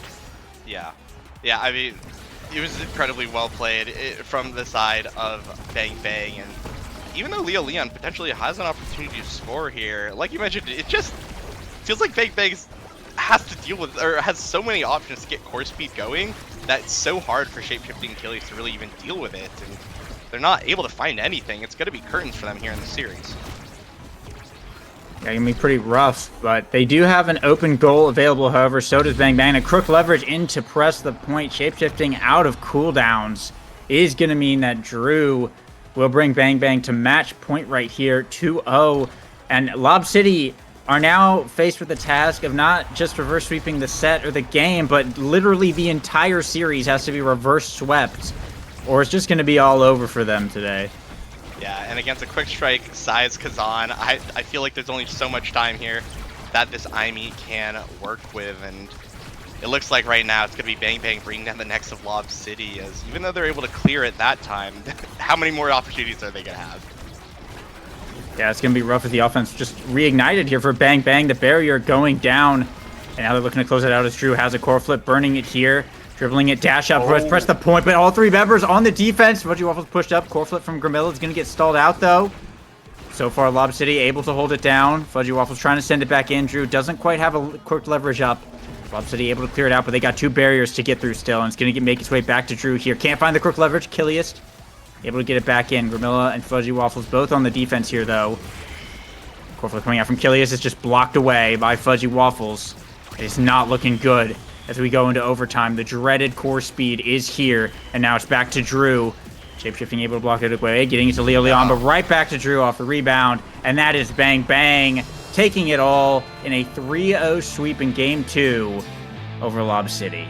Yeah, and I felt like that last point was just emblematic of the series as a whole, or even that game as a whole, is Leolian able to find a barrier and then immediately just bounces back, and the core speed is just too much for shape-shifting to really find any opportunities to defend, and that's going to be Bang Bang just taking the series a clean 2-0 in that situation. And I think, again, going back to the kind of the matchup I talked about, Grimella and Achilles, I think, again, that's going to be emblematic of the game. The 4+4 here coming out from Grimella, 20 redirects, not a significant amount over Achilles, but the goal participation is going to be the big thing here to look at. And I think that's just kind of that was what it was. I feel like Fudgy Waffles was put on the back foot a little bit with the way that draft went. Had to play that Dubu, but he executed it fine. I was able to find all the saves that he needed in order for Grimella and Drew to use those overtimes in order to convert here against shape-shifting. And in that situation, there's only so much you could really do if you're Lob City. It felt like there was a draft disadvantage on game 1, a Kazan core speed disadvantage on game 2. Just genuinely felt unfair in a lot of situations, and that's going to get them their 3rd win, and Lob City is unfortunately going to face their 3rd losses.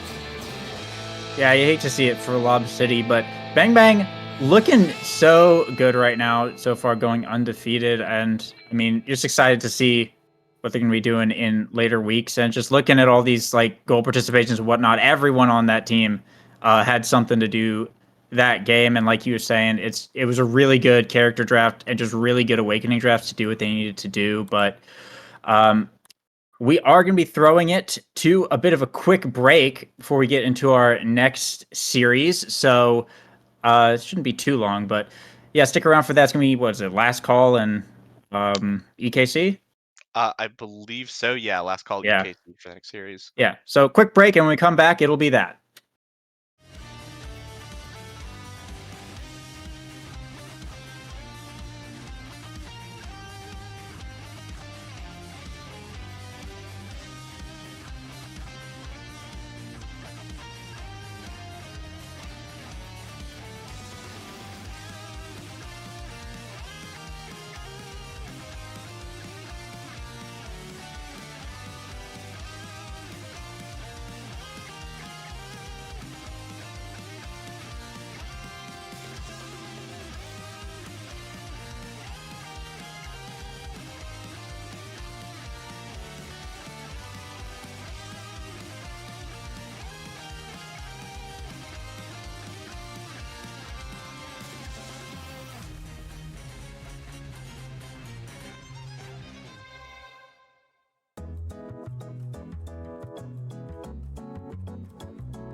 Hello, everybody. We are back with our next series, Last Call versus EKC.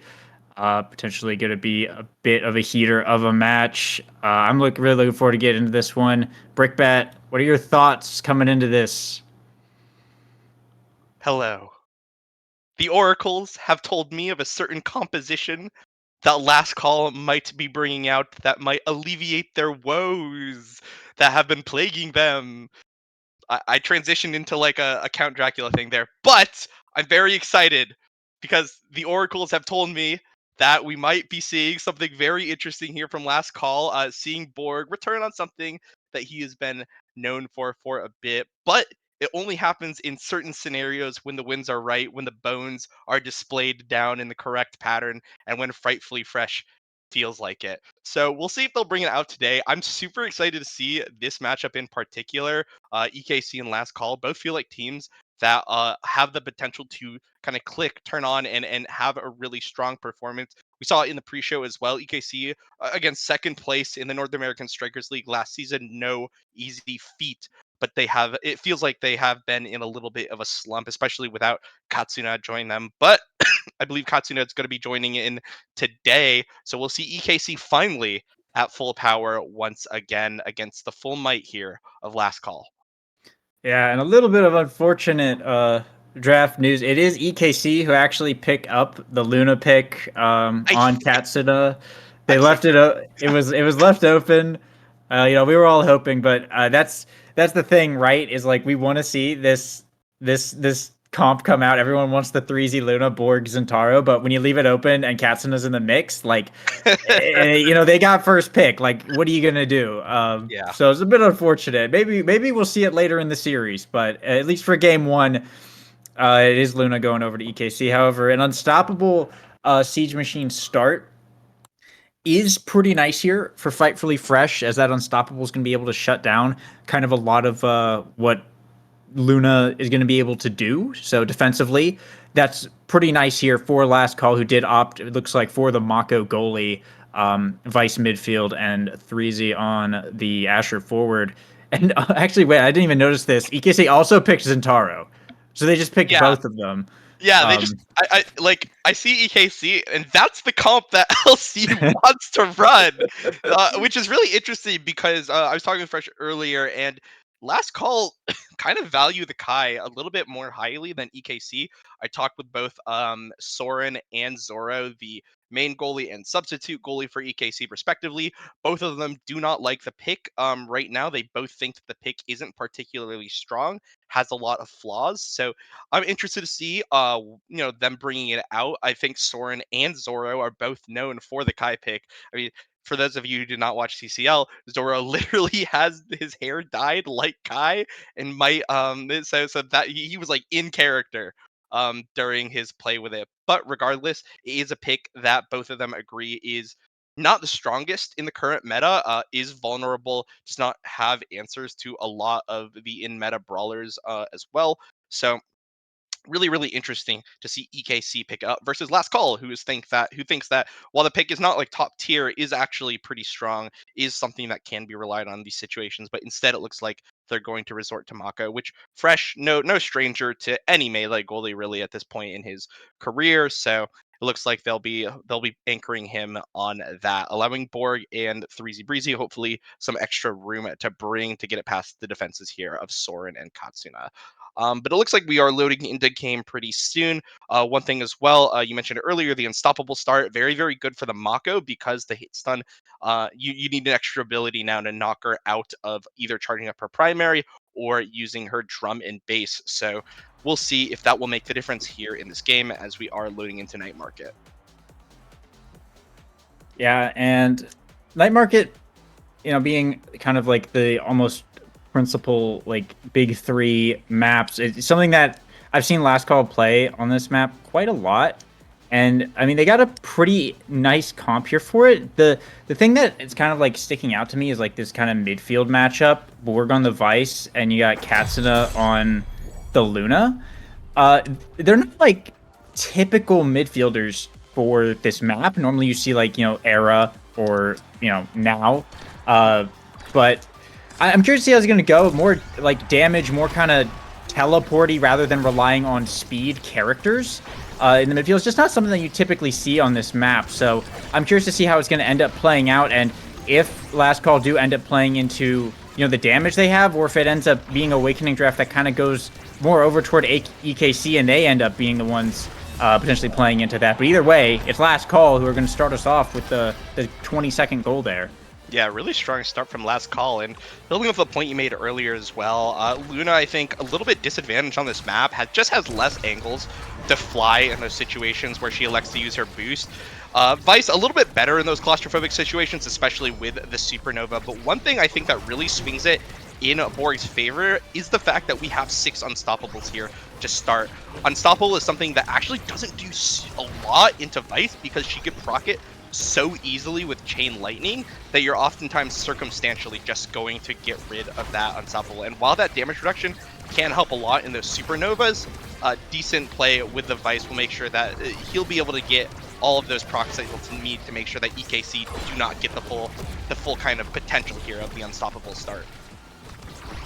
Yeah, I mean, absolutely. And like we were pointing out a little bit earlier as well, Unstoppable, while being not like super helpful in device, is incredibly helpful into Luna. So, I mean, it's going to be a little bit more difficult for Katsuna to find either edge KOs or just do more things in general, unless that Unstoppable gets procced by like NXED or Soren first. But this being said, core flips are being burned here. Borg able to find the second barrier and open up EKC's side of the goal here in overtime. We're looking to potentially find another Last Call point. NXED taking a lot of damage as well here. 3Z coming back to this midfield. Just probably a little bit more pressure by NXED in the top side with the Zen ult. Able to get it through Borg and pass Fresh's flip to put EKC on the board. Yeah, really good ability. I think that was a Giga Blast from Soren. Excellently timed, an excellent angle, using that red core as well to make sure that Frightfully Fresh really had nothing that he could do to react to it. And that with flip as well is going to put EKC in a favorable situation. Flip's coming up on NXCD, and it's going to be coming up pretty soon here on Soren versus Borg and Fresh, who are still not through their first meter here. So we'll see if that will lead into a snowball situation right now, as 3Z Breezy and Borg are now able to open up the net. Yeah, now trying to keep it in this bottom corner. Fresh has some space to work with, both barriers still being up here, but NXED does have a core flip up. Nice shot there from Katsuna. Sees one fall down, and now trying to keep it in this corner. Borg able to clear it out there, winning that strike work. Get it back into this midfield. Fresh with a strike shot, trying to keep it held down, but NXED is still creeping, looking for this angle, and going to be able to find it. Going for the flip off of the barrier, but doesn't quite get the dash.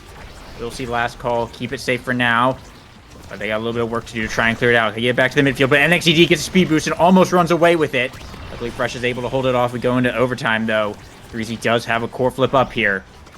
Now Fresh sending it down to the bottom. 3Z looking for this corner offense. Soren able to clear it out, but now it's Borg trying to get it through. NXED coming up with the Zen ult, sends it down to the bottom. No one there to grab it except 3Z Breezy. Goes for the core flip in the middle, pass up to Borg, looks for the power chord, able to find it. And that's Last Call, bringing it to set point.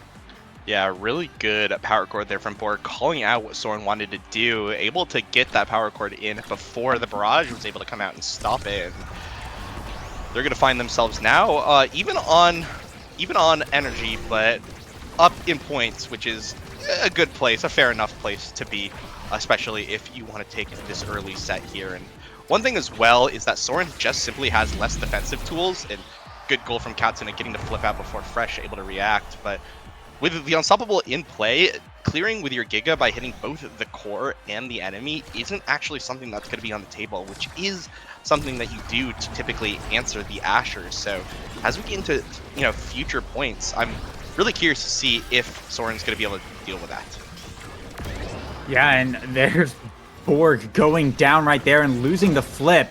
NXED finding the KO, an absolutely massive loss there for Last Call. That being said, Frightfully Fresh able to buy time and earn a barrier with a flip of his own right there. Now Borg back online here. NXED able to get one barrier off the power play, but now it's Katsuna who's not looking too good, and 3Z Breezy almost finds the KO, force him into a corner right there. Last Call has to be on a little bit on the defense. Soren pushed up into this midfield, applying a lot of pressure. Core flip from NXED, backed up by Katsuna's Crater Maker. Is going to see the barrier go down. 3Z Breezy able to fire back the barrier of his own, but taking a lot of damage for it here. Borg in the midfield, Mini Nova to just try and keep some core control Wait for 3Z to try and regen a little bit before pushing up, going for this orb. And now is in position to score potentially. It's just up to Fresh and Borg to get it past Katsuna. Pass splitter in the top corner, but can't quite get hold of the core. But it's a double KO coming out. NXZD and 3Z Breezy killing each other with the Zen Dash, and Katsuna finding the rocket to secure the point. It's EKC who takes set 1. Yeah, Katsuna played them like a fiddle. I'll say that was an amazing play from Katsuna. Perfectly placed rocket, perfectly placed Kraden Raker, winning the midfield strike war versus Borg and placing it in a good spot where Frightfully Fresh had to be on his toes, and he's going to be rewarded here. Choice between Rapid Fire and Extra Special, elects to go into that Extra Special, which does let the heavy impacts fall down to Vice, so it looks like we are not lacking for damage here from either midfielder. And as we ramp up into later stages, we'll see which of the two midfielders will be able to use that damage effectively. Especially, one thing of note is going the stagger going over to 3Z Breezy, making him harder to kill, but also the much coveted stacks going over to NXCD. Zendaro can build it up very, very quickly, but if you're dying constantly, you're not going to find the immense value of stacks that you typically normally get. And if they're not able to get rid of that stack as well, NXCD is definitely a player that can take advantage of that extra mobility to put Fresh in a lot of bad situations. So going into this, I'd really like to see Katsuna keep that damage pressure going. Yeah, that's really going to be what is relying on. But I mean, Last Call are going to have that damage to try and really shut down NXCD, and Fresh picking up that extra special is really nice for just doing that too. Just put the Zentaro in the cage and, you know, maybe even bounce him around a little bit. That's just even more damage going on to NXZD, which is what you want to see. So it's pretty nice drafts coming out here from both sides. It's just going to come down to whoever makes better use of it, though. It is Last Call who are going to be first on the board with a nice shot there from 3Z Breezy to start us off. Yeah, and a really unfortunate miscommunication, I think, from EKC. I think either when you play with a goalie a lot, or when you play midfield goalie a lot, you typically figure out some dynamic, like one of you two in that situation where you're both on top of the core, like one of you will have the instinct to strike first and one of you won't have it. But it feels like that didn't happen right there. Both Katsuna and Soren struck at the same time, which allowed 3Z Breezy just to strike second and get that goal. And even though EKC has been playing really well, they did get that first set, and they are taking the energy advantage here against Frightfully Fresh. That was just a really unfortunate moment, but it did allow LC to get finally on the board. And now one barrier down here for Last Call.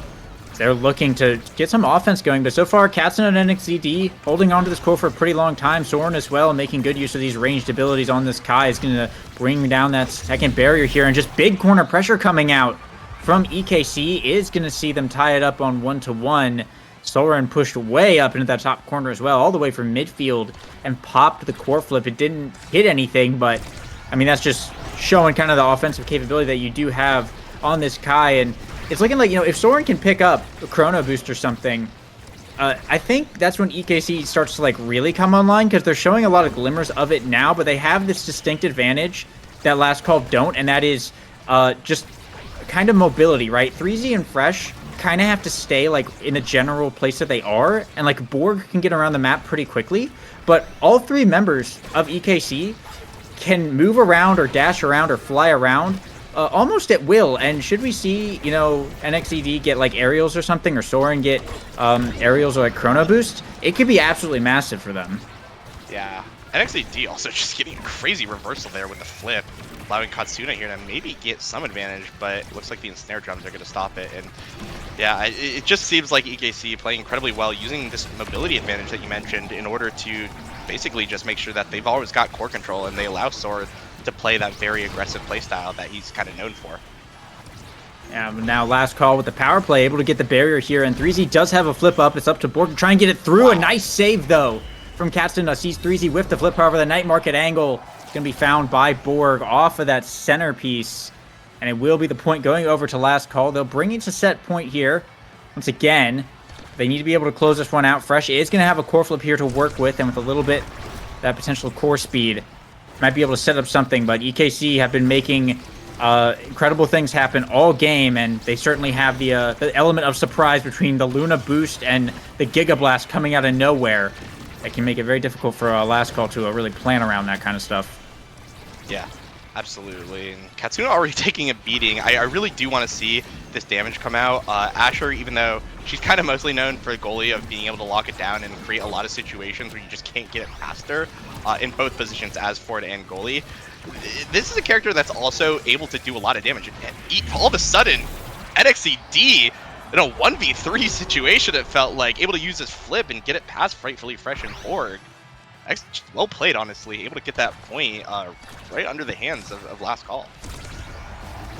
Yeah, now EKC once again tying it up on 2-2. It always seems like Last Call have it, and EKC just managed to bring it back, and getting another good Awakening draft could be incredibly scary here. And both barriers down so quickly already. Fresh forced to use the core flip as well. Supernova on cooldown here as Soren has become the new forward, pushed all the way up, leaving Katsuna to defend and get some cooldowns back. They're looking for this goal, not able to find it here, but Katsuna still keeping the pressure on, trying to get NXCD, wins a strike war against Borg. And that's the second set, going over to EKC once again, 2-3, as it's looking really good for them right now. Yeah, excellent play from NXCD. The last 2 points were phenomenal from him, winning so many key strike wars, as well as just basically getting a point for himself. Earned himself a well-deserved MVP here, though. You mentioned earlier that aerials might be something to look at, getting the Dash Awakening early. Elects to just do 1-2 punch instead, which is fine. Centauro does hit you multiple times, both with the primary and the ultimate, so you will be able to get a lot of value on that, notably prime time as well, going over to Borg. If he could get something like Stinger on his hands, that plus the cooldown reduction of heavy impacts means that there's going to pretty much be permanent damage here from the side of Last Call. So if they want to, drag their way back into this game, that might be the way to do it. 3Z Breezy as well, getting size, which is nice. Definitely not a game decider by any means, but will be able to help them here in future interactions. So we'll see if Last Call is able to do it. I think that they are the ones that kind of, won that draft a little bit here, especially with that Orb Dancer pickup, or the Orb Ponderer pickup. But it looks like it's going to be NXCD once again, finding a 1v2 against Borg and Frightfully Fresh, able to pick up the first point of the set. Yeah, and with that Orb pickup as well, along with the extra special, you kind of expect Fresh to have that ensnare drums up quite a lot for just kind of winning interactions against NXZD. But that's the thing, is NXZD and Katsuna have just been moving around so much and moving this core around so much that it seems like it's kind of difficult for Fresh to totally lock down the core's position and just keep it in one spot, right? I mean, you see it right there, misread angle, because EKC are just moving it around so much, and now both barriers are suddenly gone here for the side of Last Call.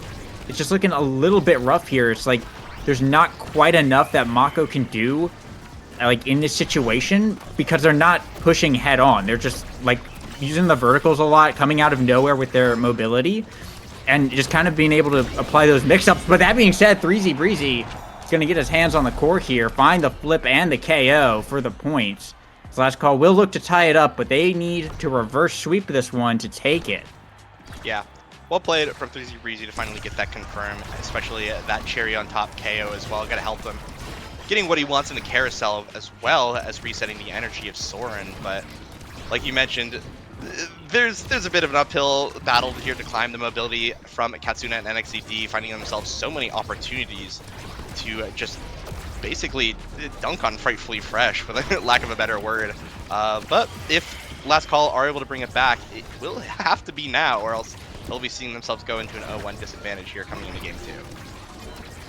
Yeah, that's not what you want to see, as Katsuna having a core flip up here. One barrier is down, as NXCD and Katsuna just kind of owning this midfield together right now, playing it really well. Zeno coming out as well, able to bring down the barrier in lieu of the Supernova.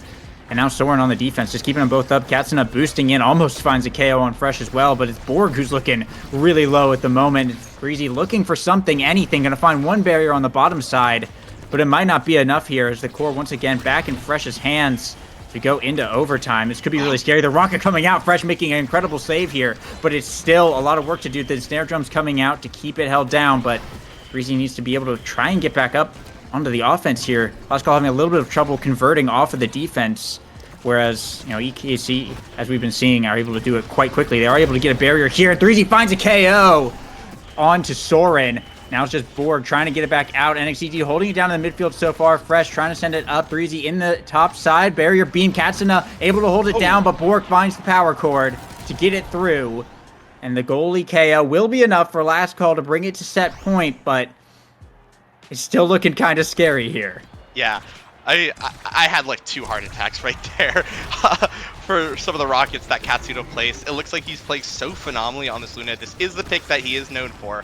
So it does make sense that he would have an excellent performance on the pick, but he's been taking it to the next level. He just has so many amazing scoring attempts that keep Frightfully Fresh on his toes. So if that continues, Last Call really need to up their A game, or they're gonna find themselves basically permanently on the defensive here, as NXCD potentially able to get another barrier. Yeah, and I mean, that's what it's looking like. 3Z taking so much damage as well, getting bullied around by Soren. Fresh with the core flip blocked by Katsuna, looked like.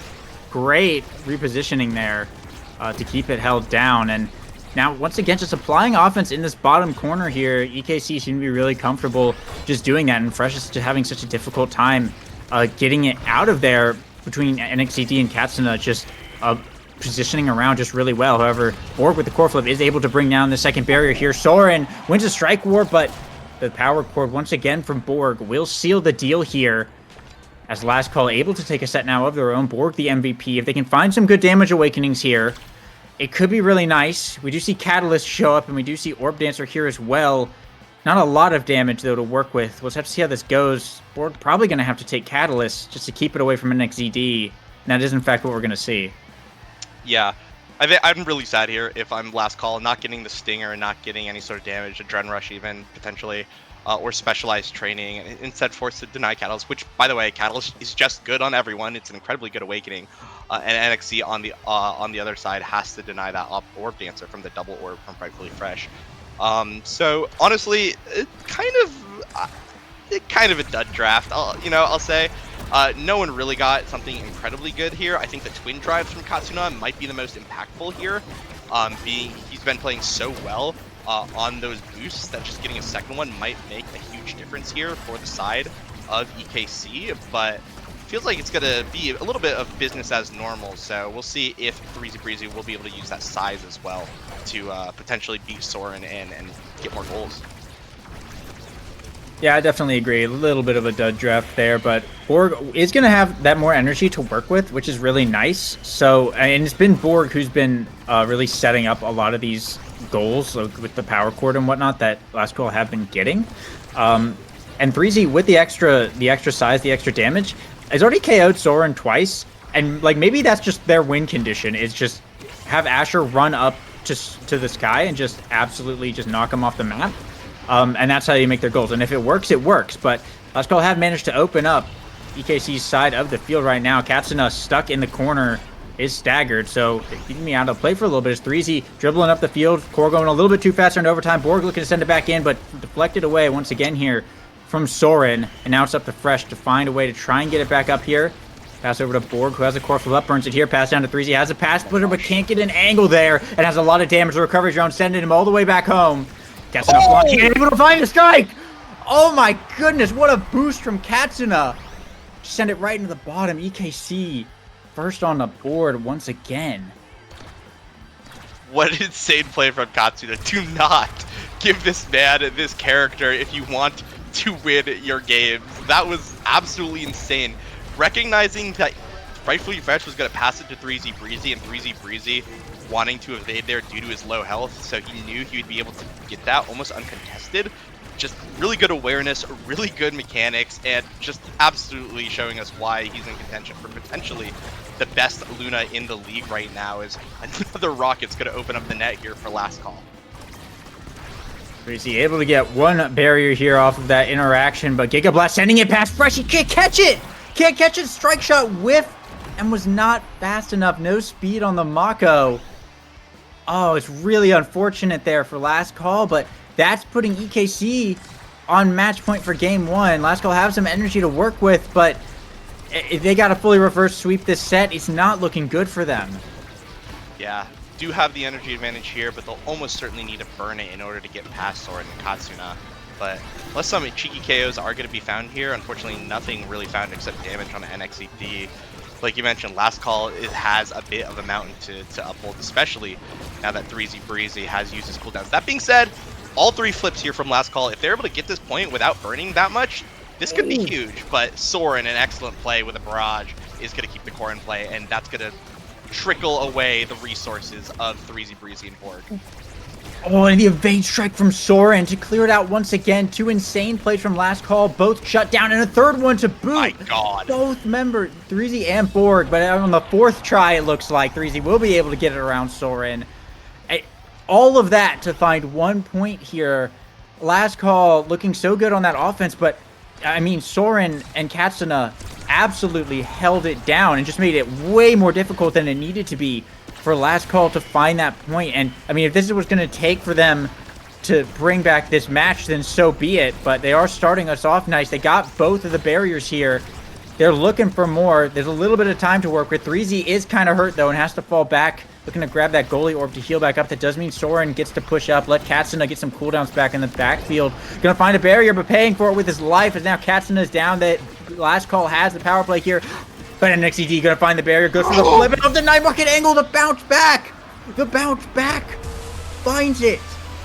And that's EKC taking game 1. That was the ensnare drums. The bottom side of the ensnare drums. Fresh's own drums. Sent it back in. That's so unfortunate there for last call. I'm speechless. What? It hit the corner of the ensnare drum, but it hit the right side like a frame first, so it bounced backwards. Oh my goodness, that's crazy. That was crazy. I've not seen someone rob that hard since like Mega versus Losers Tycho's drum. Like that was insane that just happened.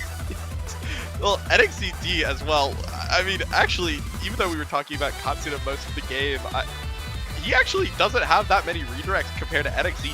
221 redirects versus Katsuna's 165 and Soren's 159. I think that's actually pretty crazy, even though Katsuna was really showing a lot of the flashy mechanics, playing that incredibly well as well, using the Luna dashes to just steal away goals, steal away possessions, so many situations.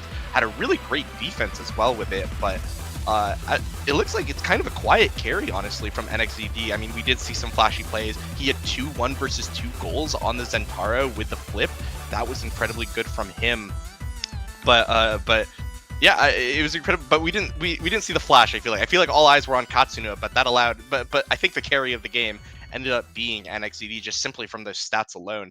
On the other side as well, Borg, I think, playing a very good game. 239 redirects, the most in the game as well, pumping up the most damage in the game just by a little bit, beating NXED by roughly 500 or so, or roughly 700 or so. So very well played from him. I think he played incredibly well, but it looked like it definitely felt like EKC were playing better on the day. I mean, we saw in that last set, we were talking about how last call needed to preserve those flips, and Soren made Borg and 3Z burn their flips and still defended it. It was only really like a rogue chain lightning, I believe, or yeah, chain lightning follow up on a strike war from Borg that ended up setting it in. So honestly, really well played from EKC. If they play like that going into game 2, it's going to be a really uphill battle for last call.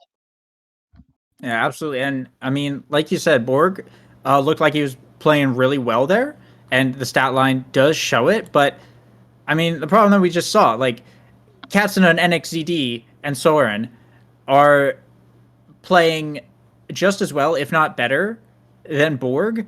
And Borg's out of his element here on the midfield role. And he's clearly getting a lot better.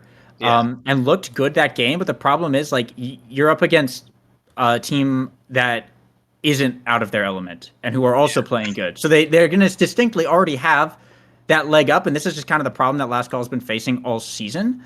And slowly they shall overcome. I absolutely believe that they shall overcome.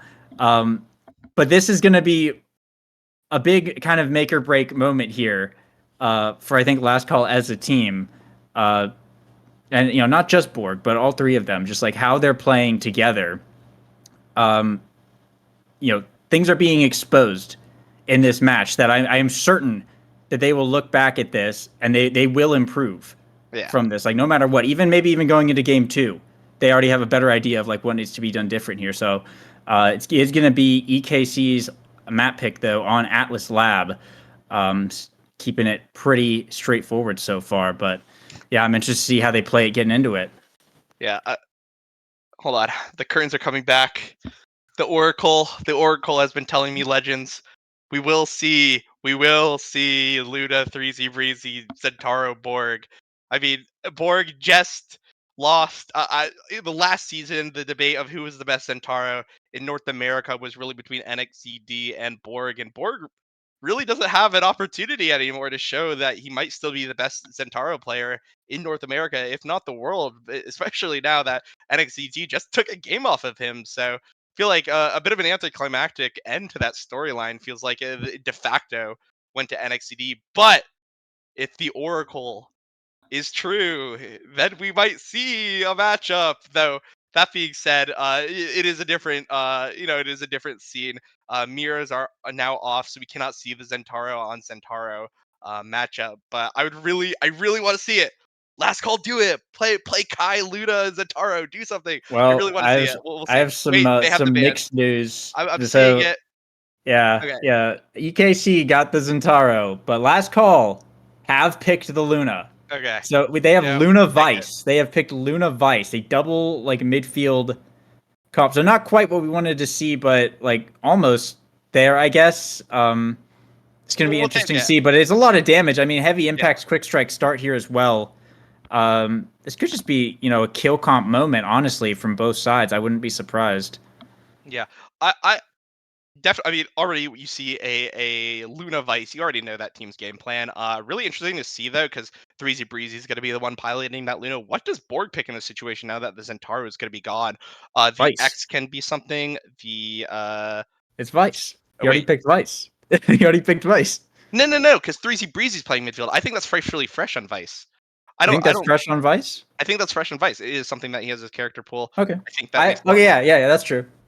And there's the Asher. There's the Asher pick. I think that's fresh at Asher. Okay, Wait, that makes no, sense. It's not. Wait, hold on. No, it's 3Z on Asher. Wait, what? It could be 3Z at. Wait, okay. It's 3Z I think it's 3Z on Asher, fresh on Vice, right? Yeah. Yeah. Maybe I'm just brain rotted. Maybe, I think we figured it out. We figured it out. I think that is probably, or maybe it's Borg on Asher. Yeah. I mean, it could be anything. I mean, we'll see in a second. We'll see in a second. On the other hand, as well, one thing to look at, I think, is this Kai pick. Again, Soren, not a big fan of the pick, but just objectively, with the stagger nerfs that went down onto Kai, he is one of the squishiest, if not the squishiest, commonly picked goalie in the game. So all that extra damage might actually add up, even with the goalie protection. So we'll see if that's something that will make a difference with all this damage coming out. Asher as well, even though not like something that could potentially like kill confirm per se, like with Zentaro, like with Juliet or something like that, can knock you out from midfield if you don't have stagger for it. So we'll see if Last Call will be able to bring it out and pressure EKC here in game 2. Yeah, interesting to see how this goes. The Heavy Impact's Vice start is, of course, really good, regardless of who it's going to be on. I guess we'll find out in just a second here. Yeah, it is Borg on the Vice. Frightfully Fresh is on the Asher, and 3Z on the Luna. So it is the double midfield thing that we were saying earlier. Yeah. And Borg and NXCD going for the Heavy Impacts. Everyone else going for the quick strikes. As you would expect, but a very interesting team comp indeed from the side of Last Call. A lot of damage, but not a dedicated, melee brawler. So they're really, really looking for these KOs, especially on like Katsuna, to be able to control this core and find their scores off of that. Yeah, already look at Katsuna really struggling to do anything here, as he's just going to be chucked around the core essentially. Now, 3Z Breezy's going to have an opportunity now to score because of that, though. We'll see if they'll be able to manage that. NXCD now is going to find himself staggered as well, and there's already so much damage in 0.1 of this game. Yeah, Katsuna not looking healthy. Oh, a great save, though. NXCD stopping the core with the Zentaro on the goal line to give Soren enough time to get down there and strike war it to clear it out of there. Of course, 3Z has the core flip up available, but it's NXCD with the core flip who finds the KO first onto Borg. 2, though, available for the side of Last Call. Fresh with the core flip, sends it down to 3Z, finds the boost in the core flip, but it gets stalled out. It gets totally stalled out here, and that's EKC capitalized on the power play. Able to bring down the barrier, but popping the black hole is 3Z Breezy, who finds the KO now, this time onto NXZD. And now 3Z looking for the goal, sends it to the top side. Sword can't quite get the angle on the barrage to save it. So close, but the first point will be going over to Last Call off of a pretty explosive round 1. Yeah, and if this is the damage you're getting out with 1 Awakening, imagine what you could do with 2 or 4. This is a team comp that'll actually scale pretty hard, I think. Especially with Vice and Luna being both characters that can really deny a lot of evades to prevent any like core flips coming out. And even if they do come out, this Asher could hold very easily against it. All you really need is your primary cooldown to beat up. And I'm actually really liking this composition from Last Call. I really do like it. That being said, they are going to have to overcome EKC, who after game 1 looks like they are playing better on the day. But if there is a way to upset it, it'll be now. Unfortunately, Katsuna though gonna make me eat my words as they get EKC on the board. Yeah, I agree. I mean, I think it's definitely a high risk, kind of high reward comp here from Last Call. If they get what they want on the draft, they're going to have a huge advantage of just being able to, take out Katsuna like we've been seeing, or even potentially just take out Soren. As you mentioned, Kai does not have a lot of stagger, and 3Z was able to find those KOs earlier, and there it is! There it is! The reverse caster curse, 3Z Breezy just taking Soren off the map and starting the goalie power play here for Last Call. Of course, NXZD popping the flip and taking out Borg, and now instantly it is reversed here as it's Katsuna looking for the barrier. The Throwstorm's going to be able to find it. That's Fresh and 3Z left to defend on their load zone. 3Z misses the boost. Fresh has to use the flip to get it out of there and will be able to hold, getting a barrier as well as Borg respawns. And now Katsuna is the one not looking so healthy. Yeah, that being said, has the flip to work with, does not get the Quangle with flip. So that means he's going to be pretty vulnerable here for the next 10 seconds or so. And yeah, 3Z Breezy able to capitalize it. That being said, Sword's making a break for it. Yeah, 3Z does have the flip up though. Giga Blast coming out just to buy a little bit of time. Borg working his way up the field, pops the black hole, trying to get it down to 3Z here. A shot to the barrier, doesn't find it again. Lifts the flip, unfortunately, and the barrier will stay standing up as 3Z is not looking good. Oh, 3Z! Off the edge, hits it backwards! Oh no! Oh no! Fresh is able to get the barrier regardless, but Sword is fighting 3Z in the top corner, and frightfully Fresh goes down. It's Borg in the net against Katsuna, pops him away! Sword and NXCD trying to find the point here. Borg and 3Z on the defense, able to clear it out by a little bit of time. Fresh back online here, but it's looking so close. 3Z baiting out Soren, doesn't fall for the bait though. Borg has a flip, pops the teleport, can't get the Soren with the Giga Blast finds it past Fresh, and that's EKC on set points. Okay, yeah, that point. That was insane. Okay, I'm sorry, I'm at a loss for words. 3Z Breezy saving the enemy's barrier, Borg with a really valiant defense. Frightfully Fresh dying, I believe, to a Zentaro poke. I mean, that was, we saw it in the chat, cinema. I mean, my hands are up right now. This is, can I get cinemas in the chat? That was a movie, that entire point. And already we are seeing some more action here. A good save from Soren, but there's only so much he can do in a double power play. Unless Soren's able to 1v3 here. The barrier stays up. NXCT back online. The barrier is still up. Borg got a double KO, and they couldn't capitalize on it.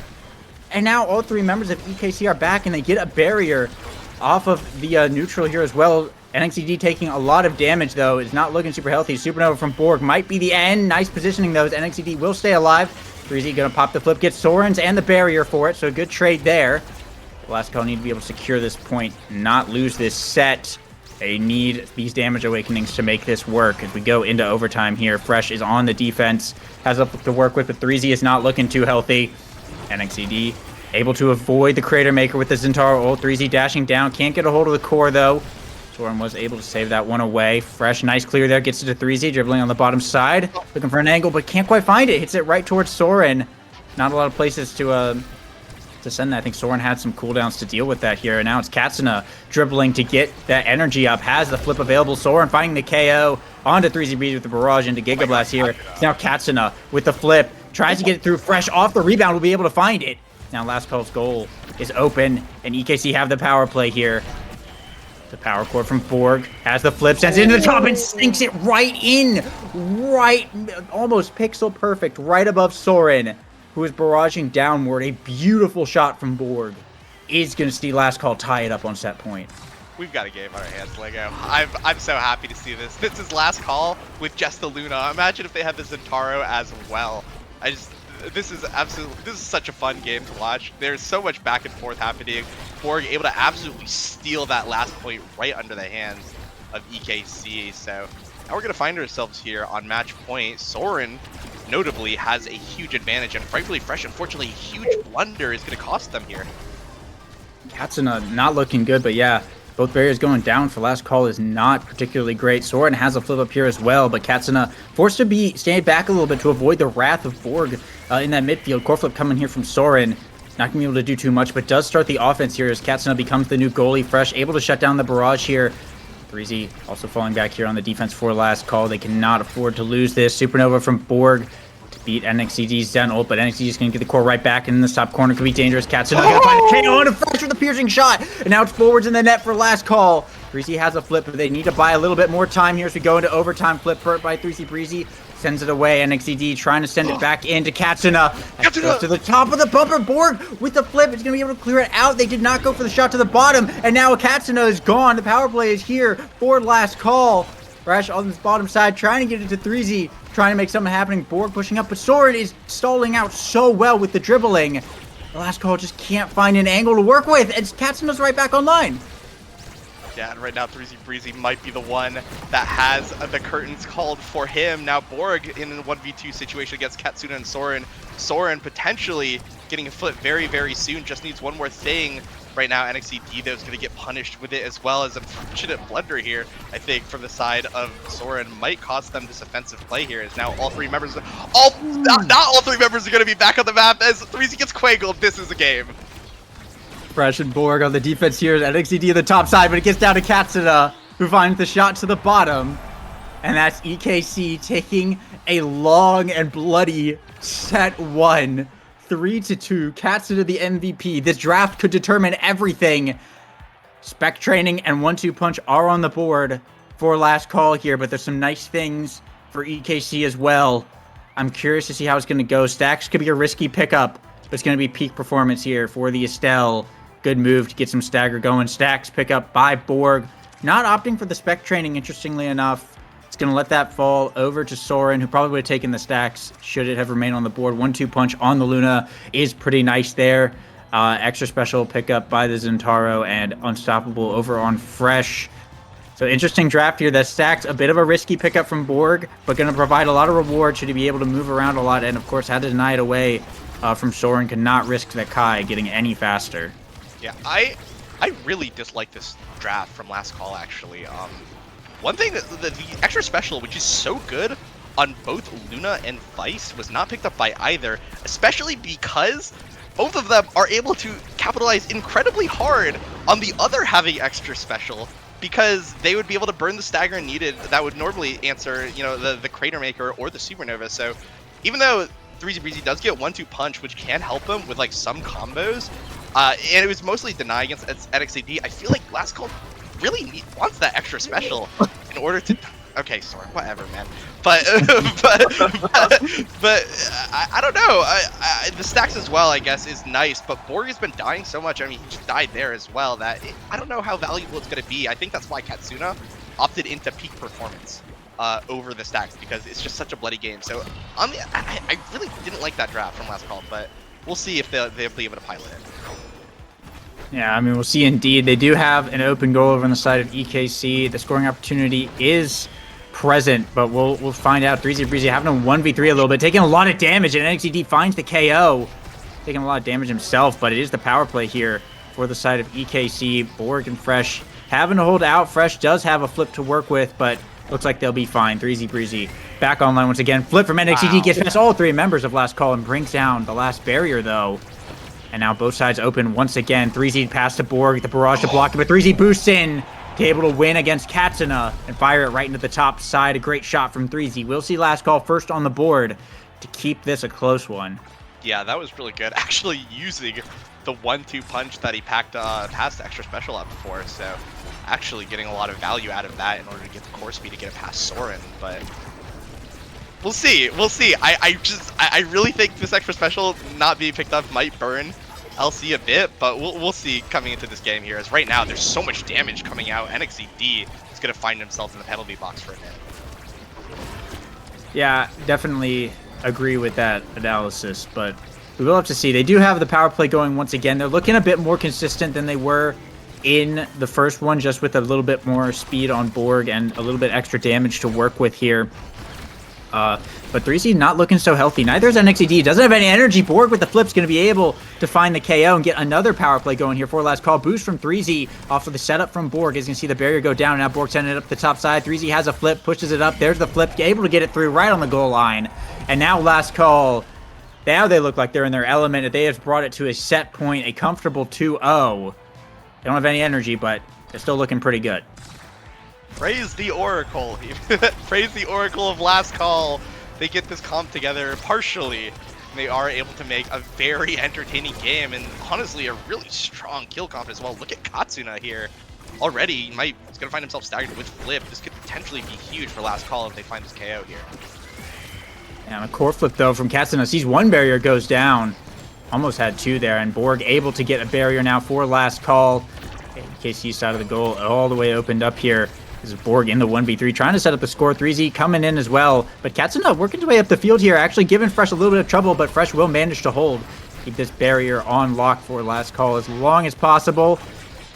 Adeno coming out from NXED. Fresh able to hold it though with the barrier beam here. Soren does have a flip if needed. Gonna have to use it there against the boost coming in from 3Z, but gets it back down to Katsuna, but Fresh able to hold it down. The barrier will remain standing.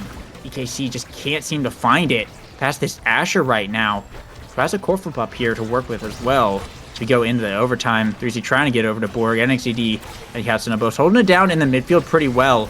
And now core flip here from NXED. Fresh in the midfield with a block. Flips it to the bottom. A beautiful shot. Rightfully Fresh gonna find it. And last call will now take a set of their own, tying it all the way up 3-0. Borg, the MVP. Bang. I just, no other words. Bang. That's the goalie flip shot that you like to see. Borg gonna find himself MVP. Has a lot to pick with. I think he's gonna opt into the rapid fire. That'd be my guess. Yeah, just really generally the best awakening here. In general, Soren getting orb pondering, which is gonna be really nice, but that means that there there is gonna be a target here for the damage of last call, as KOing him is gonna mean quite a bit.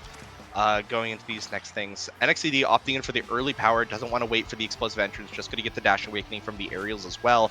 That's going to be fine, but that means he can't deny it from Vice in the future, which will be a little bit scary. That being said, like Estelle and Kai can do it just like okay. You know, they can deny it just fine. It's not a huge deal, but definitely a little sad to see. So advantage here, I think, goes to last call a bit, especially with that with the cooldowns here for Vice. Yeah, and 3Z also denied away the reverb from Katsuna, so stagger scaling just became, a lot weaker for this Estelle. And of course, having more survivability, more cooldowns on the Luna is just going to help out last call even more here. And Fresh with barrier beam up twice on the prime time is going to be really good for just holding it down. We've seen how long he held down that barrier on that last one by utilizing that skill, and it's looking really nice here for last call, as they already started off with a pretty quick point, and they have a quick barrier here as well, potentially looking for more. 3Z Breezy in the top side, dropping the Crater Maker, burns off some energy here. Katsuna looking to push back, almost gets KO'd there though. The barrier so far holding, from 3Z Breezy, blocked by Katsuna, but Frightfully Fresh holds it down, and NXED gets taken off the field by Borg. Another power play once again for the side of last call. Power cord comes in, Borg finds the barrier here. Pass better from Fresh to keep it up. Now Borg in this bottom side, Katsuna able to clear it around. But now it's 3Z Breezy in this top. Fires the rocket. Gets it to Borg. All three members of EKC have to be on the defense here. NXED trying to hold it down. Thunderstrike coming in. So we're unable to clear it out, but 3Z finds the KO once again. NXED no longer allowed to play the game. It's 3Z looking to set up this score here. Soren gonna have to put on his best performance ever. Borg can't quite find the Supernova though. It's gonna be a little bit more work for last call here. Boosting in, Borg teleporting in, but it's still EKC able to hold. Fresh trying to figure out what to do here. NXED coming in. Barrier Beam shoots it over to Thursey Breezy. Borg hits the black hole, though, and it goes back down to where Fresh is. Barrier goes down. Thursey Breezy with a boost and insta-flip. Oh, the beautiful setup. Last call. Sink it in. Thursey Breezy, what a shot. And now they're on set point again. You know, for a team called Bang Bang, I'm saying bang a lot more this game than I've said for them all season, I feel like. And there's just so many great individual plays coming out from every single player. Thursey Breezy being that last one. I mean, it's just looking so good right now for last call. They got to be feeling the momentum coming out of that one. And it feels like NXED and Katsuna really just aren't able to play the game. The damage right now is really, really scaling, and frankly, Fresh is playing phenomenally, defending against 4 players, essentially, in that last point of the Supernova from Borg was able to put in an extra redirect. So if that continues, this will be a Game 2 victory for last call. Yeah, I mean, it's looking like it so far. Katsuna burning the core flip, but Sad Boys, you can see the barrier stay alive here.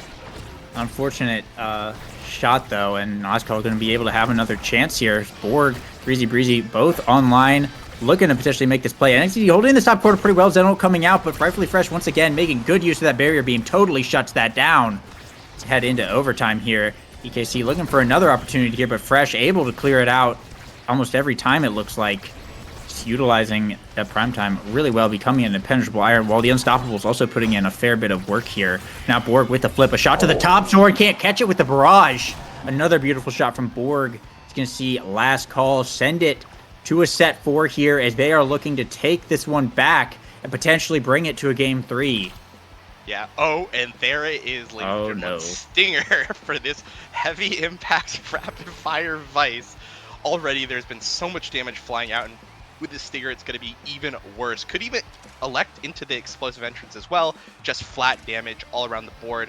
The Deadeye deny as well, forced from Soren. I think he'd probably want a little bit more stagger or hot shot, but with that specialized training, he'll actually be able to send some heavy gigas down the field. And one thing to think about as well is that this Zentaro just got Stinger. I guess 3Z Breezy believe that getting the missile propulsion was worth more than just him getting the Stinger and denying Soren there, or sorry, NXED. So again, some interesting draft choices from last call, but they're down there. I'm up here for a reason, you know. So I'll let them cook. They are the ones winning this game so far.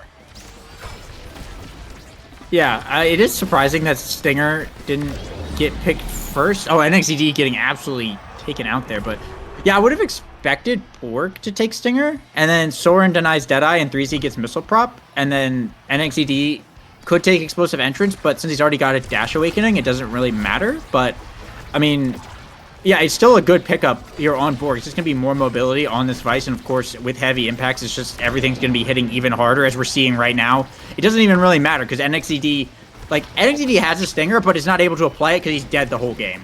So it's working out really well in the favor of last call. I think they might actually just be getting more out of having the extra Vice range than they would with the Stinger, because like at that point, is it even necessary? That is true. Potentially, last call recognizing that's overkill. But I don't know. They did end up giving it to Zentaro, which is like one of his best damage, if not his best damage awakening. But like you said, if he's dead, it's not going to matter too much. It's already, look at NXED, this poor individual being slammed by every cooldown under the sun. That being said, Katsuna finding purchase here in the Strike War is able to open it up here, but it's going to cost NXED his life. Yeah, and we were seeing it last time. NXED was kind of shut out a lot of these sets, but now it seems like it's on cooldown almost. NXED is just getting killed, and core flips coming up all around here. Katsuna the first to burn it, but Fresh, of course, has the barrier beam available. Threezy goes for the KO, but doesn't quite find it. However, Katsuna is going to be pushed out of this play for a little while, being staggered like this. Last call on the defense, though. Borg almost finding the KO onto Katsuna, sending him flying across most of the map there. This Vice hits so incredibly hard with the power cord. It's absolutely scary. Fresh still on the defense a bit. Last call having a little bit of trouble getting it off at their side of the field at the moment, and it's Borg who gets taken out. Now it's the power play going over to EKC. Fresh has to burn the flip here. Soren walking up with the barrage. It gets saved away, though. Breezy and Fresh both on the defense, trying to stall this out till Borg comes back online. Piercing shot from Katsuna. Fresh not quite fast enough to be able to catch it. And right before Borg respawns, we'll see EKC bring it back, though. They're up 2-1 now on set point. They could bring this game back into their control. Yeah, absolutely. That being said, I don't know if there might still be some awakenings. An unfortunate start here for EKC means they're probably going to be disadvantaged here for the rest of the point, but are able to mount that defense. That's going to be a little bit of rough work here, but see, Breezy Breezy ranged up to the top side. Not able to get anything going on this one, but last call, you'd be able to get into a position where they can set something up to secure this one. Not letting EKC bring it to set 5 would be really nice, of course, but they have 2 barriers to work with. Fresh can be a little bit more liberal with how he's playing. That being said, a nice brink from Katsuna is going to change all that as the top barrier will be going down here. Fresh trying to clear it out. Corflip from Katsuna sends it around Fresh. A really nice shot, and the barrier goes down. However, NXCD paying for it with his life. Now 3Z Breezy backwards to Katsuna. Oh my gosh, that was almost terrifying. But last call able to hold it down. 3Z and Borg both have a flip, and 3Z going to find the KO with the flip. Borg passing it up to 3Z, looking for this final shot. Corflip here from Soren. Borg goes for the flip, whiffs it. The defense is out. NXCD to the settle with the dash, holds it down. The Zentaro goalie, absolutely clutch. EKC are keeping it. I don't even know what to say. Yeah, whatever they lost that point. What NXCD? That was the most insane save I've ever seen a brawler make. I mean, that man, that's the forward in the net that you want. I mean, NXCD, what was that? But, okay, I'm recomposing myself. We are on potentially game point here for last call. Borg is taking a lot of damage, but we're not out of the woods yet. Yeah, Borg having to fall back a little bit. That Stinger making itself present when NXCD is alive. However, that being said, 3Z is going to put an end to that with a 6 KO streak, taking NXCD out once again here.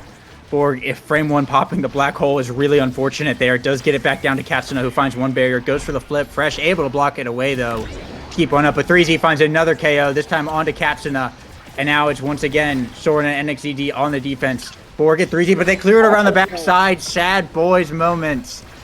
As Katsuna about to come back online here at 3Z again! Sad boys! They can't get it. So unlucky enough. Borg gets taken down in the power play for EKC. The most worst possible turn of events for last call just happened, and now they've lost the barrier. 3Z able to find a KO with the flip, though. So it's 2v2 for the moment. Borg back online here. They have a power play to work with, but the goal is open. NXCD is available, finds the Zen ult. Doesn't get it in the goal, though.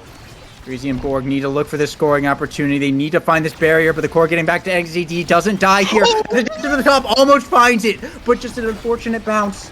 Sees it go wide. And Borg at the top is looking really hurt. Soren has the flip up. Oh, geez. Anything could happen here. Flip from Soren. He's going to get blocked away from Fresh. NXCD finds the KO onto Borg. Now Katsuna looking to set up. Drifts too far and can't find the beam. No, and we can't end like that. They bring it to a set 5. Katsuna's the MVP. What is happening? Okay. Okay, Catalyst is on the table. Okay, obviously, I'm just looking at this adrenaline rush. I mean, Catalyst really, really big, good on everyone, blah, blah, blah, blah, blah. We've heard this a million times before. There's an adrenaline rush on the table for 3Z Breezy. Please pick it up. Please, for all that is holy, please pick up this adrenaline rush. There it is. I mean, there it is. I mean, Cinema. Cinema is about Ice to Fighter join is us. also here. Yeah, one thing Reptile. as well, stagger pickups are absolutely massive here. This Reptile Remedy, best defensive awakening in the game right now in the moment, and frankly, Fresh getting that team player is going to be really, really good. I think that this adrenaline rush is going to make 3Z Breezy the best player to ever do it, or it's not, and last call are going to lose. And already we've got a death. Borg is down. I repeat, Borg is down. NXCD does get the recovery drone reset, so that's absolutely huge, as that's not even going to be a factor for the rest of the set, but Katsuna able to capitalize on the power play, getting 1 barrier here, but NXCD is not looking healthy right now. It could be curtain call here for a moment for the Centauro. So far, EKC doing a good job of keeping this offense going. Last call having to be on the defense here, but Soren, the Giga Goat, able to save that shot away and keep both barriers up for EKC. Breezy and Soren fighting over in the midfield. Soren able to clear it down this bottom corner once again, where Katsuna does have a flip up, burns it here. Fresh able to block away. NXCD almost getting KO'd, but still managing to stay alive. Fresh looking for the KO. NXCD still with the Zen ult, able to stay alive and earns Fresh's flip off of that. The barrier will still remain up here, but NXCD gonna have to fall back for just a moment to recover from that. And off of it, looks like last call able to get one barrier here. Borg has a flip. They could look for more. It's in overtime. The core is moving quite fast here. It's hard to hold on to it for more than just a moment. Katsuna having to fall back here, looking really, really hurt. Fresh and Soren battling out on the top lane. The no-fly zone saved his life. Sorry, this is so intense. Yeah, absolutely. Yeah, I mean, absolutely. The core flip from Borg, though, does get the barrier here. It's looking really close. Borg looking for these shots, but just can't put it on to NXCD with the mini supernova here, and 3Z has the ad rush. Katsuna not looking good. Has the core flip. Looking for a shot. Able to get the barrier, but it could be KO at any minute. There's no way. There's no way. There's no way. There's no way. There's no way. Unreal. God. Unreal. What? What is happening? What is going on? This is an insane game. Everything is flying so fast. Borg with an amazing KO. Katsuna with an even crazier play. It's just there's so much happening right now. I can't follow it. This has to be one of the greatest games of all time. I mean, absolutely. Everything is just going so quick right now. But I mean, they're keeping it locked down for the moment. Soren is on the defense. NXCD once again looking out of it. Core flip here from Borg, but walks away from it. Chasing NXCD, it looked like, potentially, but either way, the barrier will remain standing for EKC, and they're actually going to get a barrier here of their own now. They're easy looking for this KO, but not quite able to find it. Borg able to clear it out. Power chord gets it past Soren, and that's EKC's side of the goal open here. Fresh has a flip, but Borg is in the top side looking for the scoring opportunity. Fresh gets it down to 3Z, looking for the boost, able to get it through Soren. Nice shot there. Is going to see last call tie it up, but it is staying absolutely neck and neck. My gosh, yeah, we are now 2 points away. One team is 2 points away from from winning potentially the greatest game to have graced the North American Strikers League. And this is insane. NXT is almost dead. Look at him. 1 pixel to the up, and he would have died to the black hole. And Katsuna, not better for this world, but it's Borg of all people that's gonna find himself in the grave right now. Soren looking to do a godlike play, but it's just not gonna work. Oh, what a save from Katsuna with the piercing shot. But 3Z Breezy finds the boost onto Soren, and now it's once again a power play here for last call. No goalie on the side of EKC. Fresh is looking to try and get it through. So far, NXZD is holding with the Zentaro goalie. He's showed his prowess in the net so far, and it will remain up as Soren is back online. The power play is over, but now it's NXZD. He's looking kind of low. They need to get this barrier as quickly as possible. They cannot afford to give last call another opportunity here, or it could be really bad. The play does continue here. Soren trying to get to the top side, but all 3 members of last call on the defense so far as it just kind of devolves here in the midfield. NXT looking for the shot. Saved away once again from Fresh, but last call just can't quite seem to find an opportunity to be able to convert onto their offense of their own despite holding the defense. There we go. A nice clear from Fresh in overtime. We'll see 3Z take 1 barrier. Potentially 2 here. Burns the flip in the top side, but misses, unfortunately. Borg looking for this barrier, but EKC are holding. Borg teleporting in, finds the flip into the barrier. So we're burning the flip here on the defense and off the black hole. The crater maker from 3Z gets it past Soren. Everyone is dead, and it's match point for last call. What was that angle from the crater maker?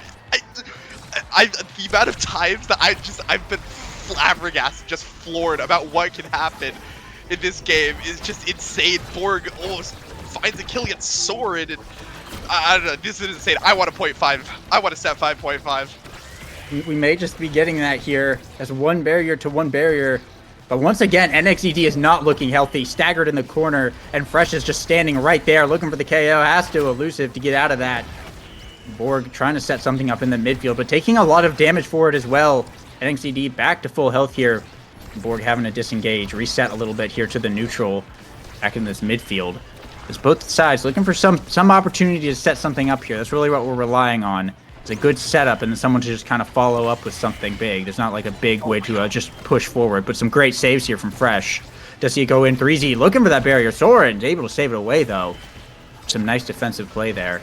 Energy is coming online, and we are about to hit overtime, and this could get really explosive really quickly here.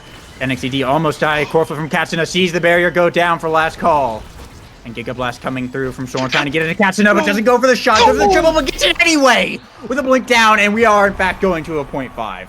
That was insane. Katsuna fighting the clutch thing. It felt like everyone was panicking in that situation, but here we Oh my are. gosh. Set 5, point 5 of one of the greatest games to ever happen in the North American Strikers League. And there's so much damage flying out, and it's already a double barrier here for the Double side ding. of Last Call.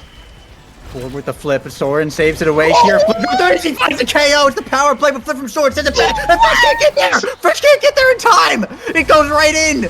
EKC, take it. That's the game, and that's the series. What a match. What a match. What?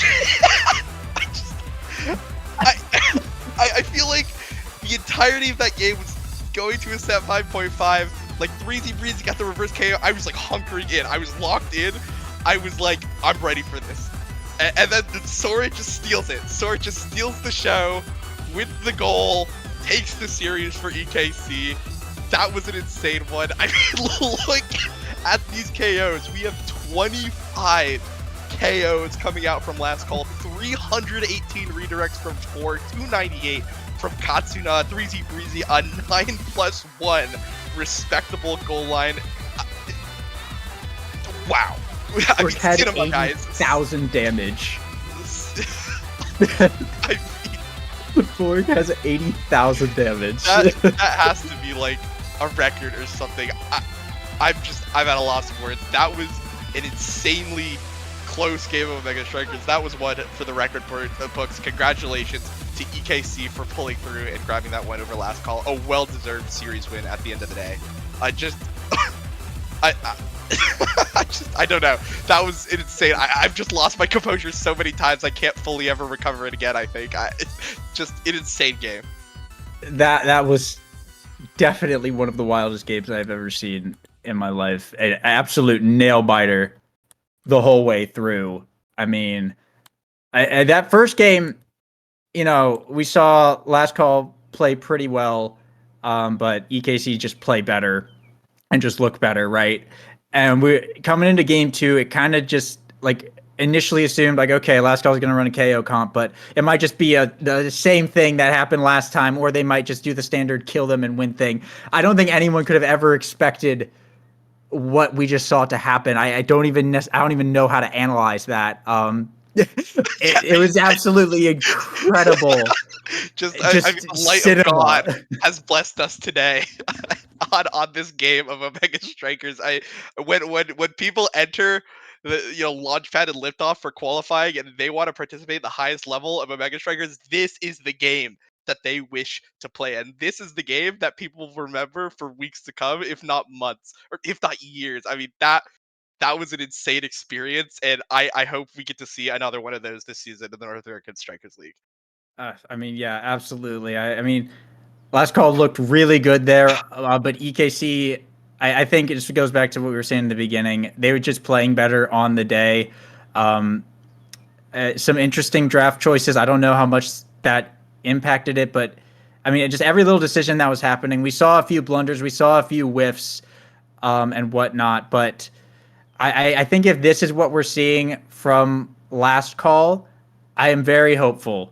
Yeah. For weeks moving forward. I think this is like I love this Luna pick here. Like we've been saying it like all season. Like we want to see the 3Z Luna. We want to see the 3Z Luna, and like we saw it, and it was beautiful. It was absolutely beautiful. Wow. So I'm so excited moving into future weeks. But that's all we have for this series for now. We got to get on to our other series. We spent too much time here, so we throw it to a little quick break, and then we coming back with that. So stick around.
If you thought the last match was a good one, that was just the prelude. It's showtime versus Bun Bun Bonanza. My name is Kbot, joined by Z Yoshi 64. Yoshi, we just watched a banger of a game, and all signs are pointing to this match also being a banger.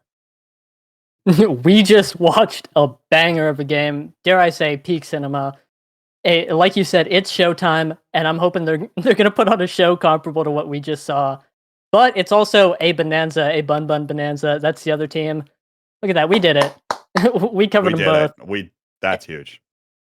Huge for us, and it looks like we're going to Clarion Test Chamber Game 1, which is a great map to start off with. We got a lot of goofy things going on here. I'm looking forward to it. Should be good. Clarion Night Market and then Atlas's Lab will be the last map. Should it go all 3 games, which may very well be the case here. You see the draft on your screen. Chrono Boost, Adrenaline Rush, the Octavia banned away by the Bun Bun Bonanza. Wisely done, probably. As you know, Joker favorites that specific striker. As you see the rest of the draft unfold here, Yoshi, what sticks out to you? Well, first of all, I'm seeing that on Showtime, there is no Shianzu. He is being subbed out for Zay Forever, who, this is his 3rd week playing in NASL, played for Demons Raw the last 2 weeks, and is here again on the Kai. I think it's a very interesting pick, very strong with Chrono Boost. Like to see it. I'm also noticing a Juliet from Scyther 12, a pick that he's not super known for, but with that Adrenaline Rush start, we could see some crazy Dash Punch KOs, take some people off the map, and then that guy will be moving.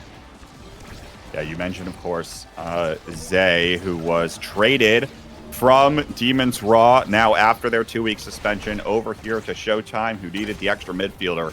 But in his first 2 matches with Demons Raw, Zay is #1 in shots per 10 minutes at about 33 shots every 10 minutes, and #1 in redirects per 10 minutes at 109, or almost 110 redirects. So he's getting up there in terms of the numbers and has been putting in the work for Demons Raw.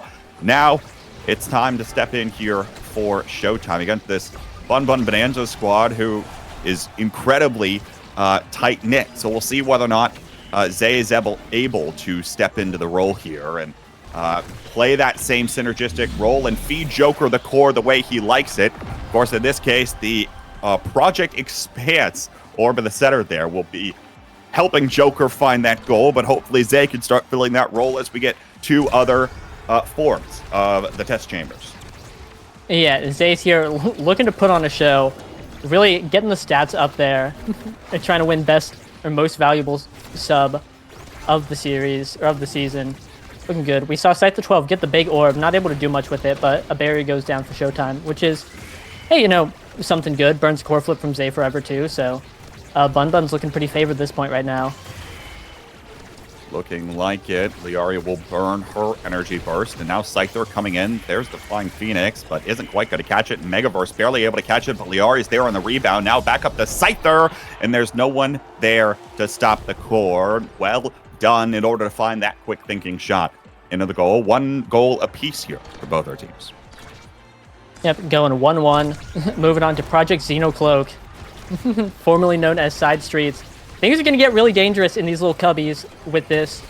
Both Asher and Juliet on the field, but now both barriers are down for Showtime, and Scythe the 12 is looking to put it in right now. Comes Bang. in on the Flying Phoenix. We'll take care of business there every time. And one of the things, of course, this Bun Bun Bonanza squad does, they are the antithesis of a damage composition. They're not looking for that nearly as much. They are looking to keep possession of the core at all times possible. That was what netted them the best results in Season 3 and throughout the entirety of playoffs last season as well. And Scyther was able to continuously put things away. Of course, Lily Bun, oftentimes was playing a melee goalie. This time around is on this Aimee pick, given the Chrono Boost start. So we'll be looking maybe to get even more involved on the offensive lines when the opportunity might present itself. But we'll see whether or not that actually becomes a reality. There's one. Glitch Pop will be able to find 1 goal barrier. Scyther Flying Phoenix comes up just a little bit shy. But it looks like even still, Bonanza will keep possession and will take both goal barriers. Scyther back in the corner, punches to himself. Lilybun flips in. There it is. Lilybun causing enough of a disruption up front. And there's that energy burst used by Scyther. Yeah, what an insane play by Scyther, who dribbled it in the corner right there, used the punch to get core flip, and then rip it right on the line and put it in. Super well played, and I'm really interested to see what he's going to be picking here. I see bulk up on the table, and and it does go straight to him. Scythe 12 getting a little bit of stagger, getting a little bit of power, looking very dangerous. So that means Orb Dancer is going to Zay forever, who's going to be the fastest guy on the field by far because of it. Just really scary because Kai can just cover so much space all the time with just his higher base speed and chrono boost. Also see Megaverse get team player, and that's a really strong awakening. It's really good when you can just win off the core going faster because you hit it as opposed to when the enemy team hits it. Anyway, Zay Forever is getting beat up and hunted down right now. Kai might be moving fast, but unfortunately, he is a little on the frail side these days. And Don't need to worry about how fast he moves when, in fact, he's sitting in the penalty box. There's another KO coming in from Scyther. Takes Joker off of the pitch, and possession will be kept by the Bun Bun Bonanza, but with that Expanse Orb coming out, couldn't quite find the pass to get it forward, and Zay interrupts things, blazing pace on forward, finds a barrier for himself. Joker can't defend his own barrier off of the respawn. Here comes Zay again, interrupted by the energy burst from Liari. Interesting use there to stun Zay and help out her goalie. Scyther, energy burst, 50-50. Megaverse can't quite get there in time, and Scyther will be able to come away with that one. 4 straight now for the Bun Bun Bonanza. Yeah, on a roll, and as you mentioned earlier, Bun Bun has always favored these like super core control comps, which makes the Juliet pick from Scyther really interesting because usually he plays Rasmus, Kazan, things like that that have a lot of options.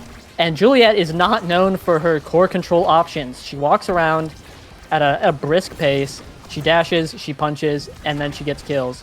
But I think on this Adrenaline Rush start, just farming the KOs for the Adrenaline Rush speed is really, really big and can make up that difference in tools really well. It also allows you to just farm like chain KOs over and over, especially because of how hard it is to play in the 2v3. But that's the goalie dead. Liari holding it down right there. Scyther also doing a little bit of help. And it looks like they're able to weather the storm, but now Lilybun is back. The net's still open and Liari is low. Immediately uses the Cyber Swipe to get involved in the play. Joker still there, top of the key, can't find it. Megaverse tries to get involved here, though. It's actually coming up pretty far forward. You see the triangle formation maintained here by Showtime. It comes off of the path splitter at a weird angle and will sneak past Lilybun, who wasn't quite expecting that one. Finally, getting another goal here for Showtime as they're looking to establish themselves, but felt like it took everything and then more for them to get that goal. Yeah, it took a lot to break the Bun Bun streak, but now that they've done it, a little bit of momentum on their side, they might be able to pull together and get something done. Zay Forever picking up orbs. He's been able to stack up all 5, and we'll be getting that, I believe, 60% movement speed. Yeah, crazy off of every orb he picks up. But we see Joker floating around the midfield a lot, which is great on this map, trying to get it in, but in general, just like Asher is like Julie and just doesn't have kind of core control tools that you need to make things happen. And Scyther 12 is able to run around really, really fast and put it in just like that off the Now Mine. Megaverse tries to sniff that play out before it happens, but when there's multiple members of the Bun Bun Bonanza in the box coming for you, very difficult to cover all possible options, and the opening was found. Now Scyther 12 has the Maelstrom Orb, looking for the dribble here. There's a beautiful Firewall Sentry, but it doesn't result in that. Both energy bursts expended to find one barrier. Joker's going to have his here as well. Zay now goes for the Blazing Pace, looking to find a way to get this down to Joker, but the clear angle from Lilybun is down there at the bottom side, and now doing an excellent job for the Bun Bun Bonanza of just playing keep away from Joker, striking it to the other side of the pitch where he's not. Calm, cool, and collected, but there's a shot from Zay. It'll find a barrier, and then Joker will be able to collect 2 energy bursts used on that point for Showtime. They're looking to come away with this one before the match gets out of hand, but again, many resources needed to be burned here. That said, hardly anybody is high on energy, and now Joker immediately getting right back in there. There's both barriers immediately falling. Lilybun will finally be able to get out there with the Firewall Sentry, and now a shot goes back the other way. Looks like things might calm down here for a second, but no, Zay has other plans. Gets in there with the Blazing Pace and the Barrage to follow it up. Showtime, it equalizes our set score. Yeah, huge play by Zay, able to get it through. Half the barrage was body blocked by Liari, but unfortunately the other half slipped the ball right into the net there. And now Zay has a really tough choice. Does he double down on orbs, or does he let Catalyst go through? It's like he's picking up the orbs, but that means that Catalyst can be picked up by Scyther, but instead he passes it up for more stagger, a little bit of reverb, CDR, pairing well with his existing build. But that means that Catalyst goes to Asher. Both those characters, Julie and Asher, can just drop their ult with Catalyst and farm so much energy because of how many hits it has. And just instant core flip hack. Otherwise, the rest of the draft went pretty well. Liari got hot shot. Megaverse got denied recovery drone, but we'll be picking up aerials instead for a little bit more speed and a long-range hook. It'll be pretty nice. Yeah. Really like a lot of these drafting strategies. You know, you mentioned Scyther. Worth noting, of course, that we've only seen 2 Stagger Awakenings, and Scyther has both. So the opportunity for even a 3rd Stagger Awakening to get stacked on top of what he already has could potentially play a role, especially looking towards something like the peak performance, playing more towards that core control composition that they like to do for the Bun Bun Bonanza will be beautiful. Nice cyber swipe in from Lilybun using that energy burst to find that goal. But on the flip side of that as well, Joker coming in with this Catalyst now has that Reptile Remedy plus Catalyst. This guy's going to be near impossible to get out of the goal box. He's going to be able to just stand wherever he wants to, basically, especially once he gets a Stagger Awakening. And it's going to be very difficult for him to get shoved away, and he's almost always going to have a little bit of extra energy to find those further evades, find another play with a burst or something of the sort. Now here comes Zay again, flying in on the Blazing Case. Joker gets KO'd, but finds the shot from the grave. Somehow, some way, that one will go in, and he'll get credit for it. Still showtime here, and Joker showing, again, not going down without a fight. Yeah, not going down without a fight, indeed. Scyther 12 was hunting him that entire point. He said, you know what, if I'm going down, might as well take a point with me. And that he did. Insane. And now has a core flip again. He just died, came back, and now he's flipping it up, getting barriers with it. Catalyst is looking pretty good right now. Pretty nice pickup for Joker here. Probably feeling really happy about it right now. One barrier falls. Zay now moving up here, looking for Joker, but Liari gets in the way. Scyther gets pulled back and won't be able to make a play on the core, thanks to the Death Touch, but there's the dash punch combination. Fiery Flurry out here as well. There's Lilybun forward, and the onslaught gets thrown at the Showtime net. Takes Megaverse down with them, and it will be set point once more for the Bun Bun Bonanza. Yeah, insane Julie performance coming out from Scyther 12. And I mentioned it earlier, but really with Adrenaline Rush, you can just chain KOs so easily. And it's not even necessarily that you get 8 seconds off your CDs. I mean, it helps. Let's be very clear. It's pretty useful. Wow, very close. But the way that the enemy team has to play the 2v3 means that they're going to be standing near walls a lot more often, trying to play the core and not let them just get swept by the man advantage. And it makes it easy to just keep farming dash punches. Megaverse forward on the Whiplash there, able to find a barrier for himself. Now trying to hold the line, but the Fiery Flurry will get in the way of doing just that. Joker now looking down for Zay, collects it, pops the Blazing Pace, does have Energy Burst, elects to use it here, gets a pass, but it'll actually find the net itself as Joker wasn't quite ready for it.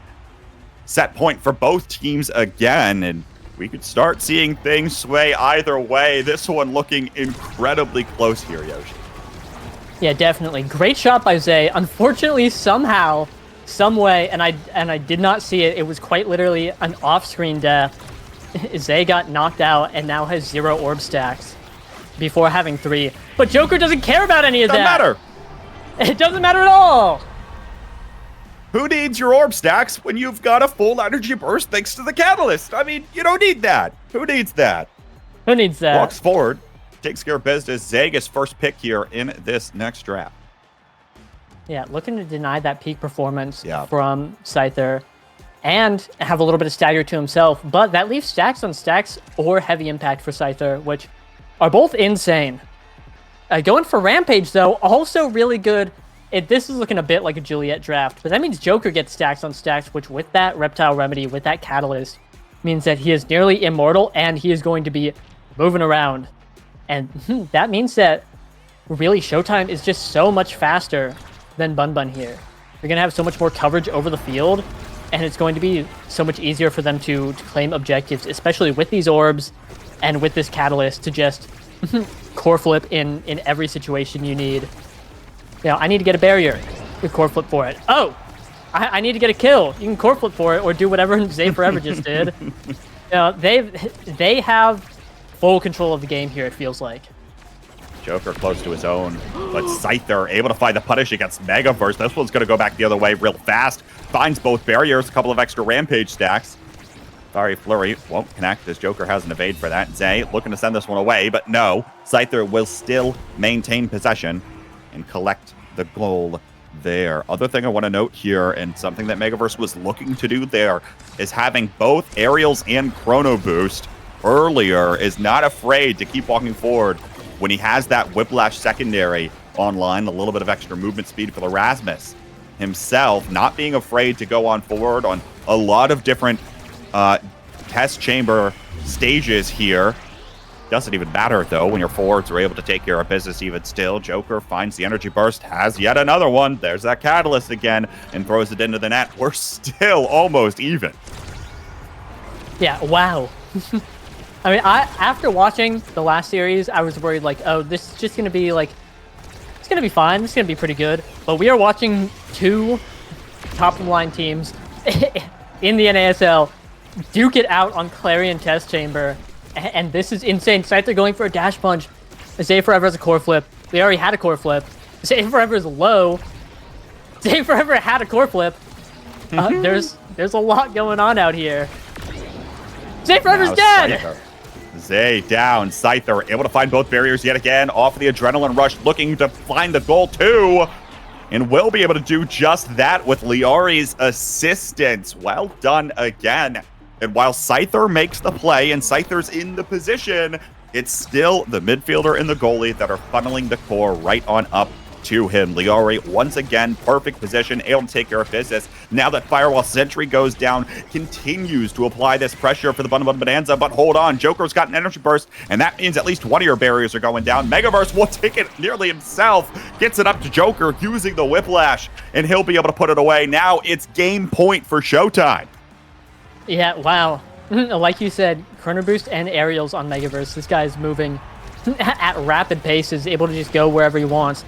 Scyther 12, though, does have 6 Rampage stacks. This guy's a little big, and took a lot of damage, getting healed up by the lifeline coming out from now. Very nice. And I thought, starting that last point, that Bun Bun would just sweep. Because, you know, Scyther 12 is massive. Hard to get through this guy. Ooh. But Showtime is holding on. They want to win this game now. They do not want to let it go to another set. I do not know how that clear happened. I genuinely don't know how that clear happened, and Mega still has his energy burst that he can use too. Now Zay's got his own, almost will get away with it, but no, Scyther's there on the punish with the dash punch. Liari also low on stagger here, but of course it's the Bun Bun power play. Here's the energy burst from Megaverse, but it goes right over to Liari, who's able to find the barrier, and then Scyther is able to bring it home. We're on to a set 5 in game 1. Going straight to set 5. Some crazy clears coming out from Showtime. Seeing a little bit of that Megaverse magic. And, oh, that's a little bit of Might of Colossus coming out for Scyther 12. Could also take 1-2 punch. You know, weakest Juliet Awakening ever, 1-2 punch. No. Might be pretty strong. Quick Strike also on board, also really good. Yeah, wow. Basically had your pick of the litter there. Yeah, like, even Explosive Entrance is good. Like, all of these are good. Joker denying the Monu from Liari, not letting that go through. And Megaverse getting specialized training might come into play in a very interesting way. Might be able to cheese some some goofy little KOs out here. There's a lot of power floating around this game, and there's a lot of unstaggered KOs that are going to be going on, I think. Especially like Liari picked up 1-2 punch. You can do some devious things on now with that. Look, with Liari 1-2 punch, Lilybun picks up Might of the Colossus, but also has recovery drone from earlier. So there's a little bit more size there as well. Nearly a goal goes in there, but able to get sent away. Now Zay forward again. Lilybun still back, and the drone will start healing her up from Liari now on the forward, on the aggressive. Won't be able to get the job done that time. But even still, looks like we're in for a lot of the same here. In this second one, Scyther finds the kick to the barrier. Here's the energy burst. Will find the core. Liari tries to interrupt the thing here in the cloak. Will be able to do just that. Now Joker down to the bottom corner to himself with the primary. Lilybun does have energy burst and will send it away. Right back on over to Megaverse. Scyther keeps possession, looking for the dribble. Interrupted by the barrage, but is still able to find the strike down to the bottom corner. Still maintains his own energy burst here as well. This one is going to be a race to the finish line. Yeah, absolutely. And we see Showtime pulling up with the full speed builds. You know, everyone's going fast, but Bun Bun going with power and size. Scyther 12. Scyther! Oh my god! Scyther 12. Wow. That is your most improved and rookie of the season from last season, showing that things were certainly not a fluke and starting to heat back up to the form of competitive play right here, but now gets KO. Joker finds it with the energy burst. course, not afraid of that because he'll have his back in no time with the Catalyst. Megaverse moving forward. Has to be a little bit careful, flirting with the edge. Liari will take the Maelstrom Orb. Zay, Giga Blast finds it on the connection. Will quell the game point nerves for now, but still anyone's couple of points here. These next few can go either way. Yeah, Showtime saying the show's not over yet. Production's still going on. Scyther 12 had 6 Rampage stacks, now has 0. I think that's a really, really big deal because look at how small he is now compared to before. It didn't even pick up 1 right there. And Showtime has the momentum on this O2 comfort zone reverse sweep, you know, also all those other things you've heard before. Megaverse using his flip to get it out. Oh, another Adrenaline Rush kill from Joker, and this point's looking like it's fully in favor of Showtime. Looking now, Zay up for Joker, can't quite find the connection. Lilybun able to find the clear away. Megaverse trying to continue to keep this forward, but Liari's back online, and Scyther has control of the core. Zay steps forward, energy burst will find Joker off the corner, finds the goal barrier, now pass back up. Joker wins the strike war, and will send it through. It is a decisive goal here in game 1. Yeah, Joker out there just skating, got his stack set up, was moving so fast, had incredible patience on the strike board there to score, and it's crazy. We've got 2 members of a Season 2 Finesse right here in this game, and it's set 5.5. The curse lives on. The Finesse curse is always with us, and Megaverse is currently with us, putting on an insane performance as he holds his barrier. Well done on the whiplash. Now it's going to finally fall. Liari looking forward, has the energy burst. Everything's going forward, but Lilybun can't come up with it either, and the clear is made. Giga Blast out of Zay. Looking to keep this one out, and will do just that. Now back up to Joker on the top side. It'll hit a drone and actually fire backwards. Now Joker picks up the second barrier, looking for the finishing blow, but can't find it there. Zay back forward, glitch pop, not there in time. Joker gets the goal for Showtime, and they take game 1. Oh my god. I mean, think about every time that game where you thought, wow, it's over. Bun Bun's just gonna win now. And then Showtime digs real deep and pulls out some things that you've never seen before and clutches up right there. Like, I said 5.5. Both barriers go down for Showtime, and I think, oh, Bun Bun's got this. GG, it's over. Pack it up, gang. We did it. And then they get both barriers. And then they score. Insane. 23-minute, 5-set game. Zay, another 58 shots, 230 redirects added on there, of course, funneling that core up to Joker. Much like Liari was funneling that core up to Scyther, taking 12 goals of his own, but it's still not quite enough as the final one falls to Showtime. And you see some of the replays there. You know what? I don't care. Like, the last one was entertaining to watch because people were flying off the screen left and right, right? That was the last match.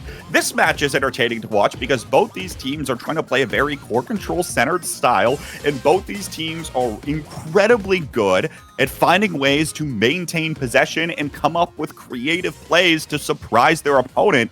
And it might not be as explosive as the last one, but it keeps you just as much on the edge of your seat. How about that save from Megaverse 2 on that replay with the whiplash? Able to scrape that one away, and if that doesn't get sent away, that very well could have been the goal in the game over the Bun Bun Bonanza. But no, instead, Showtime wins on the Bonanza's map pick, and now will be heading to their own on Night Market. Yeah, Night Market. It seems definitely very Showtime favorite. I understand why they would pick that map. Unless we see another Juliet pick from Scyther 12. You know, could be possible. But I would not be surprised if Joker locks it in instead. And he was rather fond of the pick. And could go out there and play a very similar game that we saw from Scyther 12 last time. You know, walk around, look for dash punches, and then put it in. You know, pick up Adrenaline Rush, just start wrapping it up. That kind of thing. And I think Megaverse also really likes it. It's very Rasmus favored. And I think I really like the Rasmus on that map. It has the exact same barriers as Clarion. And if Megaverse is going to be pulling out saves like we just saw, I think I give it to Showtime here. We'll have to see, of course. Part of this could be inspired by the way some of that Awakening drafts ends up sorting out. I would have imagined that if Quick Strikes wasn't on the table in that 5th set, that Might of the Colossus pickup would have been huge for Scyther, who, of course, had some extra size, had the extra power already, now gets even more power as the set continues to go on, assuming that you don't get KO'd by picking up even more of those goal barriers. That could have been an incredibly dangerous combination, but instead was forced into that Quick Strikes pick as an incredibly strong awakening for any striker on the pitch. So, have to imagine that Scyther might have wished that could have gone another way, but at the end of the day, right, was still looking towards that kind of win condition of picking up as many of those stagger awakenings as possible, adding that extra power. Would have loved to have had that peak performance too in that 3rd set, but wasn't able to come away with the victory there. That one went over to Showtime and it was denied away. So yeah, a lot of interesting things, of course, to take a look back in that last game. But these teams have got to collect themselves heading right on to Night Market, where we're going to see more of the same, right? Expect to see more speed. The real thing I'm kind of wondering is whether or not we're going to see something along the lines of that Mako era come out. We don't often see that, I feel like, for either goalie midfield combination here, but obviously incredibly strong on Night Market could be something these teams are thinking about leaning into. Yeah, definitely. Era is a very, very nice pick on Night Market. You show up and you're just very consistent. You're always moving pretty quick. And midfield on Night Market is just, trying to win your strike wars in your lane to get it to your brawler and then hope that they do something. And that's what Era does. Kai also does that pretty well. Zay Forever playing Kai, very fond of the pick. Might just roll a Kai. But yeah, I think if either of these teams pick Mako, they're definitely pretty favored. Very, very strong goalie. And hey, Bun Bun, it appears, has banned Era. Not letting that through. Not doing that at all. And so you're going to have to pull out some more creative midfield picks, which I guess is like Kai and Now, which might not be the most creative. Yeah, Whoa. Big. We're really reaching deep here in the midfield pool. You mentioned, of course, the Mako being incredibly strong. By the way, is 8 and 12 on the season so far, entering the day today. I think that probably win rate's probably likely to go down a little bit after today. I think a couple of teams lost with it a little bit earlier, but even still, you mentioned incredibly strong character. And now with the Rasmus getting banned away here as well, actually Showtime opting to ban away the Rasmus of Scyther rather than letting him pick it as the first pick on the blue side here. We'll see what ends up coming through, of course. Chrono Boost Siege Machine here, and Joker's Octavia is also still online, and there it is, gets locked in alongside that Mako we keep talking about in the 2nd and 3rd picks. Yeah, well, a lot of interesting things to unpack here. First of all, Scyther's Rasmus was banned, so first pick X comes out, and I have to wonder why not Julie, first of all, but then why X here after banning Era and being first pick. We'll have to see. Their other picks, full Bun team comp is Estelle and Finny. So I think X and Finny is not a terrible comp. X, if Finny debuff someone, you walk up, start beating the crap out of them. It works. It's pretty good. But Showtime picked Mako, Octavia, and now has an Asher. And Asher is, Diet Julie, Octavia on Chrono Boost start. Pretty strong. It's going to win a lot of, very consistently win midfield interactions, and then Mako is going to make them both bigger and faster, which is the two things those characters care about.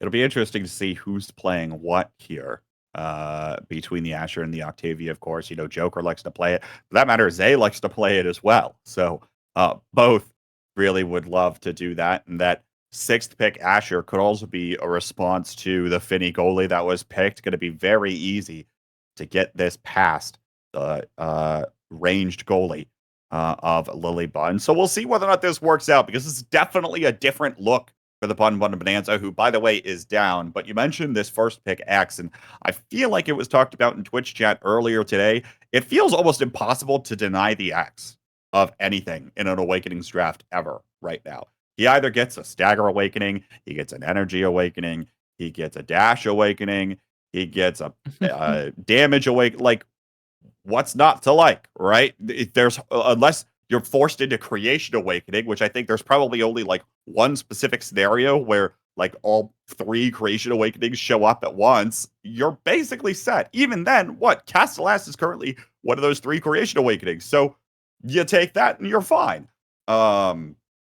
So no wonder maybe that X is starting to see a rise in priority, just given the current Awakening pool and given the way things are currently playing out. But we'll see whether or not it's going to be able to get things done here, especially against that Mako of Megaverse. And we'll see what ends up coming through here for them and who is playing what. Most likely, of course, the more I think about it, is Zay on the Octavia, which is incredibly weird to see the Octavia in the game and it to not be Joker.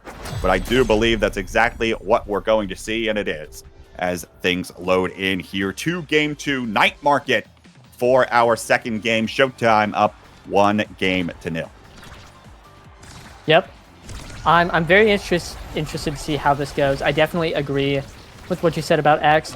He likes everything. Everything is good on X. X is just a character that, when people talk about X scaling, set 3X, it's because he just like gets everything. And hey, set 1X, putting on a bit of a show right now. Just getting through the defenses there, mowing through the barriers, and getting the goal. And I think both of these teams really are, scale to the moon kind of teams. You've got the X on one side, and you've got Octavia on the other. And both of them are picks that become so much better after a couple drafts. And so, really have to see which team can win early on, get those draft priorities, and start getting the things that they want, and prevent the enemy, scaling characters to get too far ahead and start doing some devious things. We'll see who's able to scale first, but oh no, one's going to slip past Lily Bun. It will be Joker, of course, credited with that goal. But yeah, I mean, we saw both teams able to draft incredibly well in the last one, right? With a bunch of different Awakenings options. And you have to imagine that'll be the case here, although very specific ones that an Octavia is looking for could potentially be looking to take some of those Stagger Awakenings, especially given the earliness of things here and how things seem to be going with Lilybun on this Finny, but also seems as though there's enough damage of their own. Scyther take it off the pitch first in this point. Megaverse looking to get this one up to Joker. Has to be a little bit careful as the bell ringer nearly catches him off guard. But Zayo go in the flow state, get this core up to Joker. Now looking to collect the core himself and is still able to send it forward. Joker walks up and sends it through the goal line. Yep, just like that. And again, like you mentioned, this Asher and Defini matchup is it's pretty good for Asher. That's a character that is good at scoring on ranged goalies who don't have tools. You walk up in their face, you drop a primary, ranged goalie says, well, I did my best. I did what I could. There's an Asher on top of me, and then it goes in. And sometimes it's that easy. But wow, you know what else is easy? KO and Octavia. Here, Trez, 0 stagger. Bye-bye. Goodbye. You'll have to sit out for a minute, Zay, and Scyther will be able to find one barrier off of this. But One Bonanza doesn't have quite the same offensive presence. I feel like we saw from them in the last game and that we're used to seeing overall. Lilybun, because Joker is so far forward, forced to stay a little bit further back. Doesn't really matter there, as Liari's still able to get it up to Scyther here to equalize our first set. But that's something else I'm going to be looking out on is, this team of One Bonanza really likes to keep that tight triangle together. How well are they going to be able to do that with a Lilybun and this Finny, which might have less tools to be able to do just that? Now Zay comes in on the beat drop, able to take down one barrier, and Joker is still in position here. Try to come away with this one. Here's the flow state as well. Zay looking to try to keep it up, but actually will just retreat back to the orb. Joker still in position as the Path Splitter comes through. Here's the energy burst from Zay. It'll find the barrier as both Liari and Lilybun won't be able to take the core away. Scyther looks for the energy burst himself, but Megaverse will still be able to send it away at least once. Now Liari comes in on the Rose Warp, has the energy burst. Weird angle! And Scyther comes in on the Bull Rush to take the first set for the Bun Bun Bonanza. Yeah, X-Train coming through. I don't know if he was just trying to kill Zay or looking to intercept the cross clear there. Either way, and Megaverse passing it over to Zay, and suddenly Scyther 12 spawns in between them and has been rewarded with Might of the Colossus. We've got a big guy on the field, and that's really, really big. Also, I just took a little look at the gear selection, and Scyther 12 has Pummelers, which means he's looking to get someone on the Finny debuff, you know, one punch them to the moon, and then start moving 30% faster. Which is, I think, a pretty strong win condition here. See some Stagger Awakenings go to Liari. Megaverse gets Prime Time, and Joker gets Rapid Fire, which is a little scary for Bun Bun. And, I don't know, both drafts are looking pretty good here.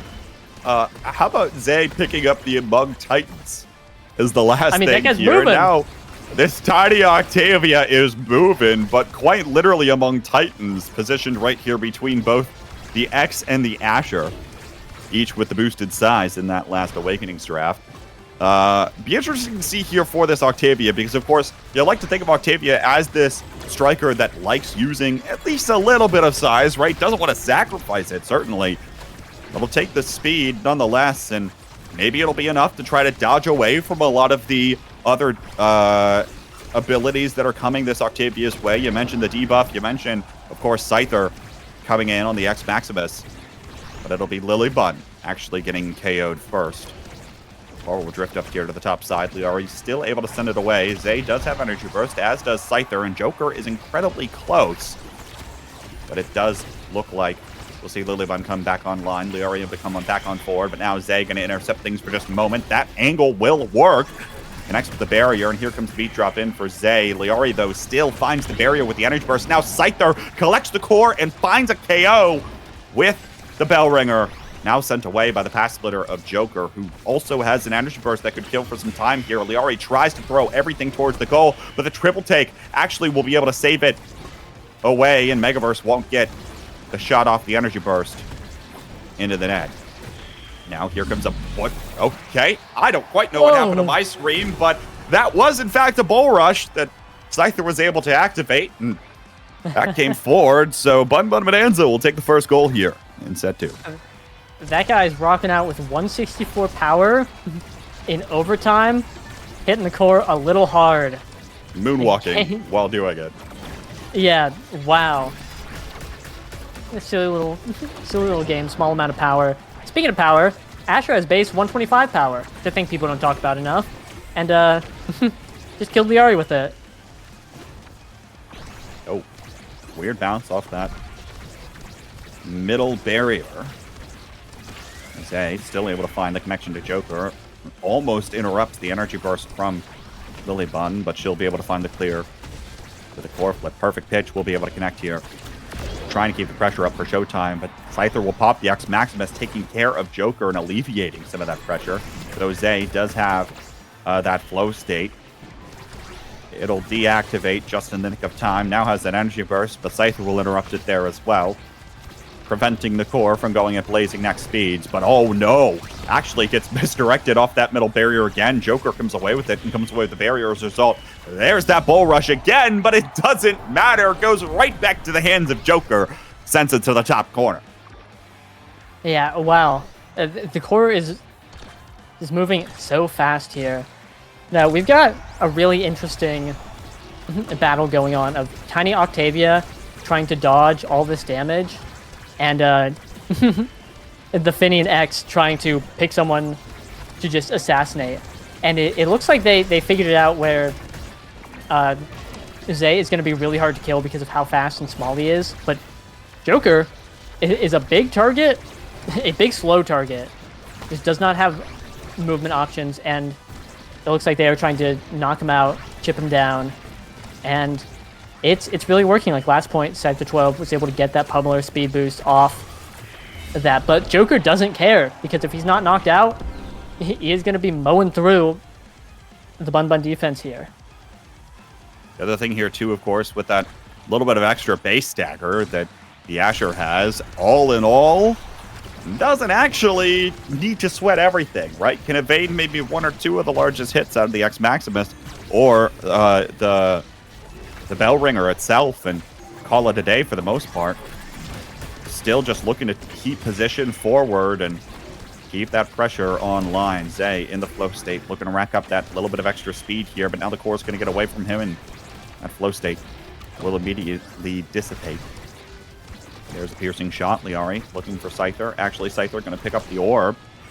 Looks like possession going to go back over to Showtime now, looking the other way potentially. Scyther does have energy burst here. Liari is close. There's the bull rush again. There's the energy burst, but Megaverse still able to find the defense here, holding the line. And Zay looking to try to come away with this. There's the beat drop as well in the flow state. Now down to Joker. Brilliant play from all of Showtime on a beautiful transition from Megaverse's goal all the way over to Joker throwing that one in. It is a set for Showtime. They equalize our scoreline. Yeah, bringing it even. And now here we're seeing a lot of awakenings, like most drafts, but a lot of good ones. Reverb going straight to Zay Forever, who wants that CDR and just wants to survive a little bit longer. Orb Dancer going to Liari would be really nice, but Rampage on Joker. Huge deny from Scyther 12, who has Colossus, but also just, big Joker. That's really strong. He's going to be getting a lot done. Other Orb Awakening going straight to Megaverse, which could be really, really nice when Megaverse picks up an Orb after doing a little bit of teammate buffing, and then goes and starts holding down secondary again, buffing the teammates, and 2 stacks of Rampage already. Zay Forever will be putting it in. Showtime just has a lot to work with. Especially now that Zay has to be a little less worried about getting KO'd thanks to grabbing that Stagger Awakening. Obviously was able to run away from things for a little while on the last one, but now has a little bit of extra wiggle room to work with here. Joker, though, low on Stagger. X Maximus almost going to finish the job, but doesn't quite do that.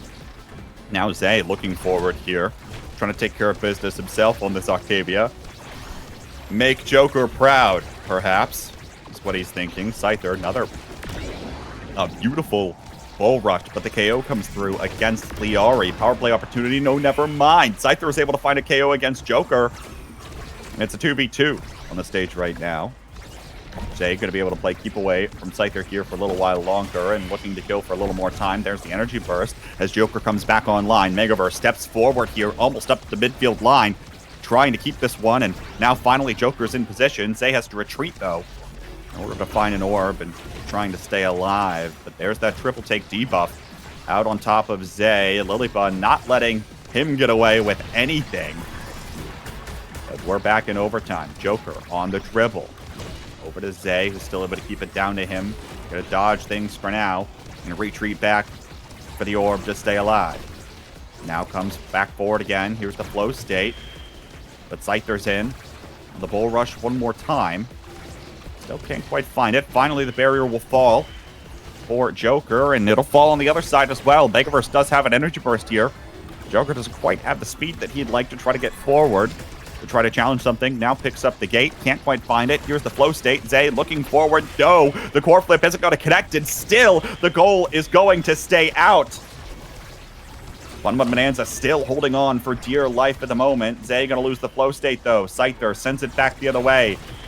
Now there's the piercing shot. Down to Scyther. Can't quite find it. Megaverse sends it down to the bottom side. Perfect pitch. Almost gets it back to the Joker, who's now very low. Now staggered. Has to be incredibly careful here. Sends it back up to the top side. Lilybun, that was dangerous. And Joker's all over it.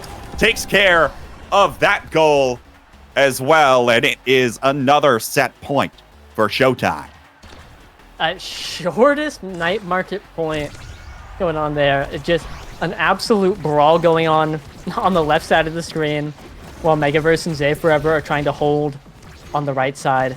But here we see Joker getting his 2 Rampage stacks back, getting both barriers, and looking a little large.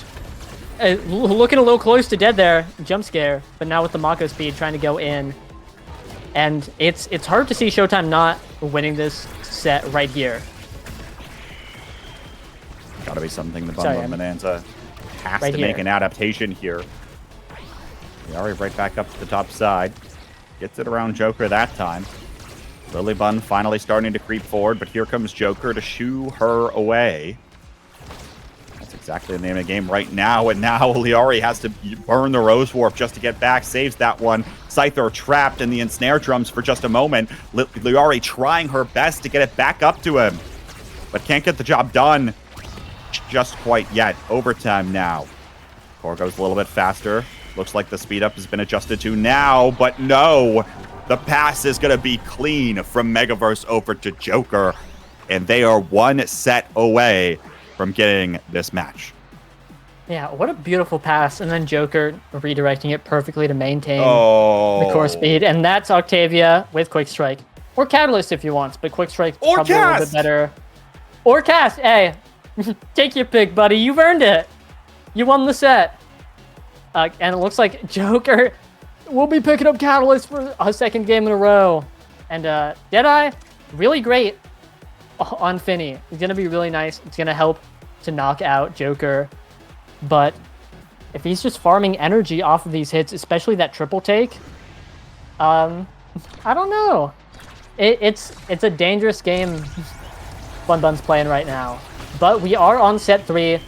This is where X starts to really get in business. No, we're on set 4. I lied. Sorry. I'm lying for fun. But this guy has Might of Colossus, Recovery Drone, and 1-2 Punch. 156 power and a Dream. Wow. Still going to get rattled, though. Knocked around and is staggered himself. Triple take to keep it forward, though, and is able to find the punch to the barrier. Liari back to Lily Bun.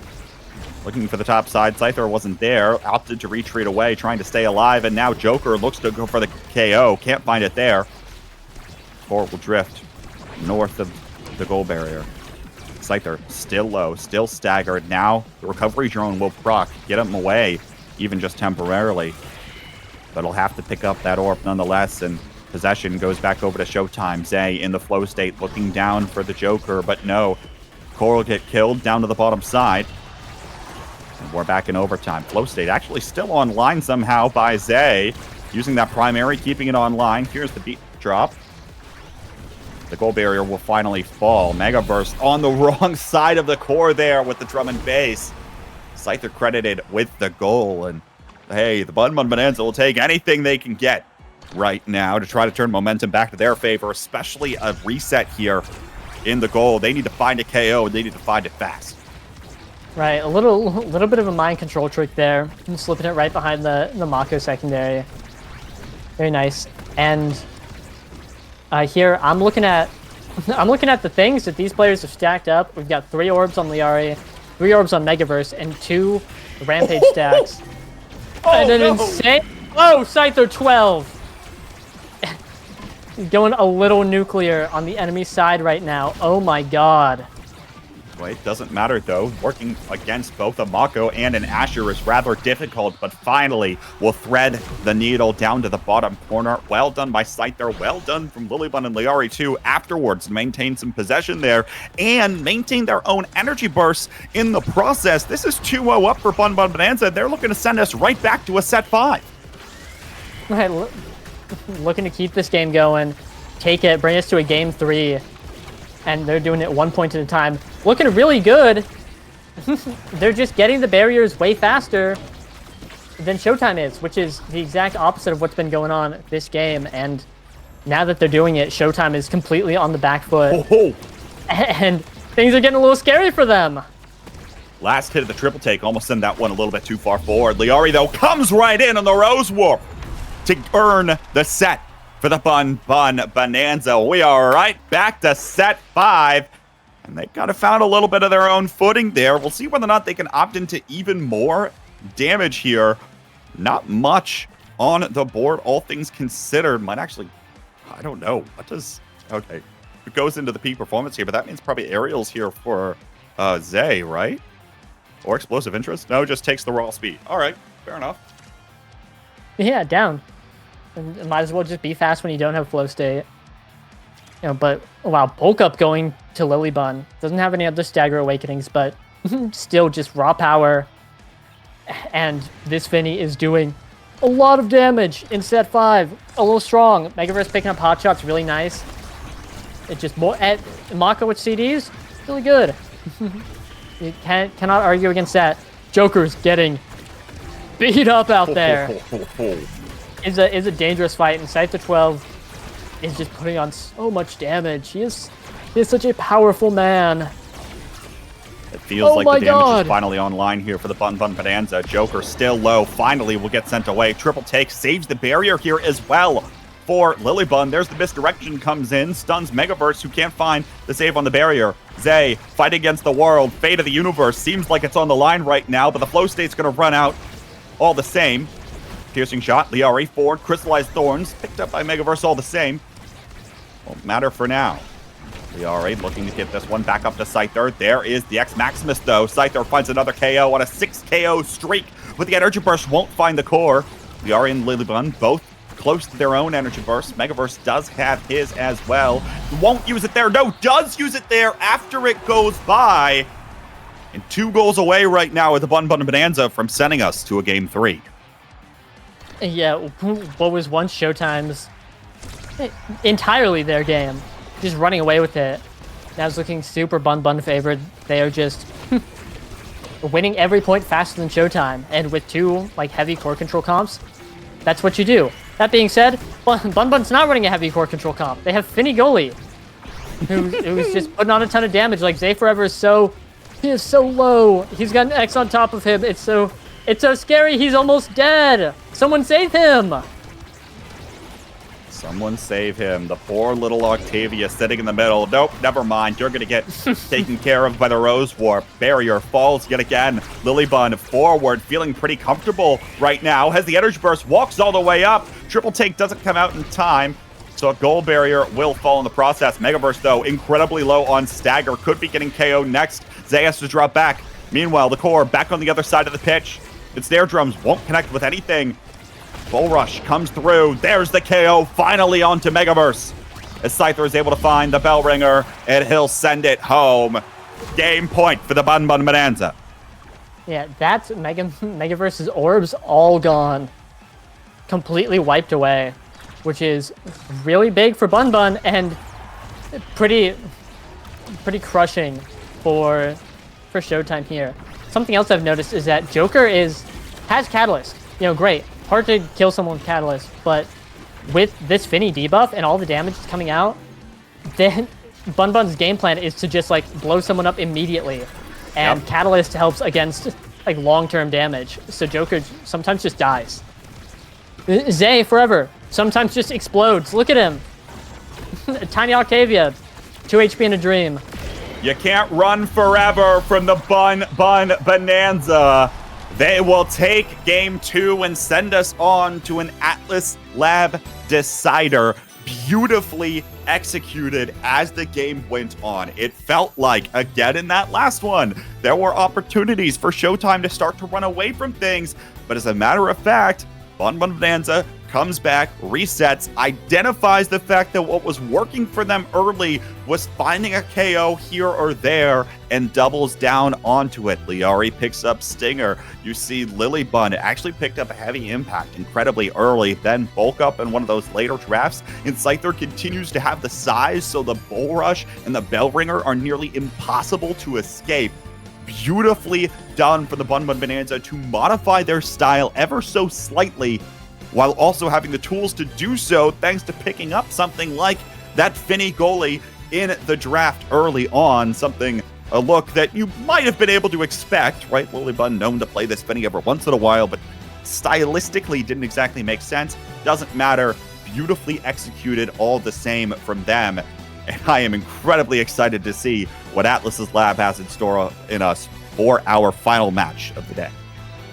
Yeah, Bun showing up here, flexing their flexibility just a little bit. And like looking at the stats, Lilybun did almost 32k damage. Scythe the 12 did 39k damage. A lot coming out. 11 KOs for Bun Bun overall. Whereas Joker out here doing 43k damage and getting 4 KOs, the only ones for Showtime. Doing his best in the KO department, but unfortunately the coordination coming out from Bun Bun just a little bit stronger, and they were able to capitalize, especially with that Pummeler's X, which is just crazy, is that they were running Pummeler's X, but that guy was moving fast a lot of the time, because a lot of the time they killed someone and were just getting free movement speed off it. The other thing too, more notable in that last one, was the pivot around what all was happening, right? Talked a little bit more about that. But Lilybun also getting involved, especially with that debuff coming out on the triple take, and then able to pile extra damage on top of things. Meanwhile, Megaverse gets to speed his teammates up slightly, when in reality, the Octavia is going to be able to have plenty of speed to begin with, picks up more and more speed as things goes on. So really, the little bit of extra speed you get from the Mako in the back on the drum and bass probably doesn't actually make that large of a difference. And then Joker didn't quite have the ability to have the speed either. So in reality, this Mako now is sitting in the goal box, barely able to buff your teammates as that goes along. And then additionally, doesn't have the mobility to get involved in the front lines either, right? Doesn't have extra damage or something to keep that pressure online. Didn't come through with that there. And one of the weaknesses potentially of the Mako there as well. But now we're getting in a draft here. Quick strike start on Atlas's lab, or Ponder, of course, is the other one, but I can't imagine many of our strikers will be going for that. It is Showtime picking on the blue side here. Hey, I don't know. Orbs have been on the come up, and Orb Ponder on Atlab is a little scary, because that's a lot of CDs for everyone to kill each other faster with. So I wouldn't be surprised to see a full Quick Strike lobby, a full Orb Ponderer lobby, some blend of the two. I guess those are only 3 options. So, we covered all the bases. I wouldn't be surprised if something happened. But Wow. they're both really strong awakenings that are. I can see either team opting into either of them. 2 different playstyles. One for when you want to core control, and one for when you want to not core control and get an ace and win. Well, I have bad news. I think both teams are looking for core control. If game 1 was any indicator. Of course, game 2 was a slightly different look for the Bun Bun Bandits, so we'll see whether or not they opt to go for a similar look here. It'd be interesting to see whether or not that Finny gets picked up again, because I think that was a critical part of it.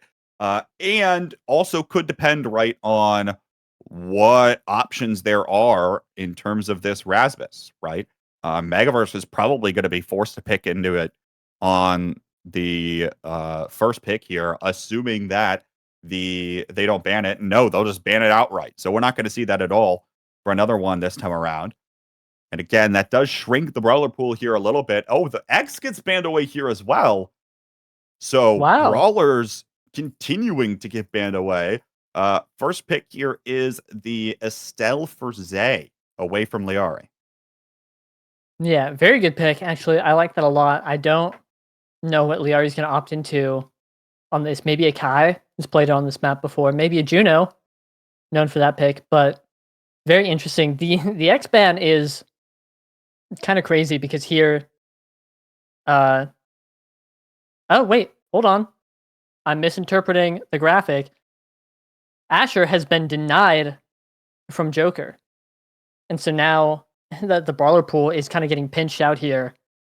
Not a lot of options. I think also X is one of the best Orb Ponderer users. You go there, you park yourself right on top of the enemy goalie, you take their orbs, and you continue to beat them up, kind of thing. So that guy being off the table makes a lot of sense. Kai picked up here, coming through, likely. Actually, Kai probably for Megaverse here. Actually, which that's a treat. That's a throwback. Whoa, everybody. That's right. Megaverse on Kai. The Zentaro gets picked up, and then the Now comes through here. So I don't know if Scyther has a game on Asher in the North American Strikers League. I don't think he does. So it'll be interesting to watch him play this one. Of course, don't expect him to have that much difficulty with it, but we'll see what comes out here. Interesting stuff, both sides. Also worth noting that Lilybun going back for that Dubu, a pick that she often really enjoys, especially in terms of this melee goalie style and just holding it down. That was critical for a lot of Bunbun Bonanza's games last season. We'll see whether or not the reprise here will end up coming through. Yeah, always big fan of seeing Lilybun on Dubu. The other option is Dubu forward, and then we see her on Asher, which, you know, would be exciting. Be really fun. Probably not going to happen, but, you know, hey, I'm down is all I'm saying. But yeah, and then we see a Now pick for Liari, which is really nice. I'm very excited to see the Kai Godfather back on the sticks. You know, return to form, etc. And I just really favor the Showtime comp a lot. It's a pretty standard, like, this is a good comp kind of thing. It's got your Zentaro, it's got your Estelle, and then a Kai to hold it down, you know, run up on occasion.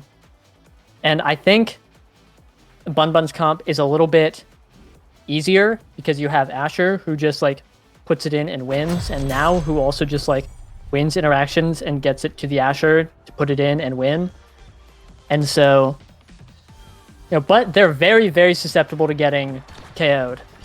Like, Now can heal, but what if you kill Now and then just start picking apart these two other slow characters? Like, I think things are going to heat up later in the game.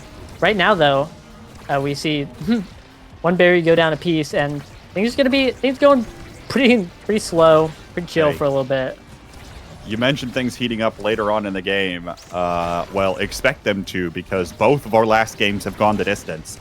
One would expect this one to as well. Joker, the only player opting for or ponder here. Everyone else picking up those quick strikes. Likely to throw out a couple of extra cooldowns here. Liari, though, incredibly low early. Does have that lifeline. Finally comes online. Ticking over to level 2. Joker able to find the barrier on the other side. Has an energy burst here. There's the Tofu Fortress. Comes out, but leaves an opening for the core flip, which will go through here. Yeah, I really... I haven't seen Joker on Zentaro in a long time. I miss it. He's so good at the pick, and I think Orb Ponderer is also just really well used by Zentaro. This guy, he having low CDs and really good moves to just start throwing out and picking people apart. And so, look, he's just running off. He's on this little orb quest. Definitely a different way to play, but I think very exciting. And now he's got a bunch of CDs to just dice up those barriers. Save forever with the core flip to get the other one. And Showtime's looking really good right now. Broadway-esque. Broadway-esque, but the core will get around Megaverse once.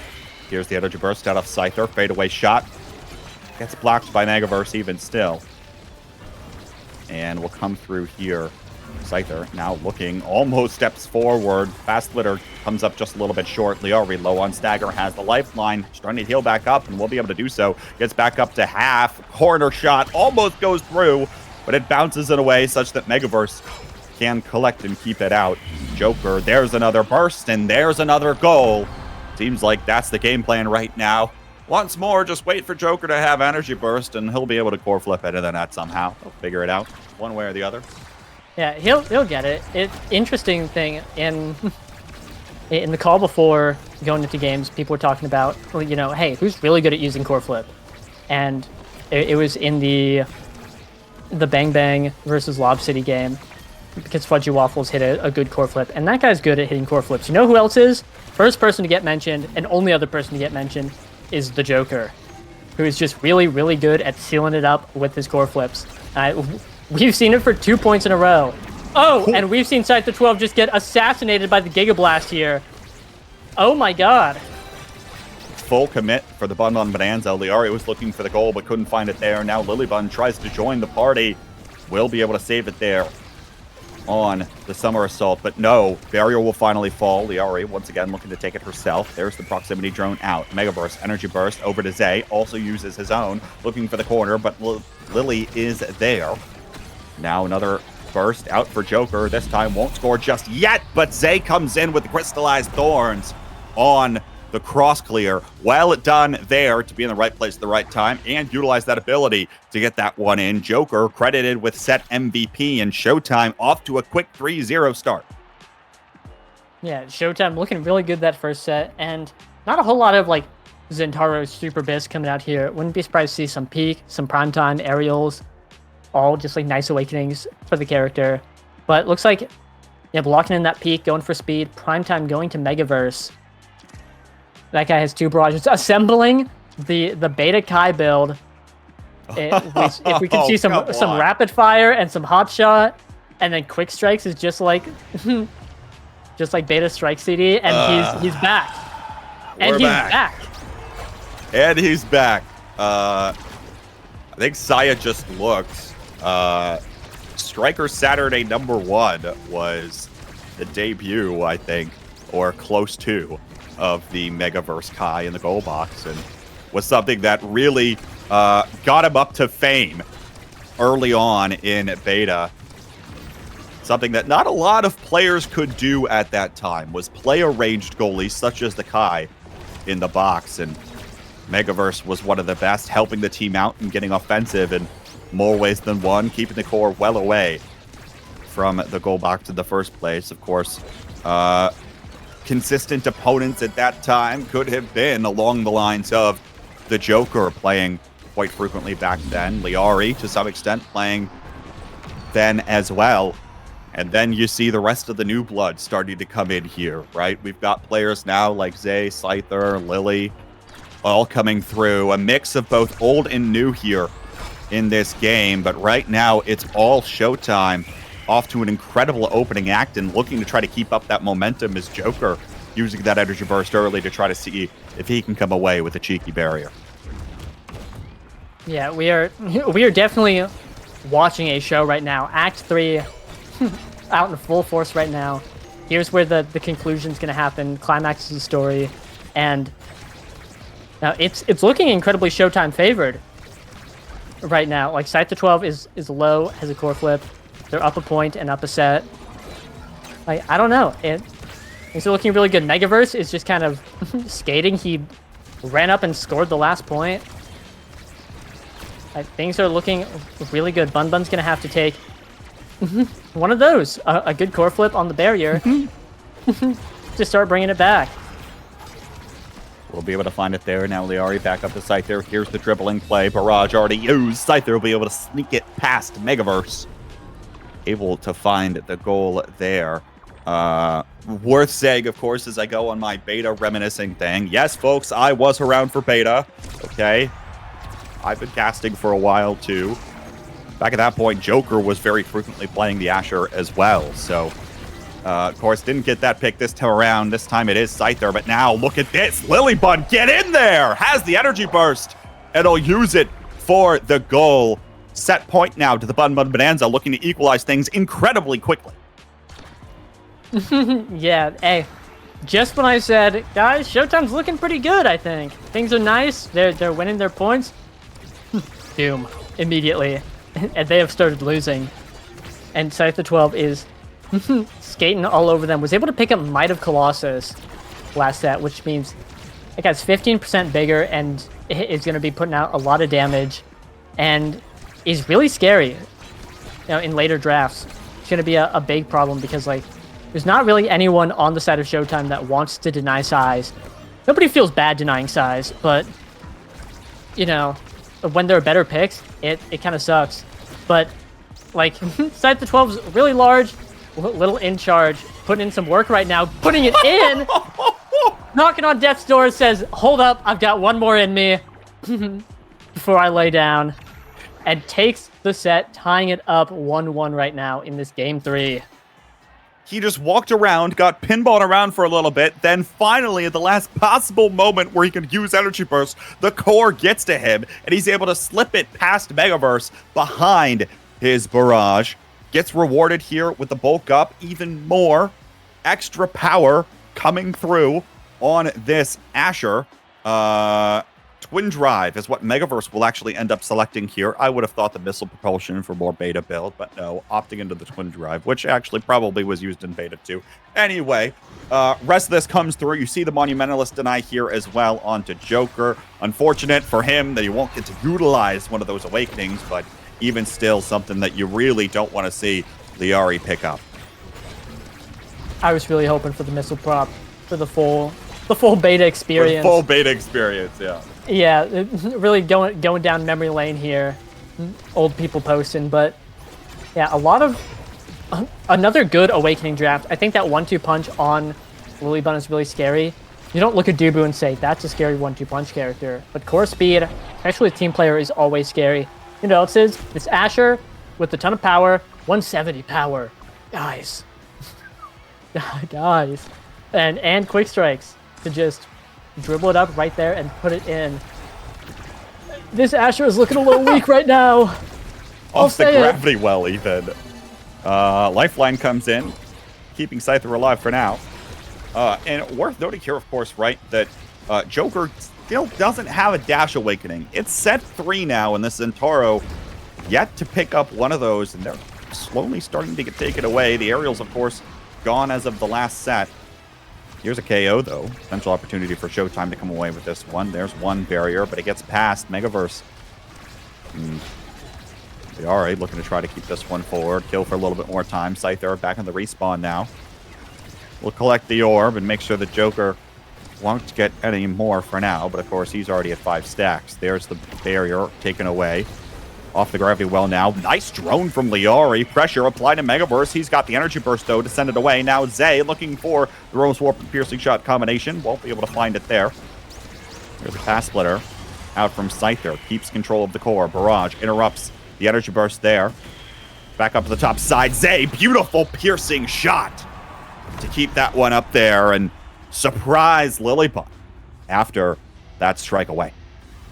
Yeah, insane shot.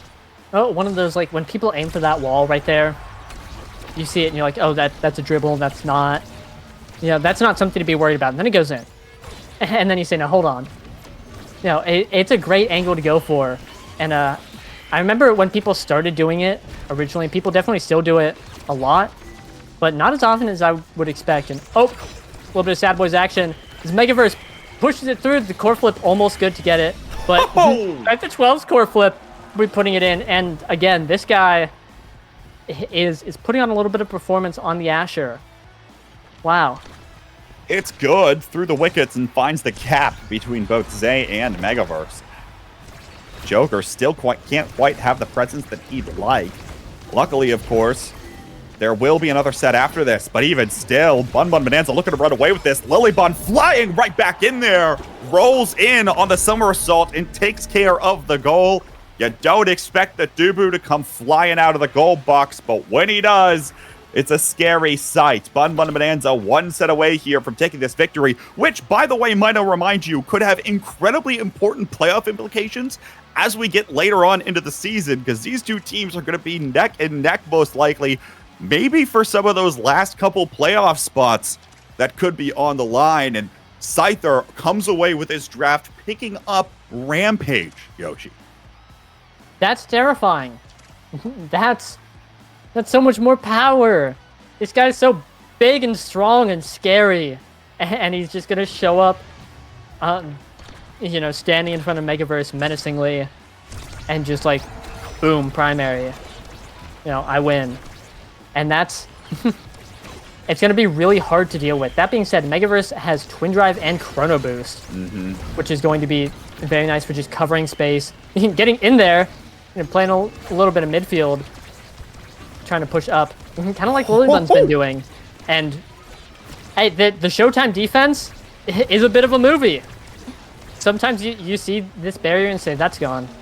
You know, and like, a valiant effort, but that one's going, and then it doesn't. And then a little bit of voodoo later, and the barrier is still up. And oh my god, both barriers down for Bun now.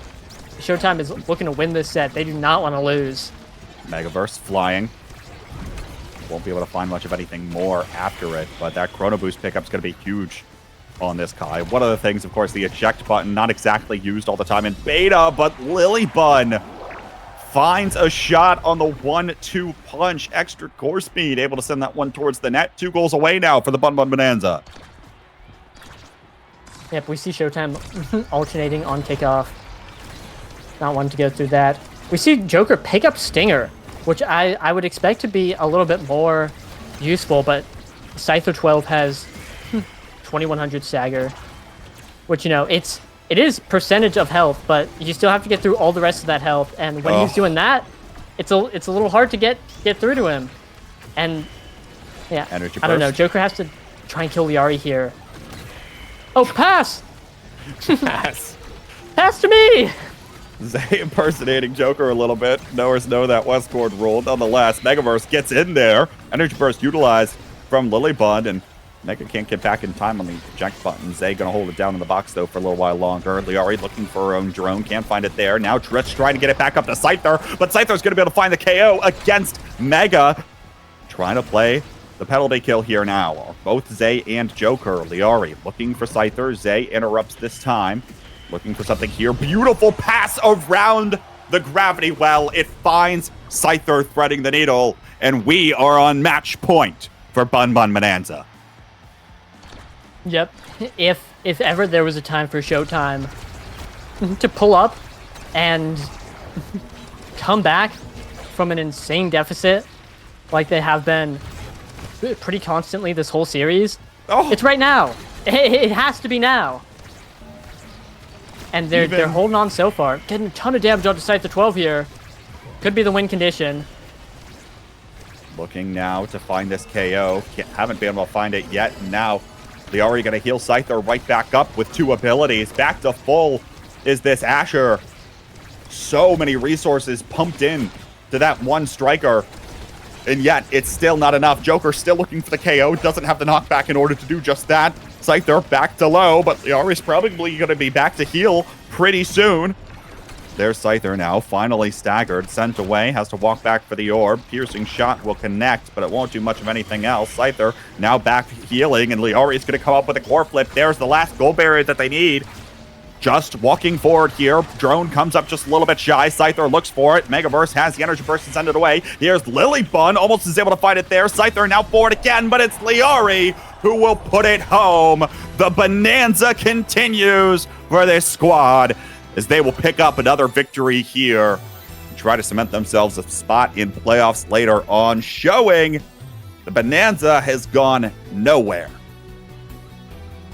Absolutely. Liari just weaving the core right behind Zay Forever and Megaverse. And as the curtain draws on this crazy series, Bun Bun pulling ahead here is really big. Like you said, for playoff implications, both these teams going to be contending, and both going or walking into this series 1-1.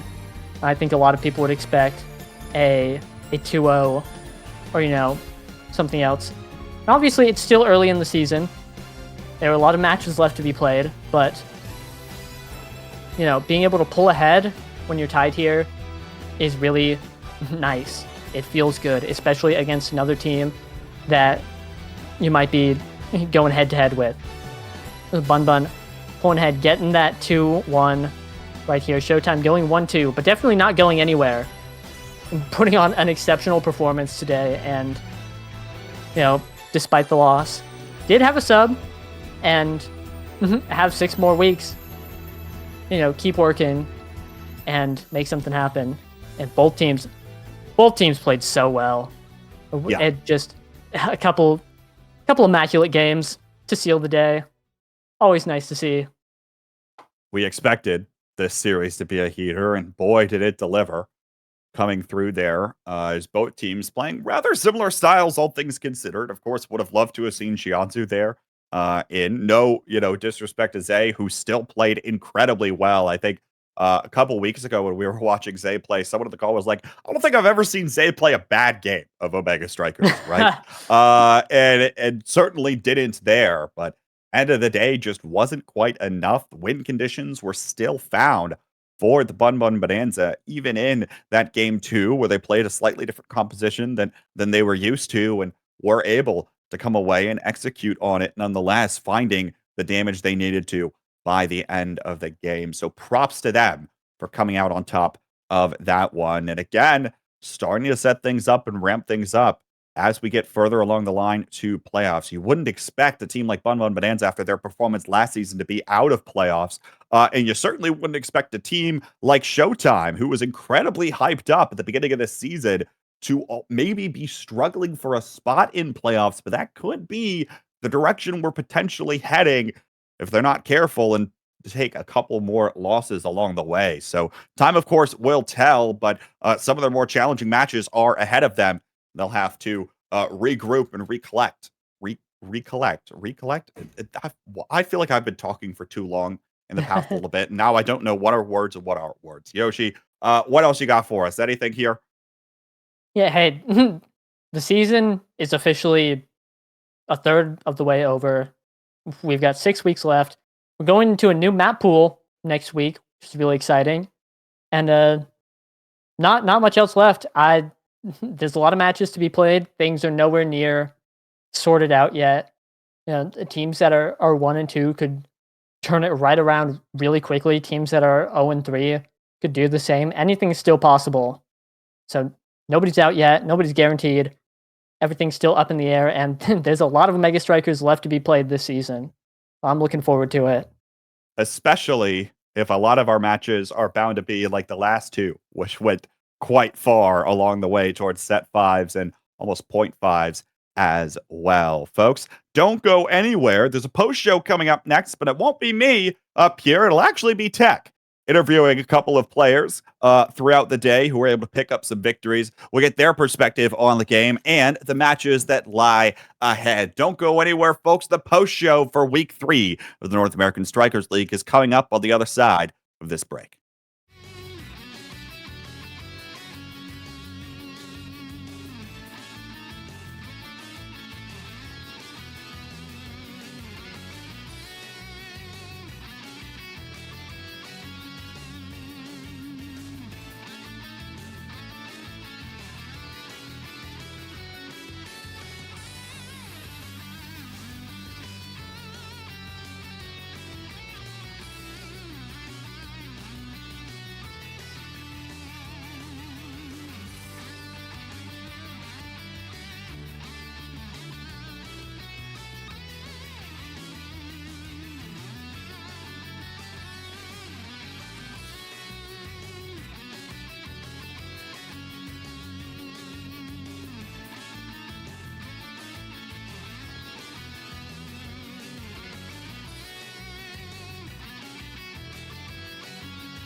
Well, some amazing matches today for week 3 of season 4 of NASL. I'm joined today by Fudgy Waffles, Soren, and Lily Bun. Of course, welcome all and congratulations on your wins today. I'm going to start off and ask each of you a few questions. I'm going to start here with Fudgy.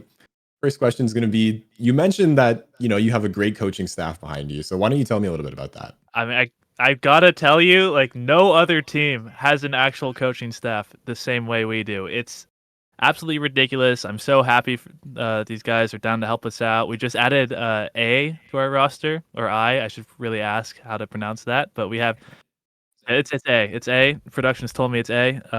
But we have Ratman Rob, the GOAT. We have Z Yoshi 64, also the GOAT. Ether, who just knows everything about every player ever made, and now we have the new addition of A. So basically what we do is before every match, we'll just be like, what does this person play on this map? And then we add our coaches, and then they just go and tell us everything.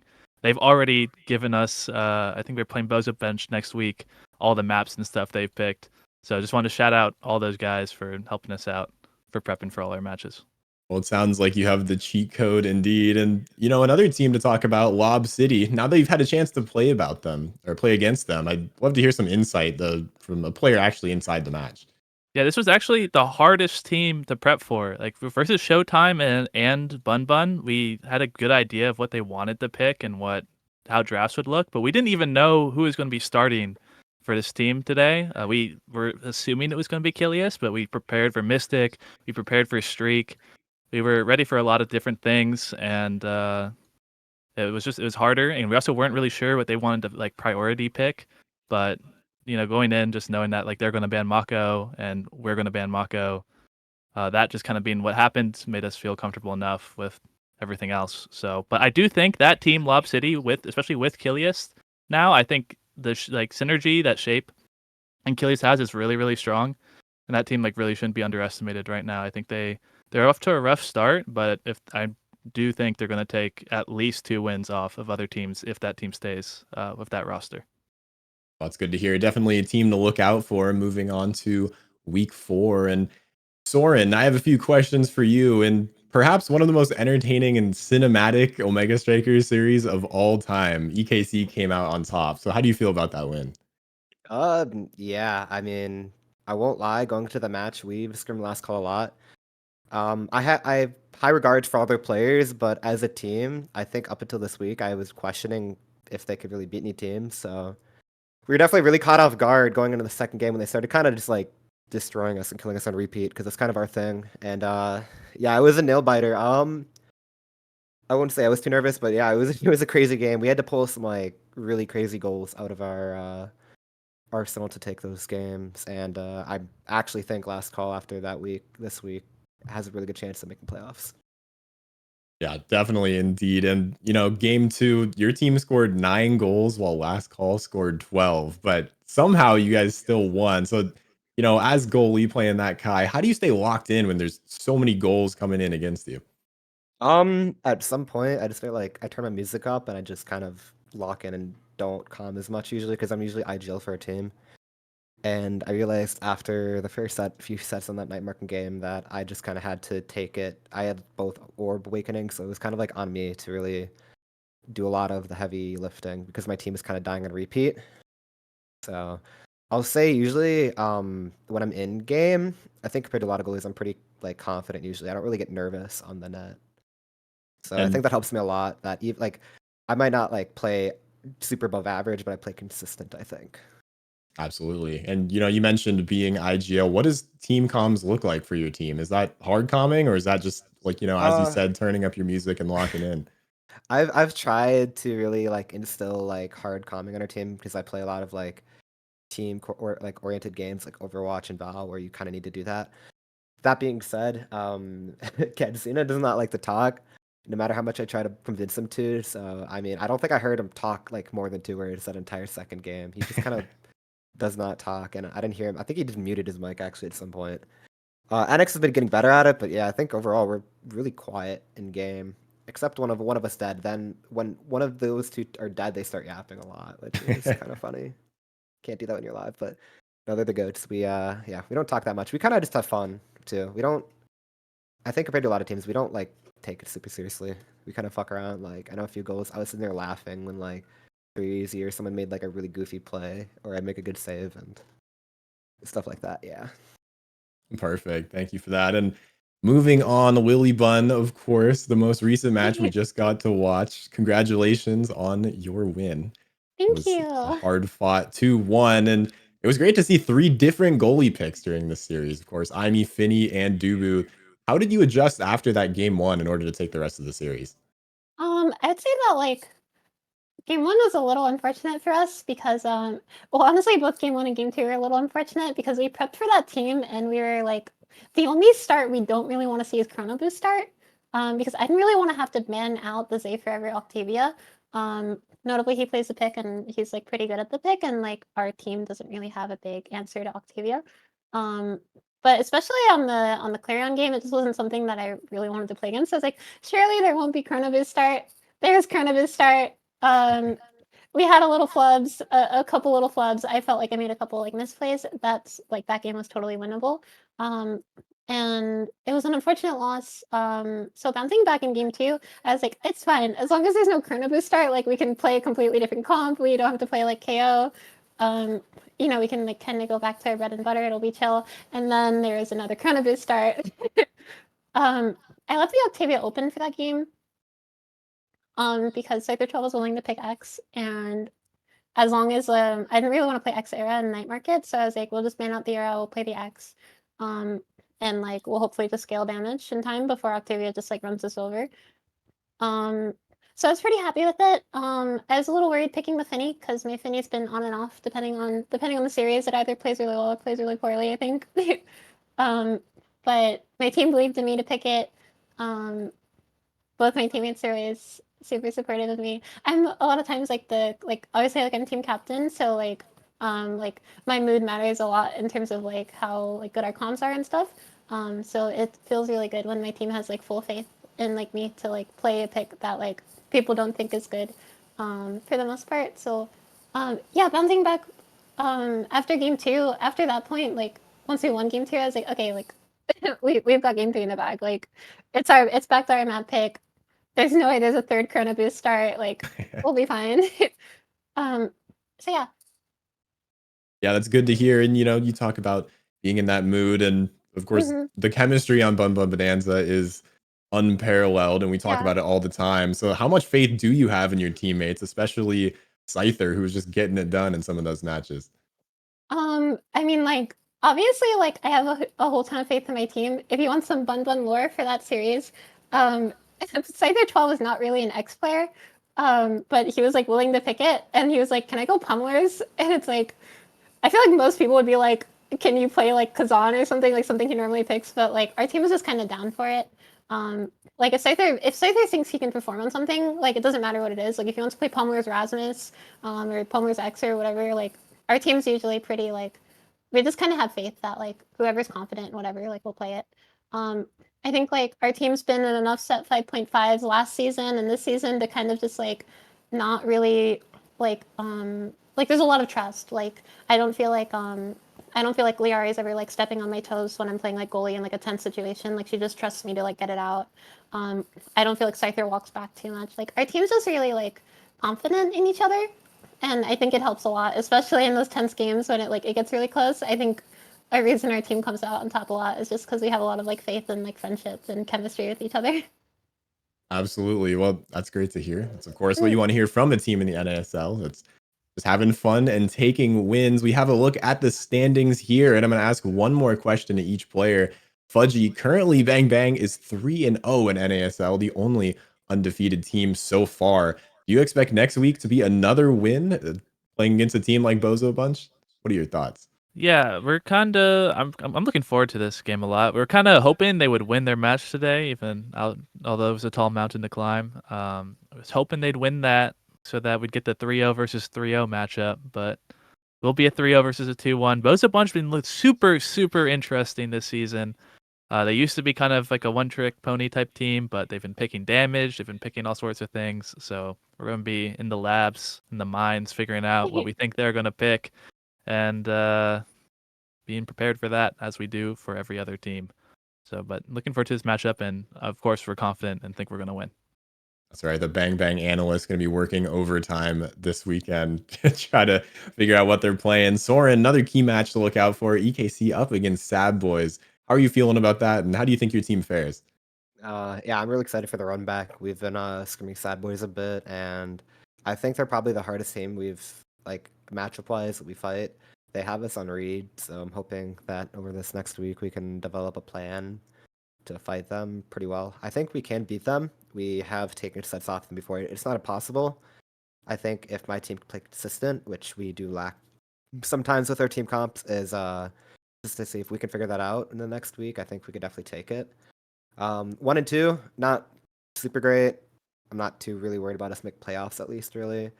We didn't really have a full roster for the past few weeks, and now that we do, it's looking a lot better that we can scrim together again.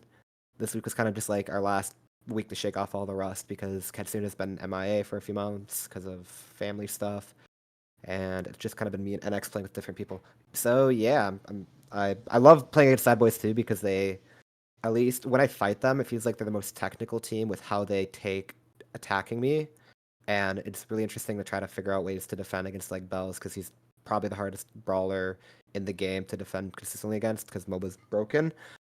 No, he's a good player too, and Vaughn's really good at dissecting my team and getting him the core a lot. So we'll figure that out. But yeah, I think we can definitely take it. Definitely. Well, match to look out for sure. Thank you for that, Soren. And Lily Bun Fudgy was talking a little bit earlier about Lob City. What are your thoughts about playing a team like this, and are you looking forward to it? I think that the Kilias roster looked pretty decent in the Bing Bang. I was actually a little surprised on some of the points. Um, I'm never really worried about like any team we fight for the most part. I just kind of have to go out with confidence and assume that as long as we prep and as long as we play well, we'll win. So I'm excited to play them. They're a team that like I've only really gotten to play like one time ever. And they're on a newer roster, so I don't really know what to expect out of that team. So I'm definitely like excited to play it, but I think it'll be a bonanza. I think we'll be fine. Well, that's good to hear. I'll give one final shout out for each person since you have the floor at the end of this stream. Fudgy, I'll start with you. Any shout outs? Shouts to my teammates for being incredible players. Drew, just the best brawler in the world. We truly believe this. He always puts it in. He is always down to pick anything.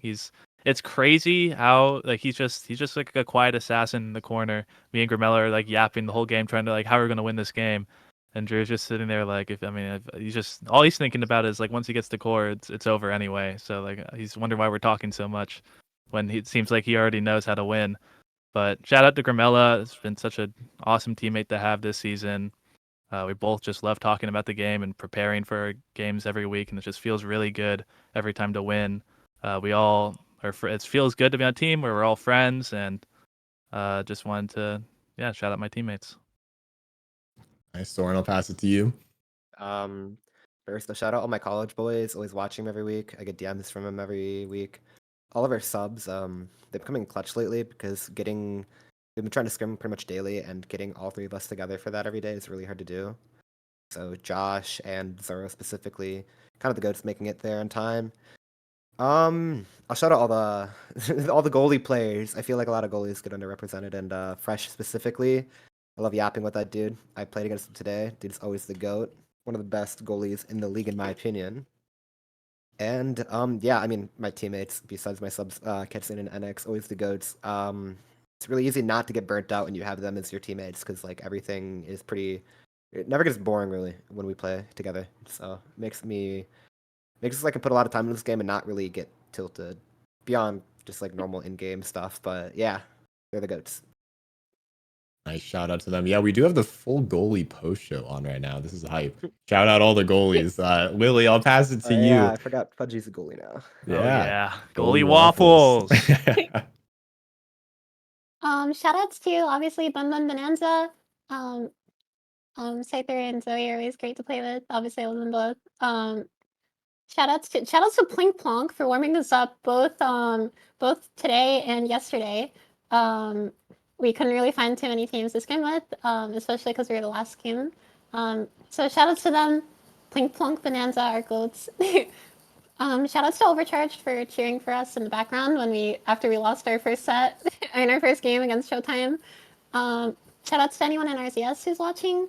All my friends, thank you so much for coming and copy pastaing and typing random things in the chat. I really appreciate it. It'll be fun to watch the VOD as always. And yeah, those are about my shout outs. Thank you. Perfect. Well, thank you all for joining the post show. Of course, this has been week 3. Tune in next week where we're going to see some exciting matches shown on the screen right there for week 4. But we're going to toss it away. Thank you all so much for joining, and we'll see you next week. See you.